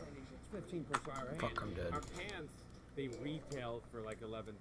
Our most expensive pair of pants cost is still high, so they're not charging us Forgetting the lightning shield. $11,000 retail price, but we're still paying tens of dollars for the pants to get made. So like we're getting messed, you know. This shit's crazy. Yeah, everybody's eating shit to one degree or another, but luckily here on our end we have a factory here, and that really helps. It couldn't be me, but You know, you got to survive, bro. What can you do? And look, you know, like France, you have VAT. If you try to sell anything from here to Europe, you get hit with VAT to import it into the country. These tariffs are pretty much like the European VATs. And VAT's crazy. It's like 20%. When you go to Europe, but here there's no VAT. I mean, okay, New York is sales tax, but the U.S. doesn't have VAT. Trump's saying we're going to charge you for this import stuff, and I'm going to reduce the income tax. So instead of taking so much of income tax, I'll take less. It's a play. It's what he's thinking. Well, let's see how it actually works out. The setting is perfect. Like every row of diamond. Like I was telling him, like the actual work on, like it looks beautiful. So everything worked out great. Now you just have to premiere this, and it's going to be one of the first diamond pieces of apparel I've ever seen. Yeah, it's gonna be fire. Obviously, I'll send you updates when I get to Italy. We're gonna try it out on a few different items. Right, and we'll try to, you know, make a pop. I mean, whenever I like put jewelry, it's somehow, you know, I was Fuck. make the headlines with jewelry. Yeah. No, they want you in they want you in the jewelry industry somehow. So you know, right now, we're always here to support you, man. We appreciate you, bro. All right. Go to the secret place. Right. Secret place, everybody. So you gotta look for the barber hole. The barber thing. And you found this place? No, yeah, Ziggy found it. How long you been creeping around 47th Street, Ziggy? 49 years. 49 years. How many years you been on the street? 21. All right, and I've been on 50 with Ziggy, so Yeah. I've got 100 and something years here. I mean, listen, this is one of the busiest streets in New York City, to be honest. This is where my first office was. 30 years. This is where I was. 5th floor. It was a quarter of an office. It was a desk that was so small. What was the rent? $100 a month. That's how we started here. The first day was meeting up with Martin. He's vlogging on his phone. I turned that shit off. He was, like, whose phone are you turning off? He looked at me. I'm like, oh, I don't know how much content he has and with who since the 70s, I think. Taking us to a spot, a little dive in for shakshuka in the Diamond District. What's that? You see the barber thing, man? Now, if you don't know the barber thing, you're never going to get there, guys. Find some coins, right? Right. And ho. Guy digs your shoes, okay? You got This man knows about it. He's been on the... Oh, yeah, he's been here for a while. I do. All right. And then, whoa, this is inside. And here's the barber. Yes, sir. He's having his shakshuka, okay? And this is where people hang out, like the secret place. Here's everybody hanging out. I want to try one, man. You want to try shakshuka? Hey, how are you? Nice, you looking it up, Rick. Whatever you recommend, man. Recommending a cheese burrito. Whatever you say. There he goes. 3? All right, I'll take all 3. Whatever. Someone get out. Who wants the shakshuka? I got 3 of them. Busy. Let me show you this over here. Hey, well, listen, I could. And then we'll go eat something. Hang on. But first, let's go over here. Yeah, look, we got to sit down somewhere. Man takes me to go get shakshuka, and then he's like, nah, it's a secret. I want to try the shakshuka. Oh, so why don't we go to your office? So let's go to my office on the park on 26th Street? No, let's go to the office. Let's go to your office. All right, We came to the street, and here is the Trax domain. And there you go. Over here, we're gonna have to Team. see this. Share it. You have one to share. Get his big secret shakshuka that Martin's. I think we built it up too much. He's been. Yeah, you built it up too much. I don't even fucking know. I missed this whole video.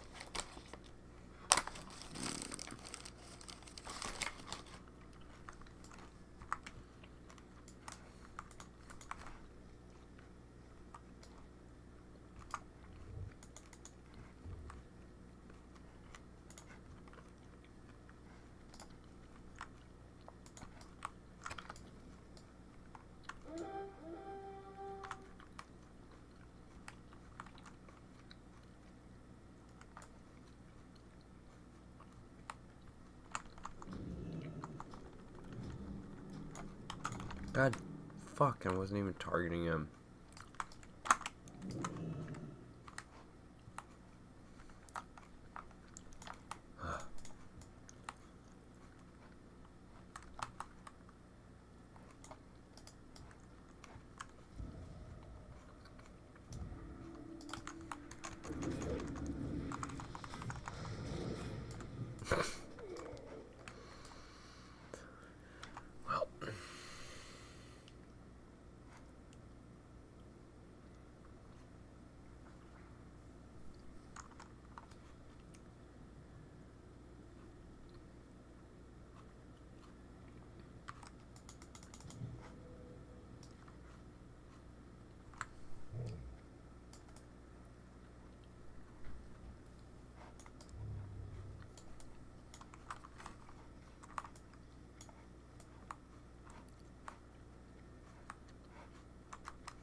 God fucking damn it.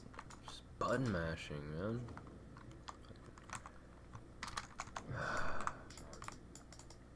Got too many the totems. It's 2 minutes shit. I wouldn't be able to handle Druid.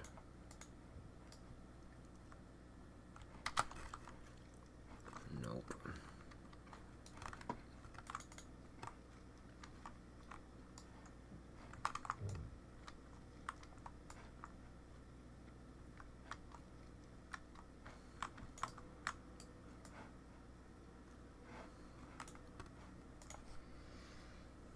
See, the two-hander would be way better for trying to kill the EFC too.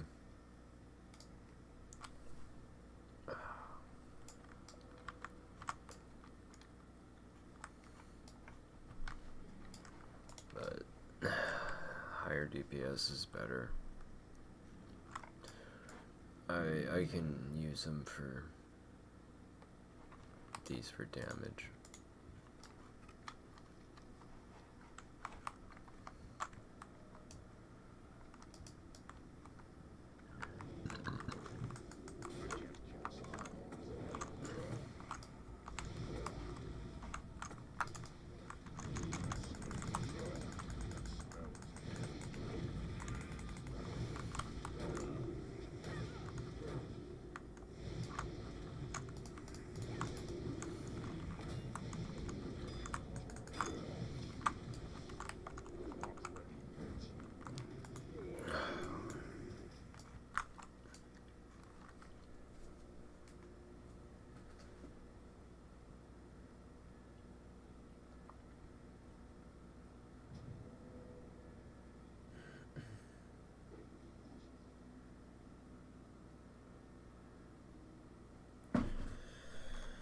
I get shit on.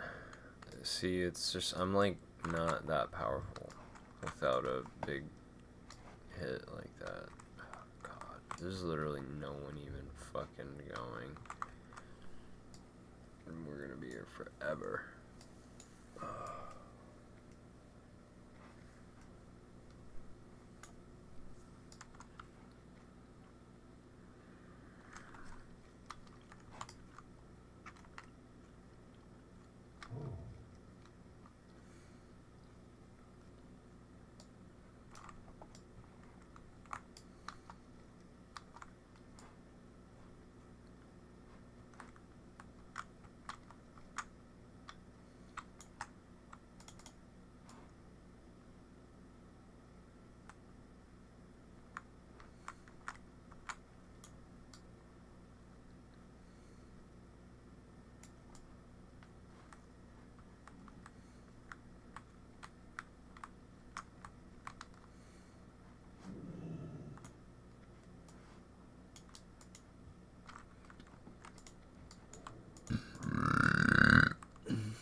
Could have killed the healer. He didn't. It was just me attacking the healer. Could have easily killed him there.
Yeah, good fight.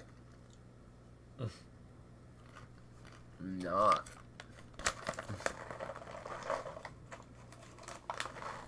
Fucking gnomes.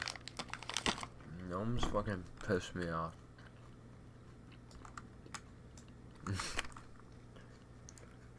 Little fucking babies.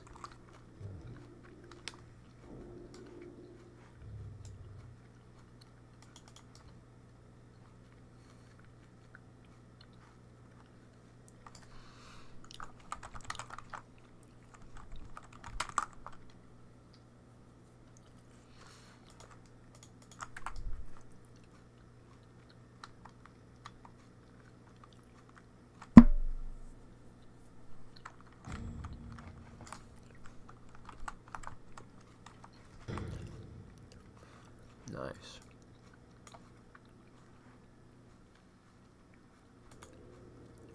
Fuck yes.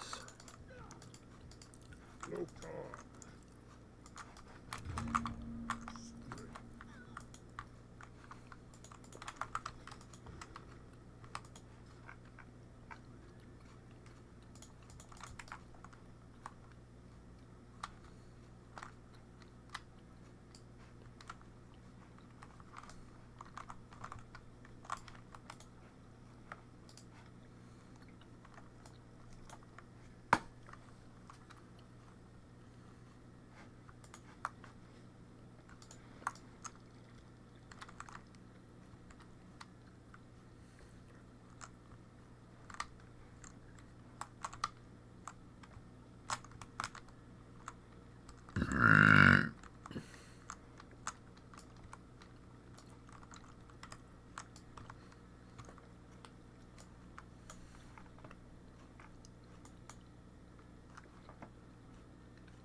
Race trader?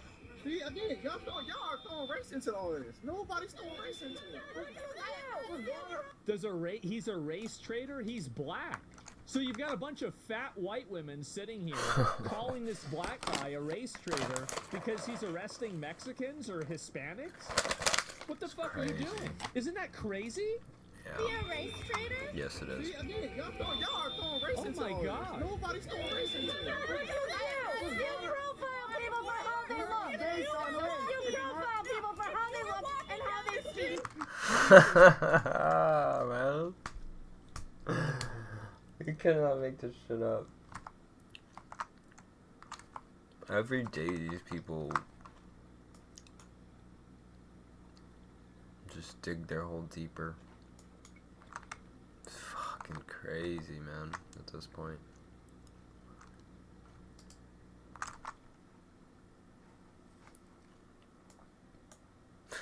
That's wild.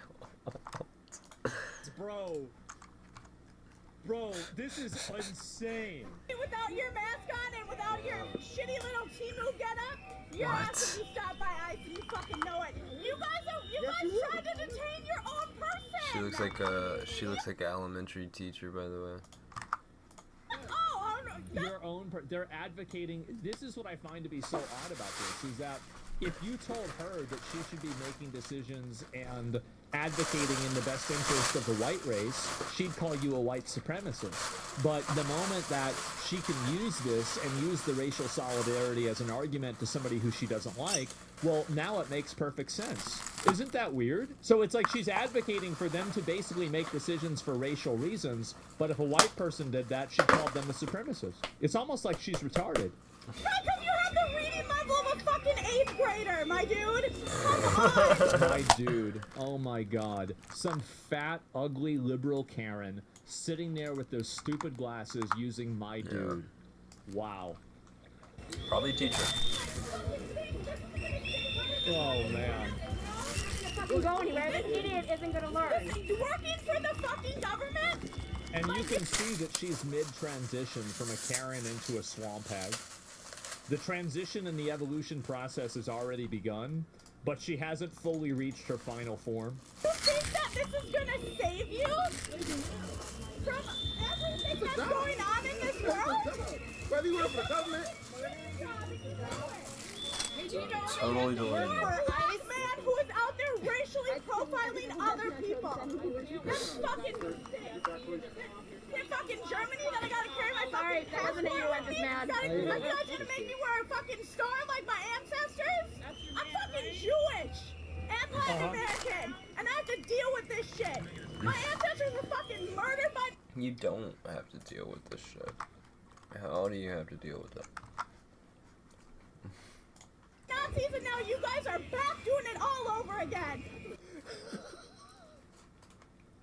This bitch bitch needs to get medicated. Oh my god. She's stacking modifiers? Yeah. Fuck you!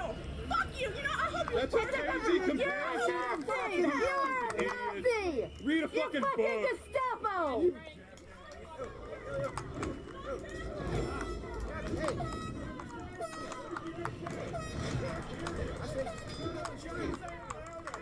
Oh my god. A black Nazi? That's right. Immigration. Like, it's simple. Like, that's it. Like, we can't argue that. You cannot argue with these people. You cannot explain to these people. You cannot reason with these people. They are not reasonable. You can't reason with the unreasonable. It doesn't matter what you say. It doesn't matter what you do. It's a waste of time. But again, I don't think you know all of the history of the immigration. Because our country and what's doesn't happened. It's not about the history, it's about the laws. It's not about the history, it's about the laws. We are here to... Duh. Which, by the way, completely based. He's totally right. Yeah, who cares about history? What do you mean? It's the law. This is the law. People, show us everyone that you just to warrant, and then we'll be like, okay, show us. So now you have to see the government that police have to answer to you? Okay. Official, legit judicial warrant, and then go ahead. But don't fucking take people out of their houses for no fucking reason and fucking beat them up. That's all, that's why. Something about a warrant, right? And you know what he's about to say. He's about to say that they have a warrant. Uh-oh. Here we go. Jesus Christ.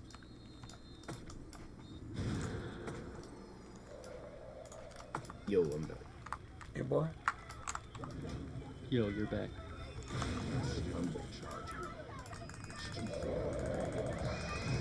Jesus Christ. This is getting really bad.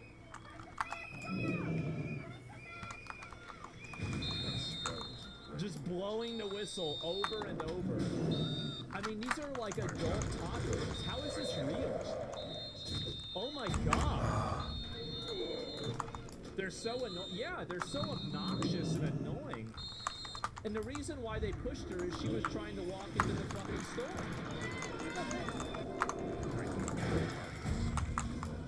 What are they doing? Even Gestapo didn't cover their faces? Why do you think that the Gestapo didn't cover their face? Tell us. It's because if somebody did this to Gestapo, they'd shoot them dead. The government would find out where they are, they'd extract them from their house and then kill them. They'd never be seen by their family ever again. Just like ICE. So if ICE, so you think that ICE is the same? So let me get this straight, Reth.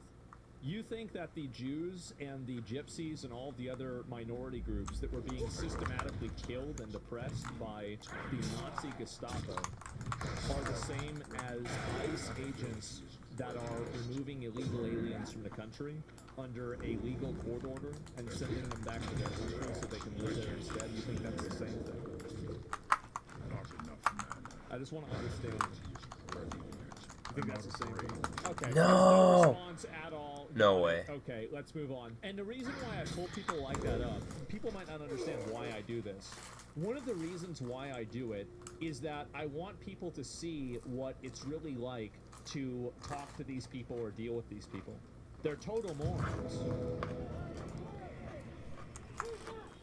They're like robots. Look, see?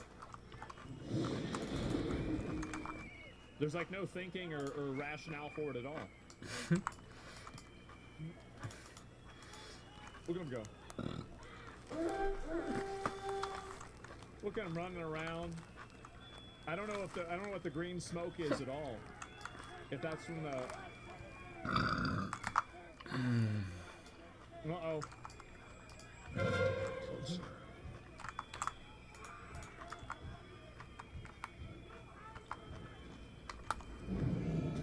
They will kill you if they can. They'll kill you. I've said it before. They will do it. And it's wise to treat them that way.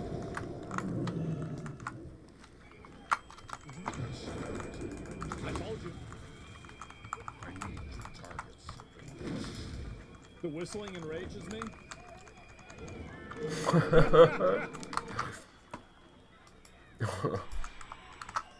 They have to send in the military, man. They really do.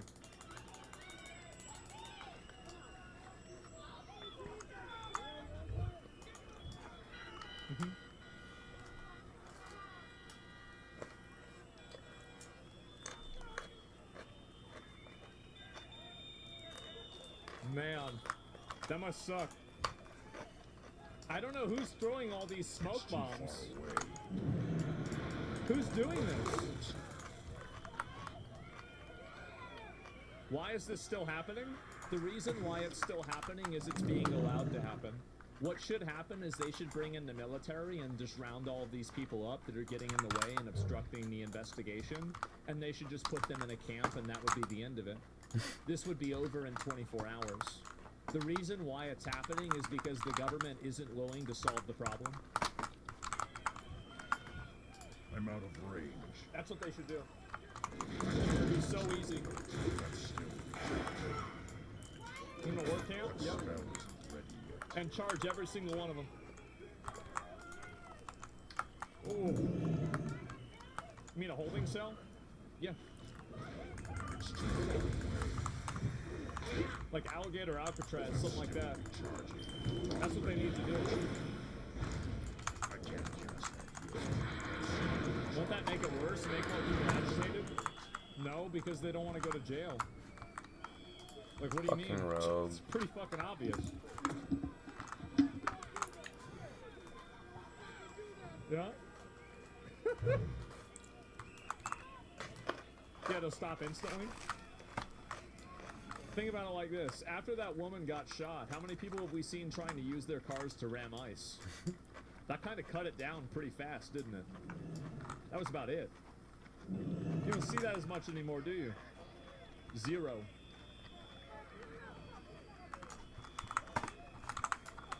See, everybody always acts like they're going to be aggressive and shit until they actually are faced with something that's dangerous, and then they change their mind. It's that simple. People always say, this is the problem, is people think that like there's like some kind of, oh wow, same people, whatever riot.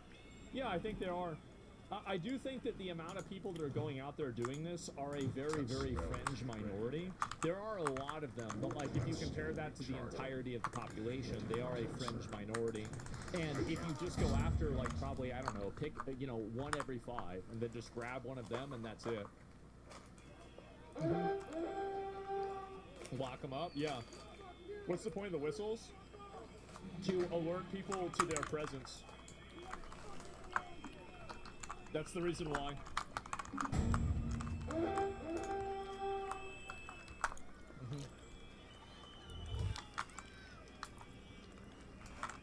Put them in a box? I know. It's like a warning siren? Yeah. This is America, are you kidding me? Oh my god. Uh-huh. Man. Jesus Christ, isn't this insane? They're all losing their jobs for doing it? I don't think they're going to. I don't think so. I don't think that's going to happen, realistically. Whistles are used to be as annoying as possible to force ICE to act inappropriately. Yeah, they're intentionally trying to antagonize the officers in order to bait them into a response so they can act like victims. That's it. That's what they're doing. It's pretty simple. They don't have jobs? A lot of them don't. No.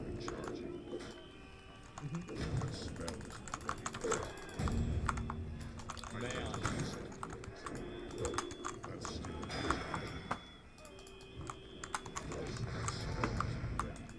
Jesus. No more shovel wielders either? Yep.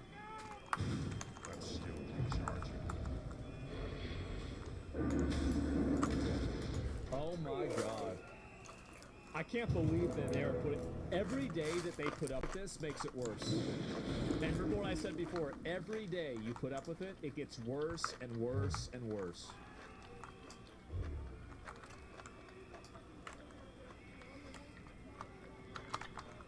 Can ICE arrest them for verbal assault? Probably not.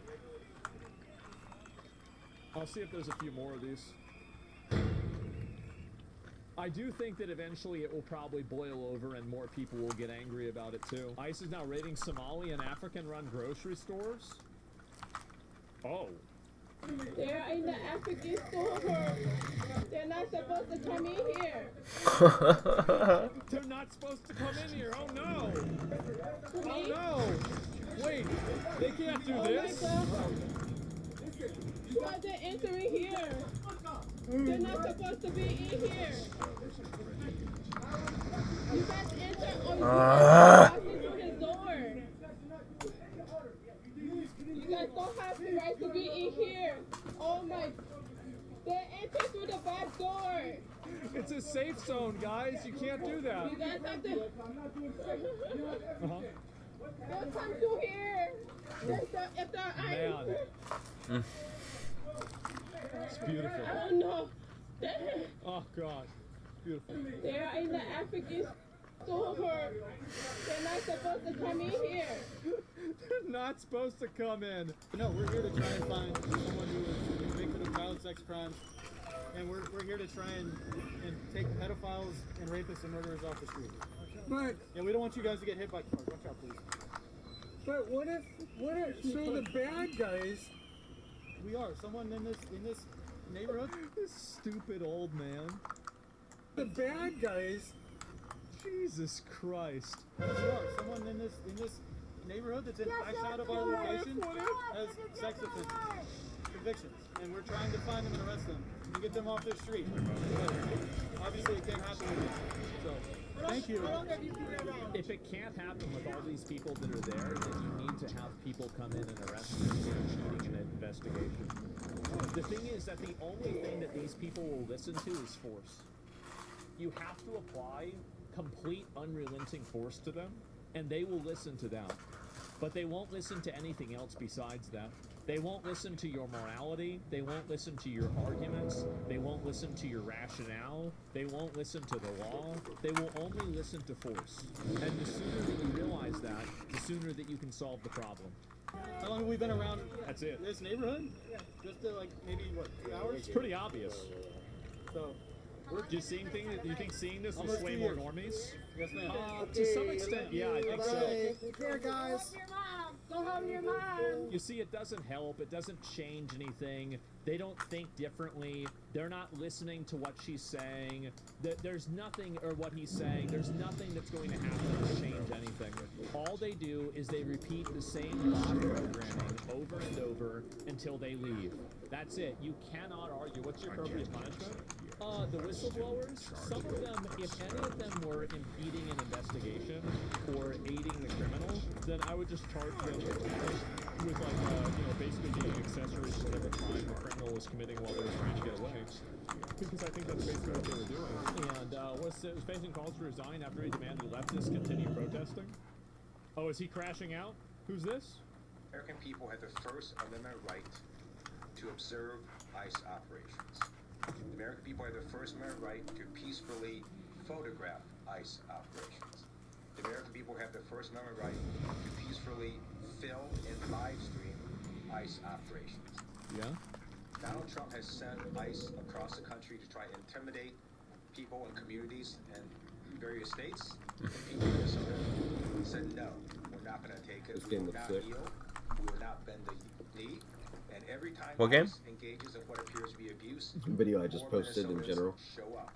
Every time ICE and Border Patrol engage in what appear to be unlawful actions, more Minnesotans show up and observe, film, and live stream. You see how none of them ever I think I saw that. They never call for any of these people not to obstruct the investigations. They never try to delineation between legal protest and a riot.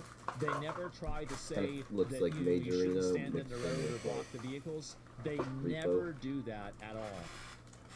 God fucking damn it. Isn't that And this is interesting? so important because the evidence that's being gathered can be used in future years.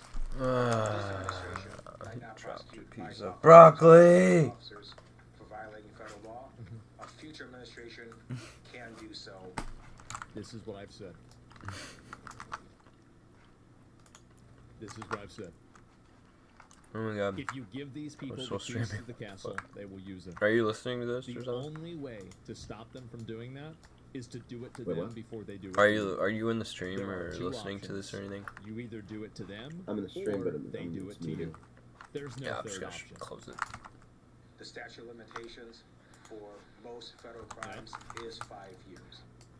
I Yeah, couldn't hear your 5 years, keyboard. exactly. And they're Thank advocating for God. violence? No, they're not. But like what they're advocating for is just basically putting these people in jail, right? I mean, that's it. And so, yeah, it's that simple. And anyway, I'll look at, because yeah, there were more people that were justifying this. Did anything happen to the Karen Inquisition? It was supposed to happen at every state building. No, nobody really cared. And guys who train the nation like a charity organization, just preemptively pardon. Oh yeah, saw this. Look at him, bro. He's still out there. He's still out there. Served on the China Commission in Congress. Ironically enough, as co-chair with Marco Rubio.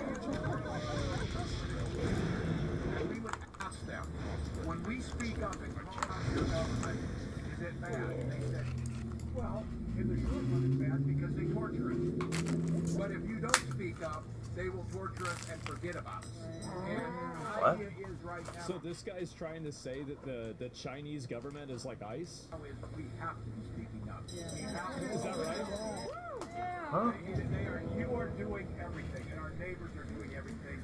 And I can't stress enough on this. We're winning it because we're doing it with Minnesota grit, Minnesota humor, Minnesota decency. Oftentimes talk about this, and I know Minnesota decency is like fucking throwing food at them and telling them to kill themselves? And then screaming like a banshee and blowing a whistle for like an hour? we're discussing this a lot. I spent a lot of time with John Lewis on nonviolent resistance. The resistance matters. We're not telling people to be silent, but we're not telling people to go out and cause problems. We're going to cause good problems. Served on the Man. I cannot wait for this guy to get arrested. I can't. If that happens, I am going to be so happy.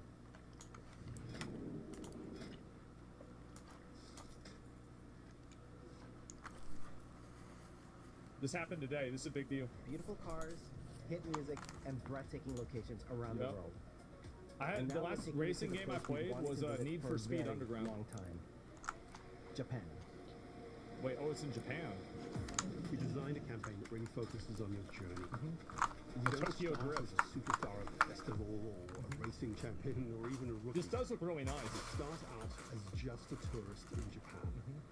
Your first goal is to join the Horizon Festival by completing the Horizon Qualifier. After that, you'll rise to the right, and wristbands as you complete races and faster, more exciting cars. Oh. With each round, you must prove That car looked you're ready badass. to move up by completing spectacular events to unlock your next wristband. These include classic Horizon showcases and our new Horizon Rush events, where you show off your skills on thrilling obstacle courses, like this one at the docks in Tokyo City. When you finally earn your gold wristband, you get access to Legend Island, an exclusive region of the world with unique events, tracks, and areas to explore, and that will be a true accomplishment. Throughout that journey, all of Japan outside the Horizon Festival is yours to explore at your own pace. So, let's talk about the location we've all been waiting for. Yeah, basically.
This is Cole.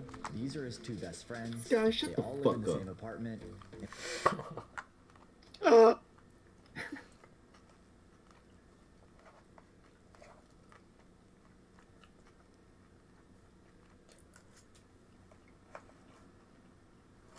And they claim to make millions off Roblox. Yes, this game. But before we get into all that, we gotta go back. It all started with a tweet. Is there anybody actually making money with video games? Hundreds of people slid into my DMs, but one of them really stood out. His name was Cole, and when he told me how much money he was making, I just couldn't believe it, and I had a lot of questions. Is this actually real? Is this something that's actually gonna last? And how much are you really profiting from this? The only way to find out? Well, I decided to fly out to Austin, Texas, knock on his door, and have him show me proof. Come join me as I spend 24 hours with Roblox millionaires. I'm Pat Walls, and this is Starter Story. So, after landing in Austin, Texas, we grabbed a couple of crappy airport sandwiches and got ourselves a taxi to Cole's place. At this point, I was still pretty skeptical on if this was actually going to be real, and I had a lot of questions to ask these kids, which is why the ride felt like an eternity. Finally, we arrived. Okay, I think that's his apartment right there. What if this is all fake, like he's not even there right now? But what if this is some sort of like rented apartment or something like that, and this is all a big sham? All right, let's check it out. Let's see what's gonna happen. Hey, nice to meet you. Yeah. What's up, man? What's up? Come on, let's do this. Let's check this out. Oh, fuck. Nice house. Thank you, thank you. We're here around a year ago. Nice to meet you, man. Nice to meet you too. Thanks for having me in your house. Of course. Dude, of course. tell me about what you do. I make Roblox games. I'm one of the top 50 biggest Roblox developers in the world right now. I have 1 million daily active users across all my games. Wow. It's mainly kids, mainly in the US, mainly in Canada. Yeah. And when did you start playing Roblox? I started playing Roblox 2013, so I think I was about 8 or 9 years old. Okay. But I guess I didn't start making bringing the money outside of Roblox until I was 16. And I had to skip college. So as soon as I turned 18, I moved to Austin, and I just started going full in on my journey. Nice, cool. And I understand that you have a brother who also develops Roblox games. Is he your younger brother, older brother? Twin brother. He lives with me. He lives here. He lives right here. He's here right now. He's here right now, probably in his room. Yo, what's up? So you also make Roblox games. I do, yes. Okay. I made a game during winter break when I was in college, and it blew up, and then I had enough money to drop out of college, so. Okay, wow. Yeah. And tell me a little bit about your game. It used to be called Bake the Baby, and it was a game where you would bake babies, and it went very viral because of that. Thoughts Yeah. on So we got a lot of people to see, I should be played Did I it. should kill myself?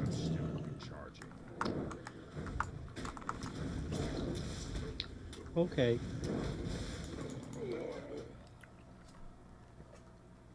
What? What did he say? Trying to talk to Mark. Yeah. But he's telling me to kill myself, so.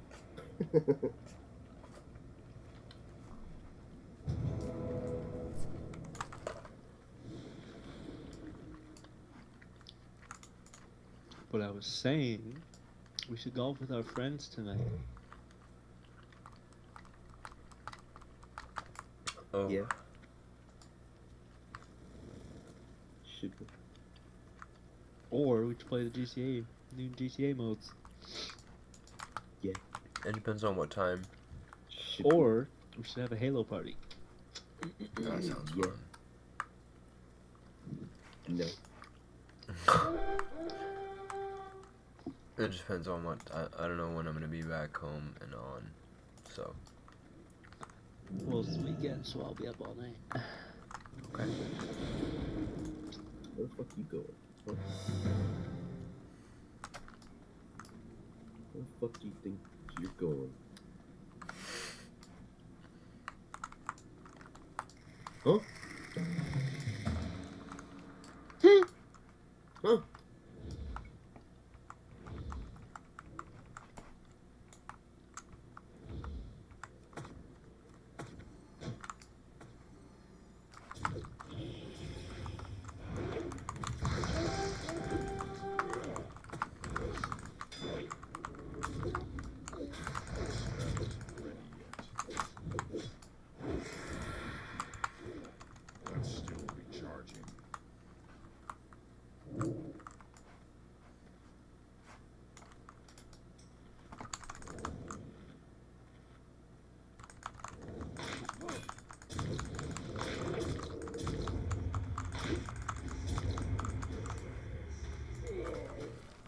Huh?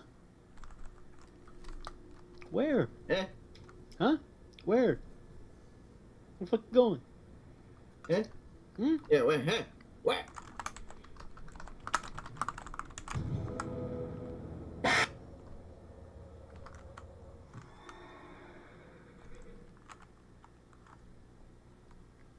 We're just gonna assume you're going to the gay bar if you don't fucking tell us.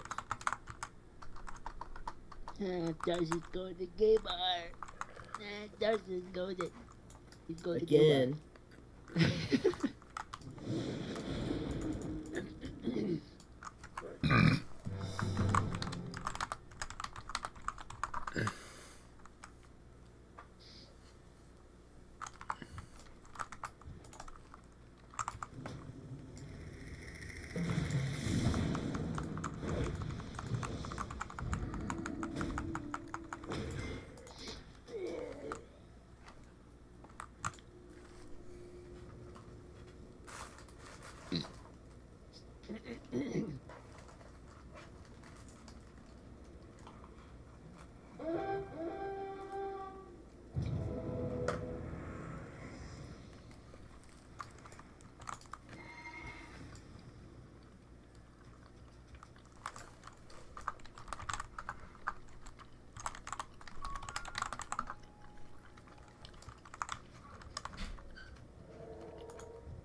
Yes.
Welcome back to a series so colorful Even Eminem subscribed. In today's video, the couple from 90 Day Fiancé has responded to iDubbbz and Anissa after they mocked them for talking about oppression in Iran. guy, I The guess no clowns golf with have friends for responded you. quadruple downing and refusing to guess not. apologize for their statements. iDubbbz is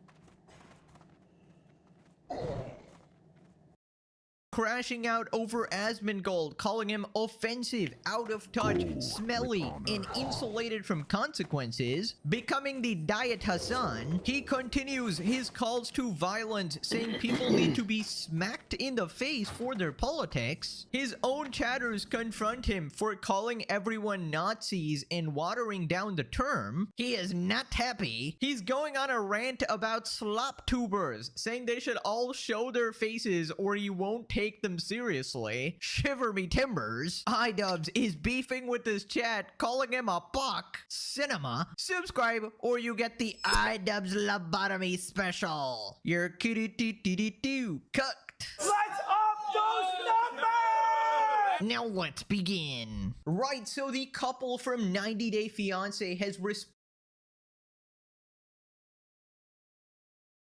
to iDubbbz and Anissa after they mocked them for talking about oppression in Iran. People singing and dancing like on the street. Being paid to do propaganda for the US. Yeah. Now, quick recap for the newcomers. Last time, iDubbbz privated all of his Twitch VODs and deleted all his content because he didn't want to be clipped for being stupid. The VODs will be available, but only to subscribers. He also challenged Asmongold to a boxing match and a debate. Will you ever have a debate with Asmongold? Oh yeah, absolutely, dude. But only if we can do a physical fight afterward or before. And then he tripled down on his take about Iran, while Anissa was calling commentary channels anonymous ugly trolls. And they're all disgusting and fucking ugly as shit. That too. Right, so the couple posted this, and they've taken a screenshot of iDubbbz and Anissa's reaction and put the clown emoji over them. Flashback to when so many of you mocked my husband and called him a liar. Most of these people who hadn't lived there in years or ever, telling him his reality wasn't real. I remember him reading it, hearing it, seeing it, but he kept quiet, but I took note. My husband has always spoken to me with respect about the heart of Iran, while also being vocal about the injustice there. That's what he actually wanted you to see, but unfortunately many didn't. Still, you said, it's not like that. People live freely. You're lying. Can you hear that?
After I'm selling these guns, Mark, we should watch all the clips I got on my laptop. GTA. Yeah. Clip time.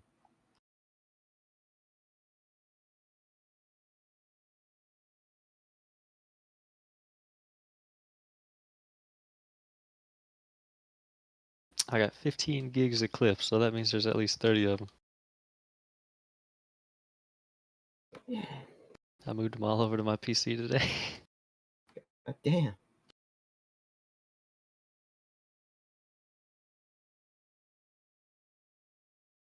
Hey, Mark, if we play Minecraft again, you gonna play? I'd be down. We've been considering it. I'd be down.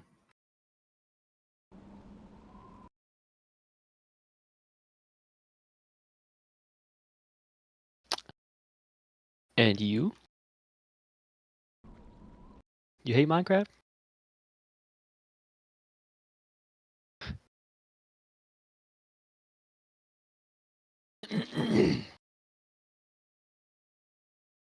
I got one clip when we were in the Aether for like the Heaven mod, the Aether mod.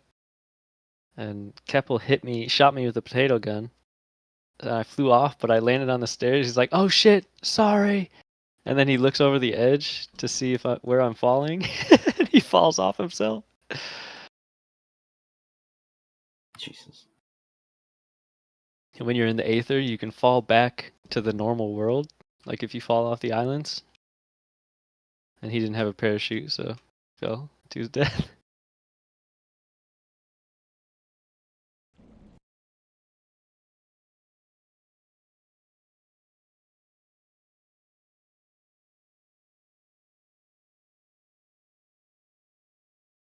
What kind of cool?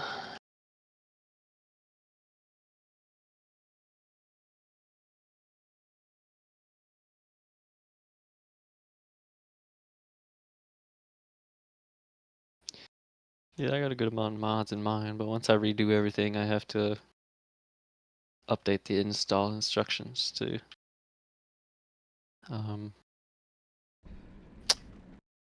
pack all the mods into one file so you don't have to download those separate ones anymore. You know what's funny? Did you see this? She got a... This is amazing. So today, on her show, she said that she got a cease and desist letter from Turning Point. She reads it on the show. Do you know that she has a non-disclosure agreement with Turning Point USA that contains a non-disparagement clause? Okay. What are we doing? So this... Okay, so in this clip, Nikki Fuente is gonna talk about the one and only Kandachi ovens and the way she talked about Charlie Kirk's assassination and all those insane made-up conspiracies around his assassination. And now Turning Point is firing back and it's getting spicy. So let's check in on Nikki Fuente talking about Kandachi ovens. This entire time, from the day Charlie Kirk died until today, you're telling me the entire time she was under NDA with a non-disparagement clause that whole time?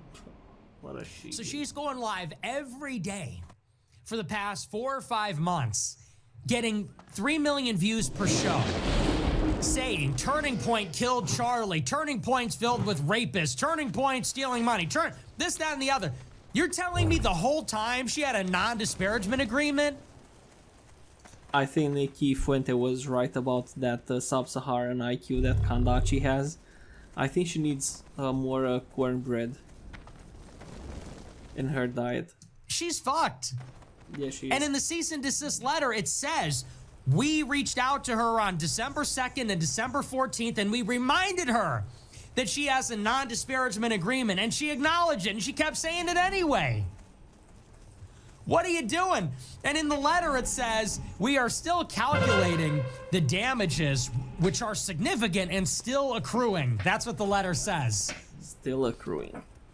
So it looks like she's in for a world of trouble as far as legal liability is concerned. She had a non-disparagement agreement, can you imagine? And for months, every night, they killed him. They knew, they lied, they stole money. They're molesting people, this, that, and the other. You're under an NDA?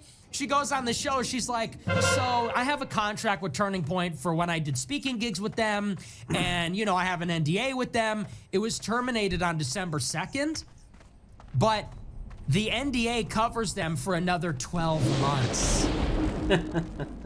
So she's, like, everything she has said is in violation of this agreement. And she's bitching about it. She goes, Well, God is the only judge. I don't care about courts. Well, okay. I hope God is on the jury then. I hope God intervenes in this one because damn, that looks pretty cut and dry. And I told you, people said, well, why did Erica Kirk meet with Candace Owens? I think I said this on the show. I definitely said it in our Telegram group chat. I said the reason that Erica is meeting with Candace Owens, probably with an attorney, is so that they can prove actual malice. Because the standard for defamation for a public figure, it's called actual malice. If you sue me for defamation and you're a private person, let's say I'm talking about my neighbor and I say, you know, my neighbor's a murderer, my neighbor's a thief, and my neighbor's a private person. My neighbor can sue me and say, this isn't true, and I'll be liable. If I say about a famous person, Trump is a murderer, Trump is a thief, and Trump sues me for defamation, he has to prove what is called actual malice. It means that I knew that what I was saying is not true, and I said it anyway with an intention to hurt him. And she did the same thing with Brigitte Macron, and they are suing her as well. She's gonna be buried in lawsuits, and she's gonna become irrelevant because all of this conspiracy nonsense only works for so long before people move on, and you will not be able to prove your horseshit anyway. With Alex Jones, he does say a lot of dumb stuff, but he is correct about a lot of stuff too, by the way, and he has been vindicated before. So Alex Jones, and he's entertaining as well, but with someone like Kandachi Ovens, no, we're not doing that. And then he would have to prove the damages. So it's a much higher standard to prove if you're a public figure. So why did Erica Kirk meet with Candace Owens? Well, she met with her so that she could furnish Candace with all the documentation and say, you're wrong about this, you're wrong about this, you're wrong about this. Here's the evidence. With an attorney present. And that's what Candace said. She said that they have a whole binder, papers. Candace verified all the information on her show. She said, yes, so we met, and their attorney was there, and they gave us all this info. Why did Erica do this? To set her up for future litigation, so that when Candace comes back and starts lying about Turning Point again, they can say, well, she knew. How do we know she knew and when she knew it? Because we told her. How do we know that Candace knows she's lying? Because we gave her the receipts in person. And you're gonna see all these losers on Twitter and the commentariat in general on YouTube, whatever, saying, oh, free speech is under attack because Turning Point is suing Kandachi for this amount of money because she was speaking about all this stuff. Like, broski, you do not understand how the law works. Kandachi is using free speech and all this stuff as a weapon so she can spew her insane conspiracy theories with no basis in reality whatsoever to make money, and that is hurting the Turning Point brand. And she acknowledged that she saw them, and she said it anyway. And so that's why Turning Point says, we told her about her non-disparagement on December 2nd. We told her about it on the 14th. We had a meeting with her. She's in contact with Turning Point if she has any questions. So we did our due diligence. And yet, she lied anyway. The cease and desist letter is part of this. The cease and desist letter is building their case, saying, all right, now stop. We told you once, we told you twice, we're telling you a third time. You can't talk about this anymore. This non-disparagement clause is active. You're in breach of it. We're calculating the damages. Probably going to sue her anyway, but now they want her to be quiet. So it'll be very interesting. Does she ever talk about Turning Point again? I'd be very interested to see. Because if she comes back tomorrow, Friday, Monday, and she don't talk about Turning Point, then it's clear she's shitting her pants because this C&D, I mean, that's a tune-up. She knows what's coming. So if you saw the show, it's like, wow, that's totally insane. I think that she's not gonna quit. I think that she's gonna continue talking about it. because this is what dumb, low IQ savages, hunter-gatherer like Kandachi Avans do anyway. They are just not smart enough to not be conspiratorial pieces of shit. So she's gonna continue speaking in one way or another, and she's gonna find out. She's gonna get sued, she's gonna lose, and she's gonna lose badly. And she's not Alex Jones, you know, she's not that entertaining, she's not that funny.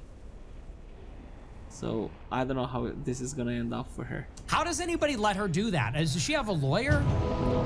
Her lawyer's just gotta be, what's this guy doing? She's out there every day attacking Turning Point, like basically committing defamation as such every day for months.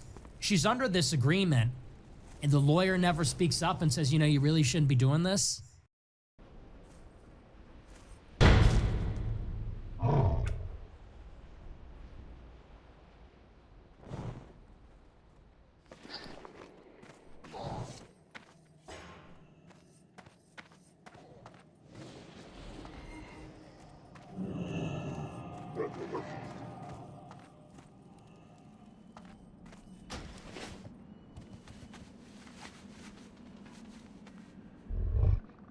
Did what?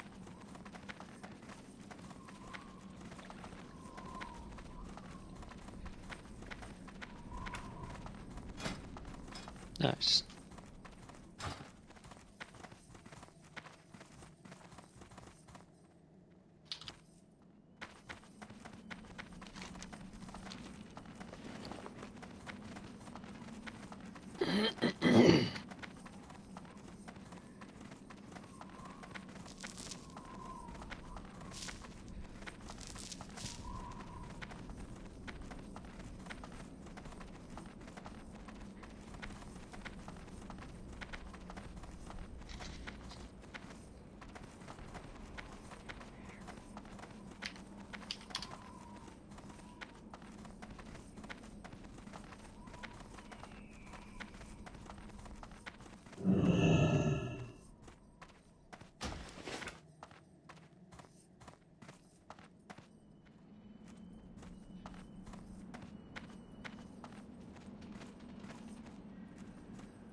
Blood and thunder.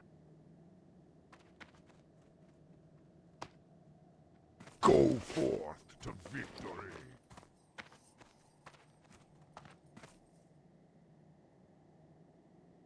I'm back. We're back. Yay. Nice. You go for the Kodo? Hell yeah. Hell yeah.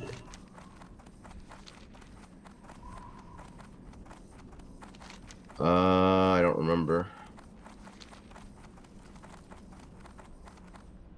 I want to say like 100 gold maybe.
just because.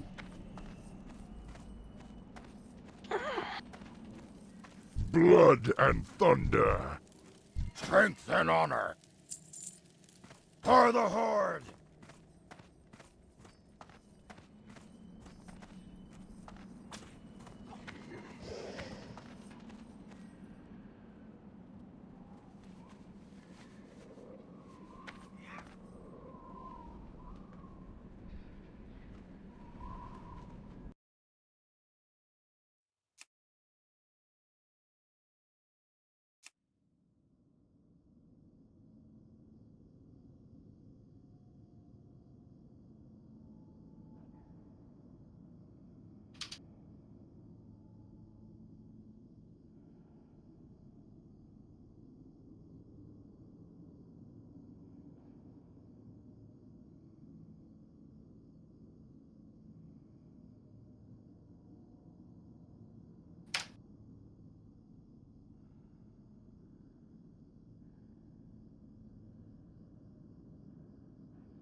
To the dude.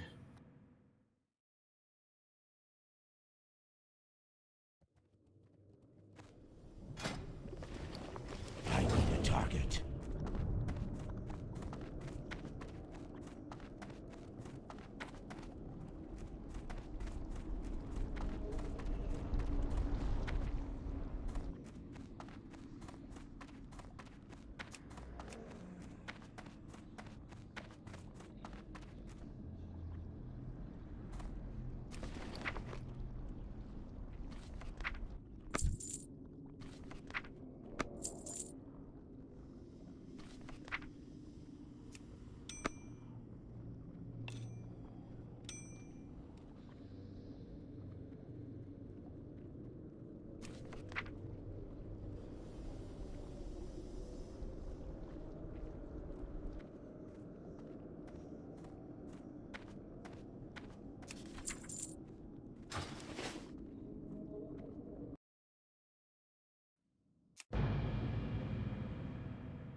Get that alchemy up.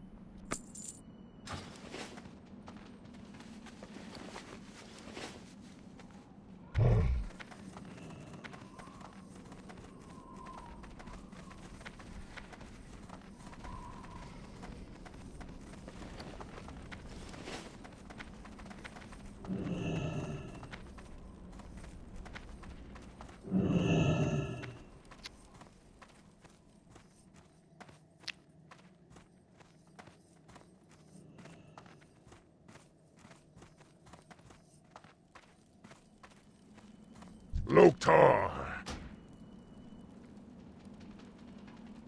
For the Horde.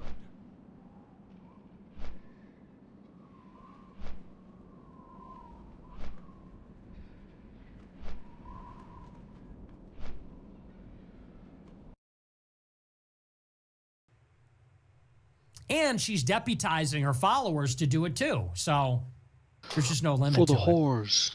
And I do hope that she's gonna get sued. And For the you Horde. just have to look at her, the insane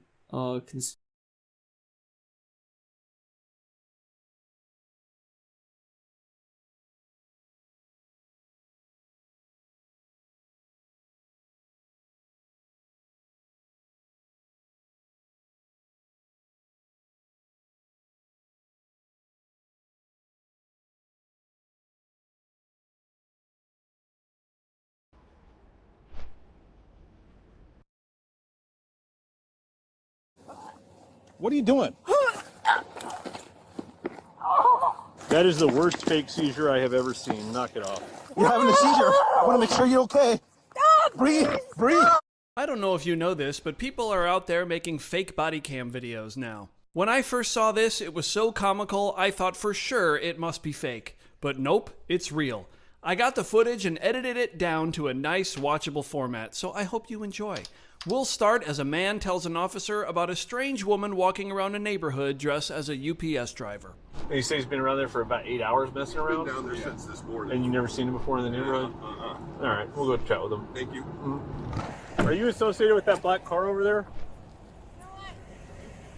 Because we got a suspicious person call. Do you live around here? Oh, that black car right there? Yeah. Yeah, that's fine. I'm sorry. Okay. Do you live around here? No, I'm going door to door. I'm doing a photography thing. How long have you been parked over there? Like 30 minutes. You haven't been parked there for 8 hours? No, not at all. Okay. Do you have some ID on you? Did I do anything wrong? It's about to get towed. Yeah. Oh, well, I literally got here. I can show you. Do you want to give us your you have your ID or not? So you're being audio and video recorded. Oh, yeah. Is this your house? No, I'm going door to door. Do you see there no soliciting sign? Yeah, come on, step over here. How come you're dressed in a UPS uniform? It's a joke. It's about... Yeah, get your ID out. It's very funny. Sit down. This isn't Seattle. Get don't your ID listen. out. My ID is in my car. Okay. Then put your hands on the truck like you told me. Sir, I'm not... Put your hands on there. Hold on. I'll tell you what you look like. You look like a prowler. What is it? Put your hands on there. You're gonna get dumped on the ground. You understand that? Right there. What's all this? Is this a weapon? No. Put your fucking hands on there. Okay. You want to go on the fucking ground? Sorry, Knock sir. it off. I'm sorry. Oh, pardon. Look at this.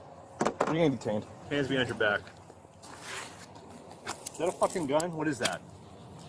I don't know. I found it. Are you a felon? No. Yes. I didn't know that. Oh, was look at that. Felon in possession of a I firearm. didn't know that was like a real gun. I've never seen a gun that small. I just found it, sir. Okay. What are you doing?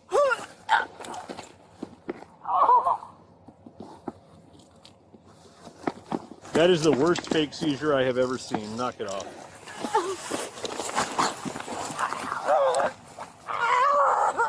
Snap out of it. You're having a seizure. I want to make sure you're okay. Breathe. Breathe. Oh, you stop pretending to have a seizure. you don't have a seizure. Because you're not having a seizure. I can't breathe, sir. I promise. I have seizures. You kick me again, I'm gonna arrest you for assault third degree. You're kicking me. Stop. Oh, pardon, I found some dope too. Shocking. I'm still trying to figure out how to unload this. Guys, I'm not kidding. I promise. What's the problem with you? I can't breathe. Well, now your car just take some slow, deep breaths. Did you get a good frisk? Make sure she's. No, I'm still working on it because I don't want to get poked or stuck or shot.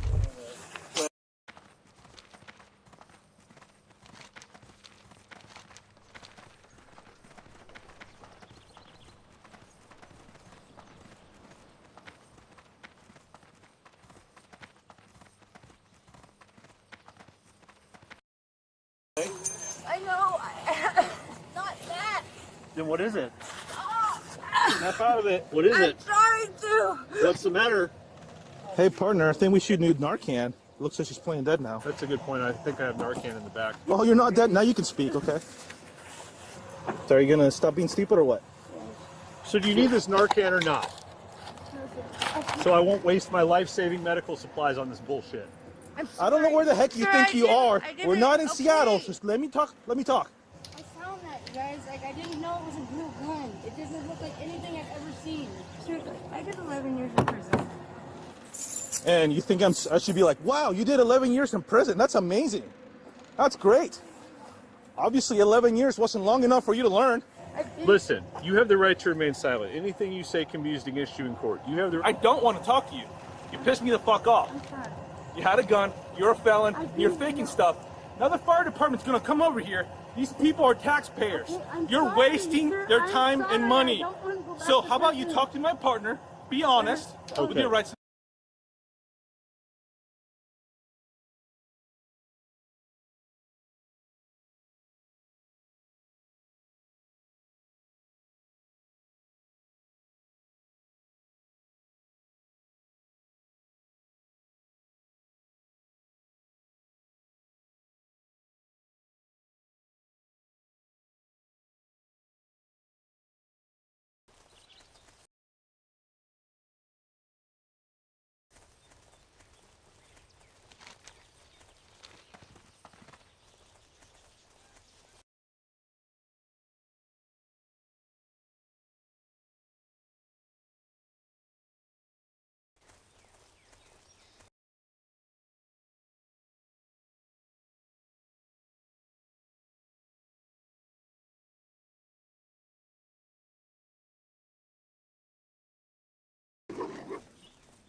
Yeah, I think so.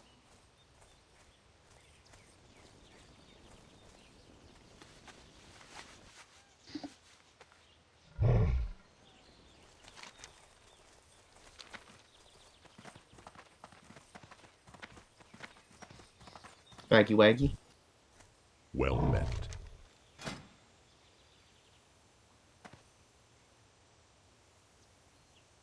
Iggy niggy. That's a weird name. 500 gold. It's a weird name. Yeah. Yeah, it's 500 gold.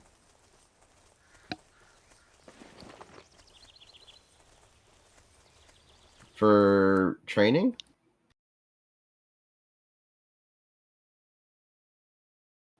Wow. It's chump change, dude. Should have gotten it before pre-patch.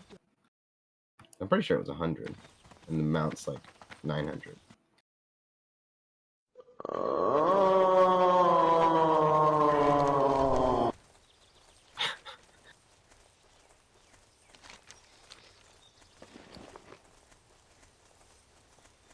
How much gold you got?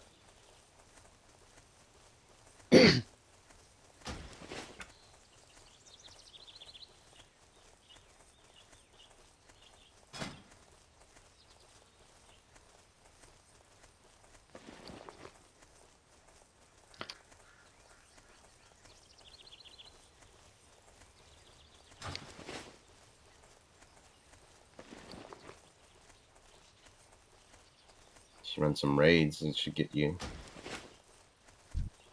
Yeah, portals. We'll get you some gold.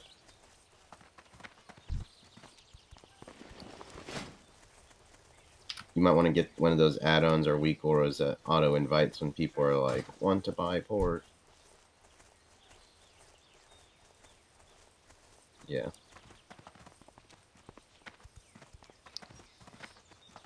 Yeah, that a ding.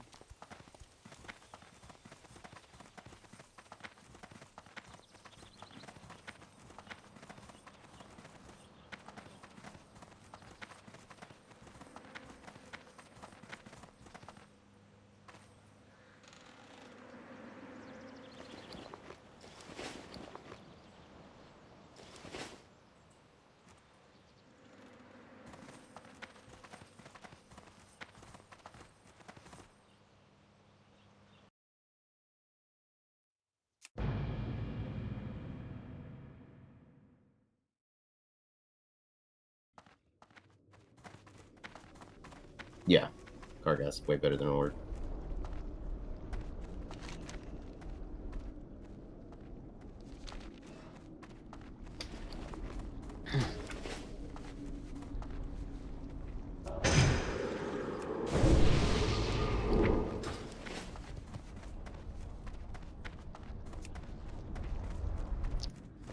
I don't play WoW because I just can't see myself paying a subscription to play a game.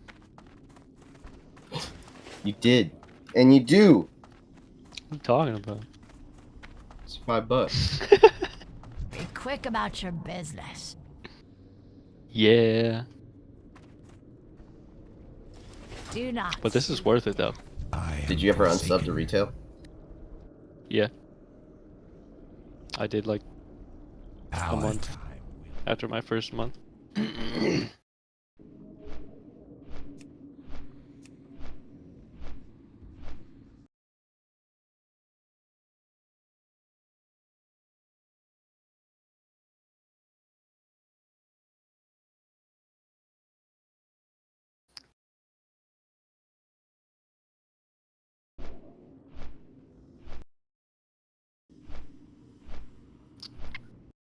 Well, now we just got to get everyone else.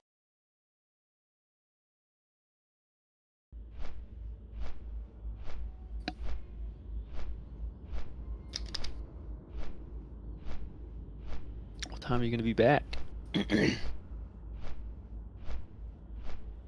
Estimate?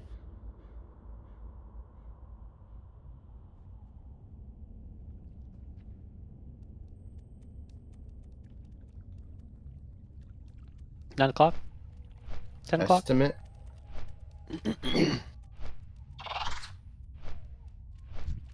Estimate? 11 o'clock? 12 o'clock?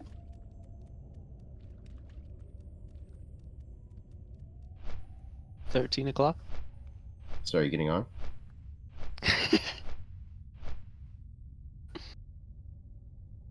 Now?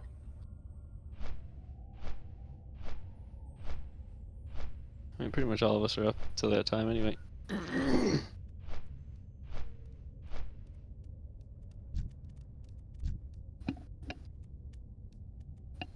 Well, stop that. Going to Olive Garden.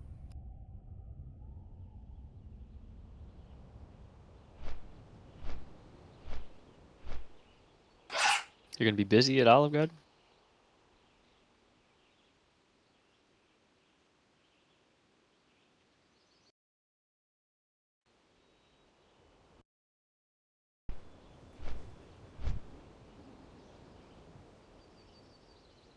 Well, you're not gonna be busy. I can tell you that much.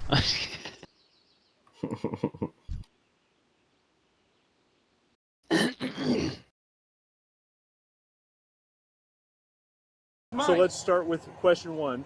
You don't live here. Why are you walking around on people's houses dressed like a UPS driver? I went to go check out and see what the burnt house looked like.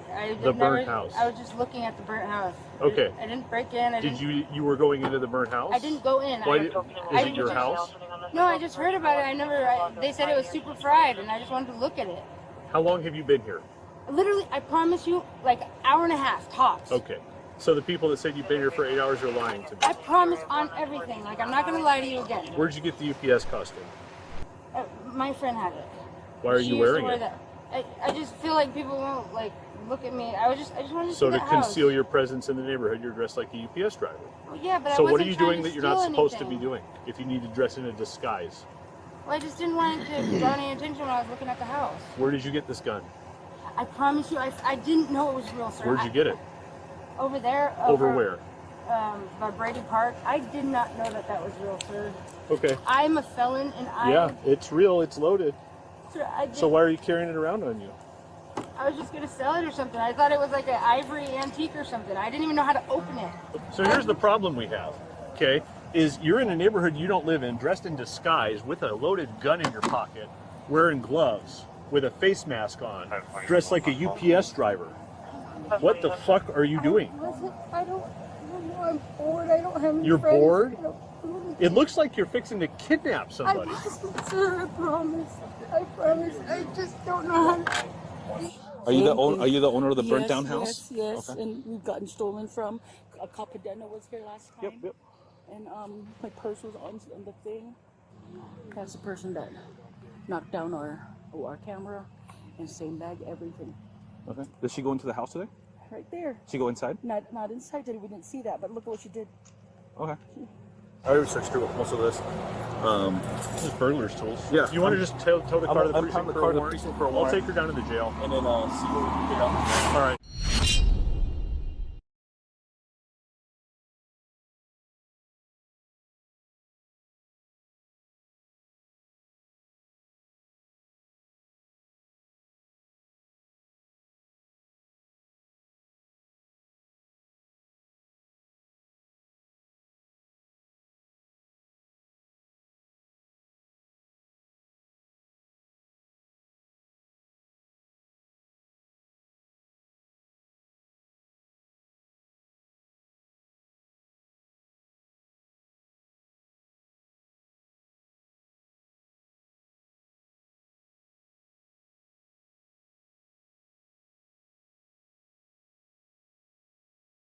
Trump is going scorched earth on Davos. What's this? Canada gets a lot of freebies from us. By the way, they should be grateful also, but they're not. I watched your prime minister yesterday. He wasn't so grateful.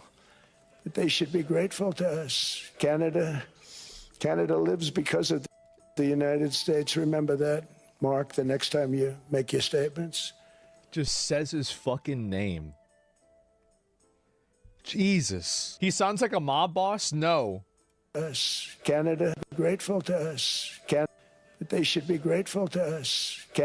That sounds like Palpatine.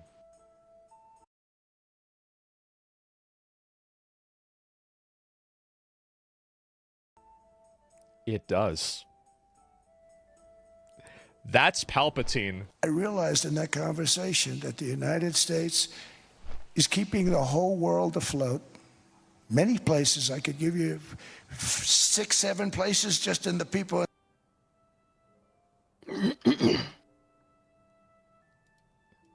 Six, 7 places just in the people in this little area. I know every one of them. They're sort of, they're looking down. They don't want to see me. They don't want to stare me in the eyes.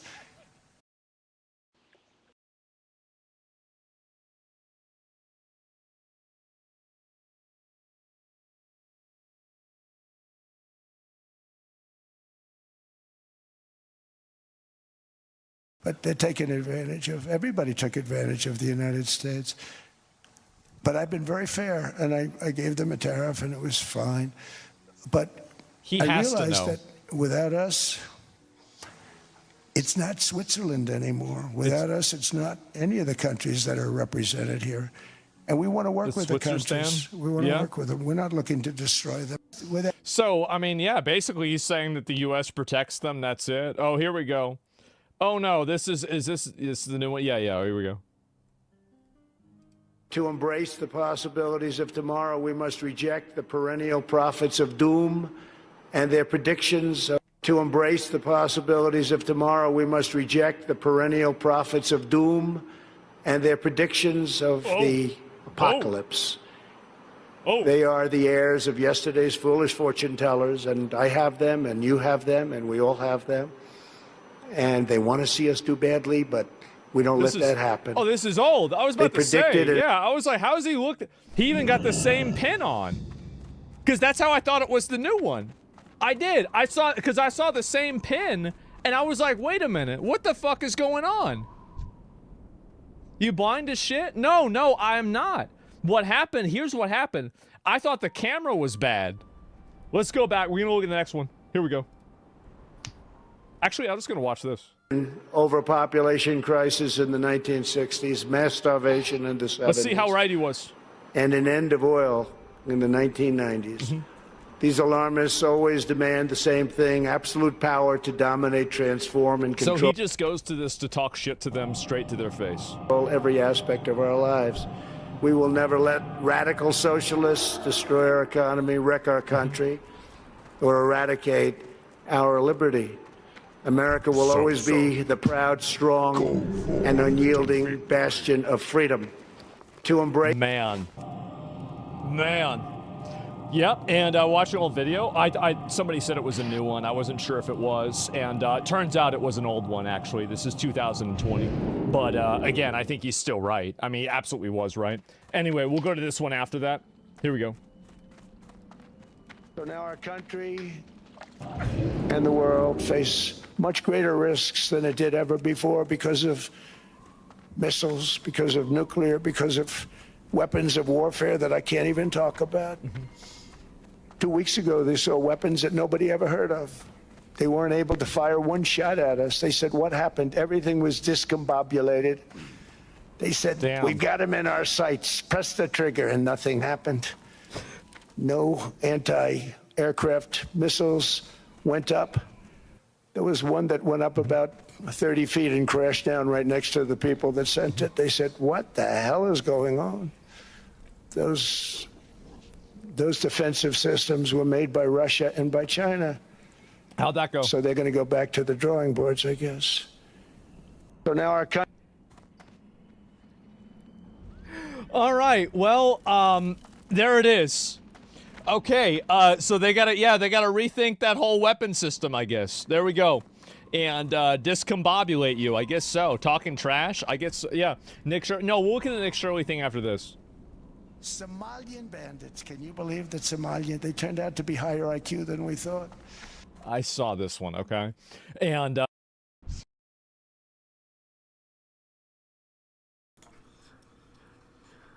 gonna get ready, boys. I'll be back.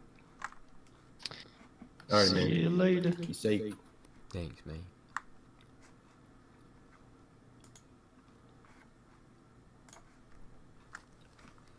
And anybody out there on the stream, I will be back later, maybe. Yeah. Peace.